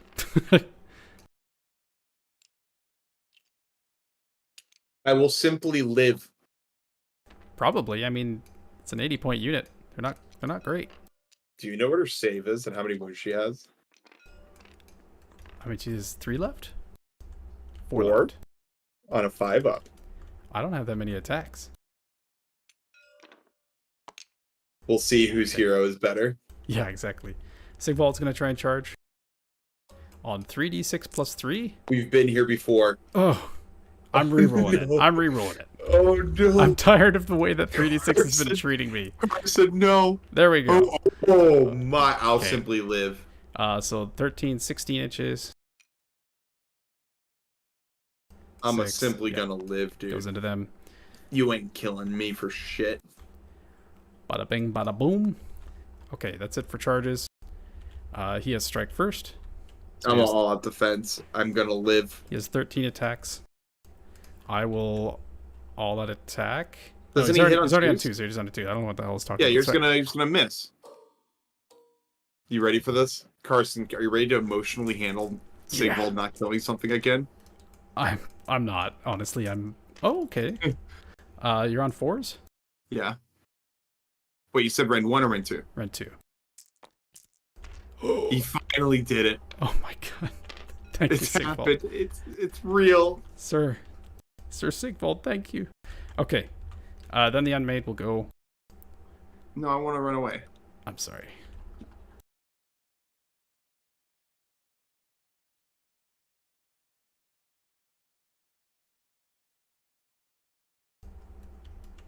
Yeah, you win just on Grand Strat here. Oh, no, you don't. Sorry, I have Grand Strat too.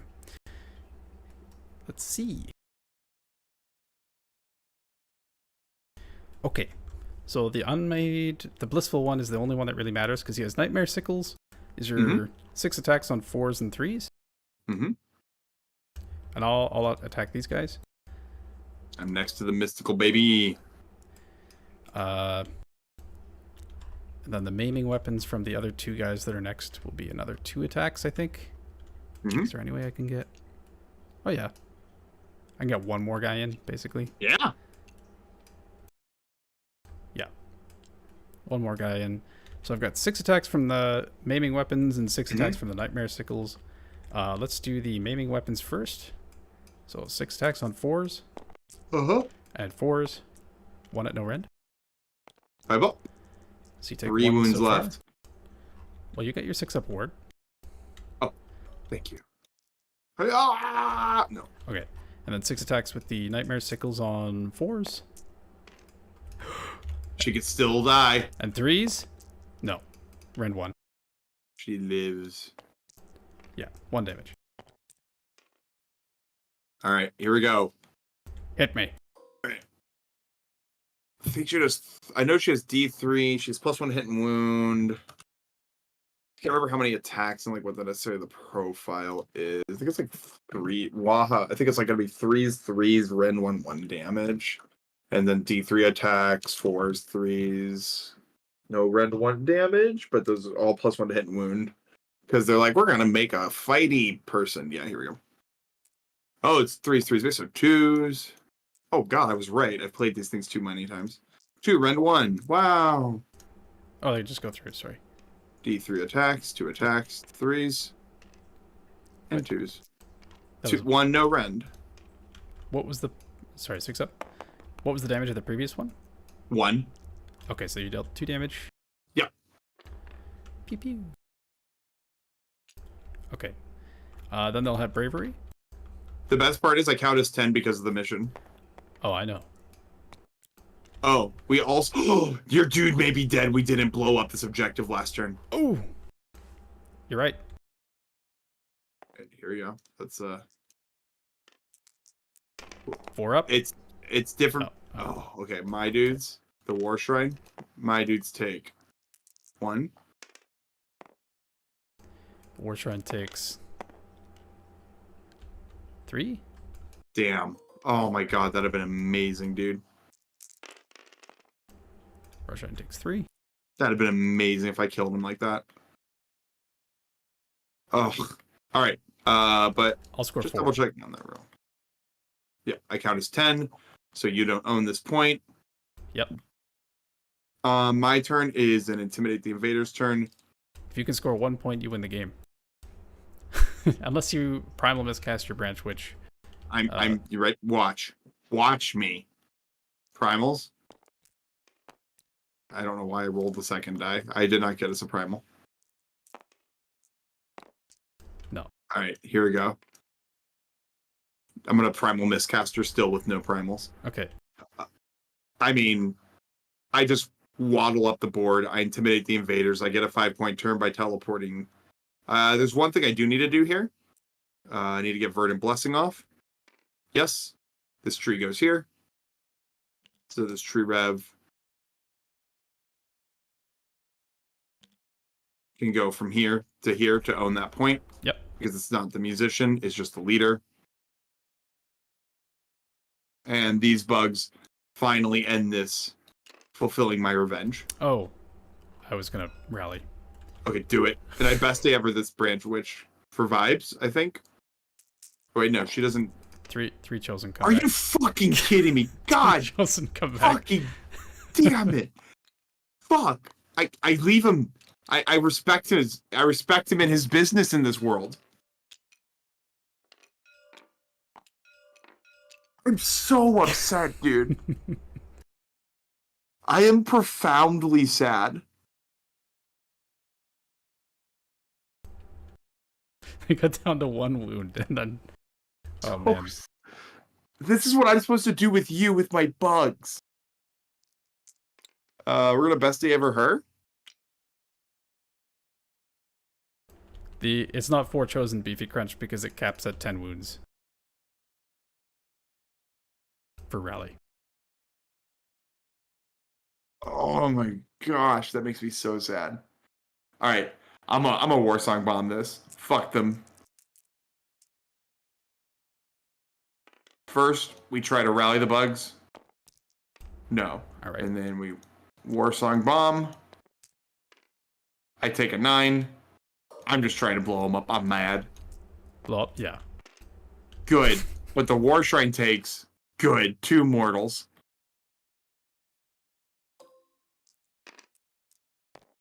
That's what you get. Okay. Okay. The smart thing to do here truly would be 2 up, get a rend reduction against her. Yes.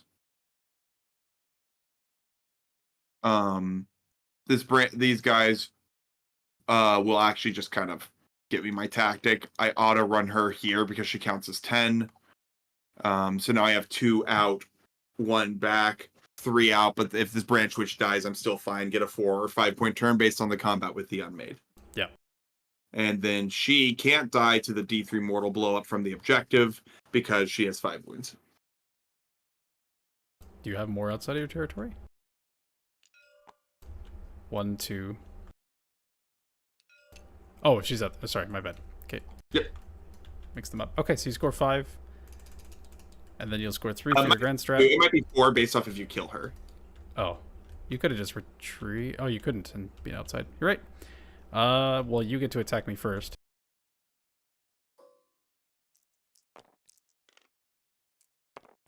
One rend 1 for 1 damage.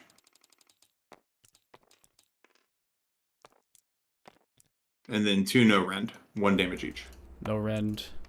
So that's 3 damage so far, but they have a 6-up ward, so they take 2 damage.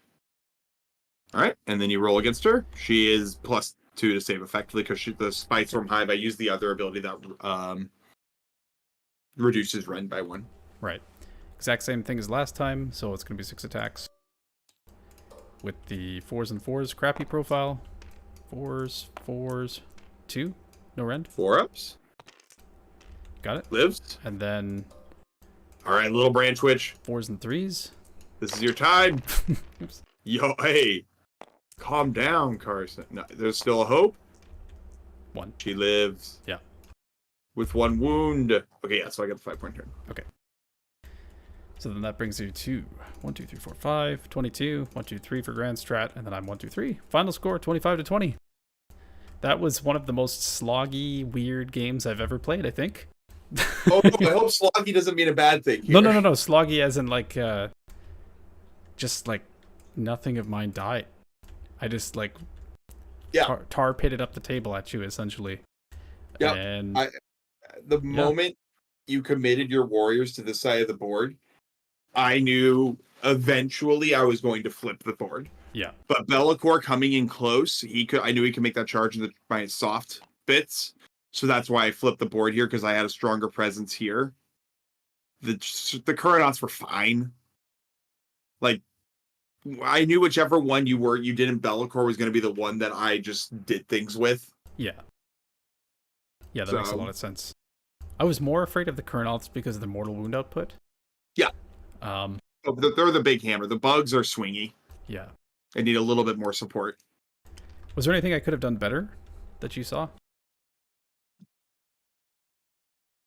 Don't roll 1, 1, 2 on the first charge. Yeah. I'm going to be real with you. That's true. Because if you got that double, you did get the double there. But if I got it and I'd already been in combat, then... It's freaking over, man. Yeah. Yeah, that's very true. I think if there's anything to learn from that for me, the Grave Tide doesn't matter in this list, because I really need those charges, like really badly. Yeah. So being at 1960 is way better. Even though he got some damage on your Kurnoth, but like who cares, right? I'd rather secure a charge than get some chip damage. Yeah, especially with how CP reliant you are. Yeah. Yeah, it was just like, and then it also showed off like the strength of this list, which was that was the fight I wanted to deal with on those Kurnoth, and then be able to punch back with some bugs or swords. I kind of set up the fight there and just, this is the battleground, your hammer versus mine.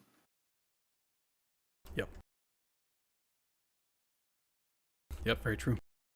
Anything else that I could have done better? I mean, I guess maybe the Warriors moving down the middle, because I could just put my general wherever. That makes a lot of sense. I kind of figured the Warriors weren't really going to do anything this game other than just like protect one objective. But yeah, I mean, look at them right now. They're making a happy little circle. Yep. I mean, because it's like, once I get trees set up like this, I could just be here. I could be like very regularly. An opponent will, against this list specifically, not specifically, but like against this list in particular, the opponent will be like slogging, trying to get to me up the middle, and then it's like turn 3 or 4. I'm like, all right, over here. Yeah. The Tree Lord Ancient is alive. It's over here. I'll have Kurnoth or bugs after their combat teleport, and then tree revs. It's just like, I'm all the way over here, or more accurately, in this case, I've been over here, while you just spent the whole game moving to the other corner. Yeah, exactly. We just trade sides of the board, essentially. Yeah. It's like you can't keep up with my movement. Yeah, that was what happened here as well. I just flipped to the side of the Chosen. That was definitely a rough battle plan faction matchup. But I mean, I did win literally every prio, which helps. But even then, it just kept it close. Essentially, it didn't. Yep. Didn't win. I was able to finish the Chosen before they retreated. If I killed the Chosen with one more damage on the turn for the tactic. Yep. But yeah, very good game. Yeah. I had a great time. That's fun. Thank you for coming on. Thanks for everyone for watching. And yeah. Does anyone have any last minute questions for Fred? We're gonna have to wait a while for that to be the case, so I'll ask some questions. Do you have any events upcoming? Yes. I have a couple RTTs in this month if work allows. We have a big release for work going on this month. Nice. April, there's a GT in Kentucky. Trash Clash in the Bluegrass, hosted by Actual Trash Wargaming. They host good events up there. But I think that one's filled up. We have one in Atlanta, a golden ticket event, Warzone Level Up, April 20th, I think it is. Yeah, and then Rocky Top at the end of May is hosted by the TO is another GAW person. It's gonna be a good time, another golden ticket event. And I think I have another GT in near Charlotte that month too, with where Fabian Barbouse is gonna beat my butt again. Nice. It's gonna be great. And speaking of Fabian Barbouse, yeah, there you got you. I got your back. Yeah, exactly. I'm not saying the next people that are going to be coming on the stream. So immediately after this, 2 weeks from now, is going to be Caleb Walters. Great. #1 Zinch last year. Almost #1 Chaos, but Fabian Barbouse actually snuck that away from him. And then speaking of Fabian Barbouse, after Caleb Walters, he's going to be coming on the show, which is going to be March 25th, I think, or 26th. Whatever the Monday is. Like a month after this is what Fabian told me. Yeah. Yeah, we do it every 2 weeks just because I'm going to run out of All-Stars eventually. Like, just do them again. It's been great so far, but also I don't want to, like, have all of my Mondays taken up essentially too. True. It's a lot of time. And then after that, we've got Phil Marshall. Big Phil is going to be coming on. That's going to be awesome. And yeah, so that's going to be pretty much covering us up until April. So come check it out next time. Fred, you just joined the Discord as Ferd. So if you have any questions for Fred, feel free to ask him in the Discord as well. And yeah, thanks so much for watching, everyone. We'll catch you next time.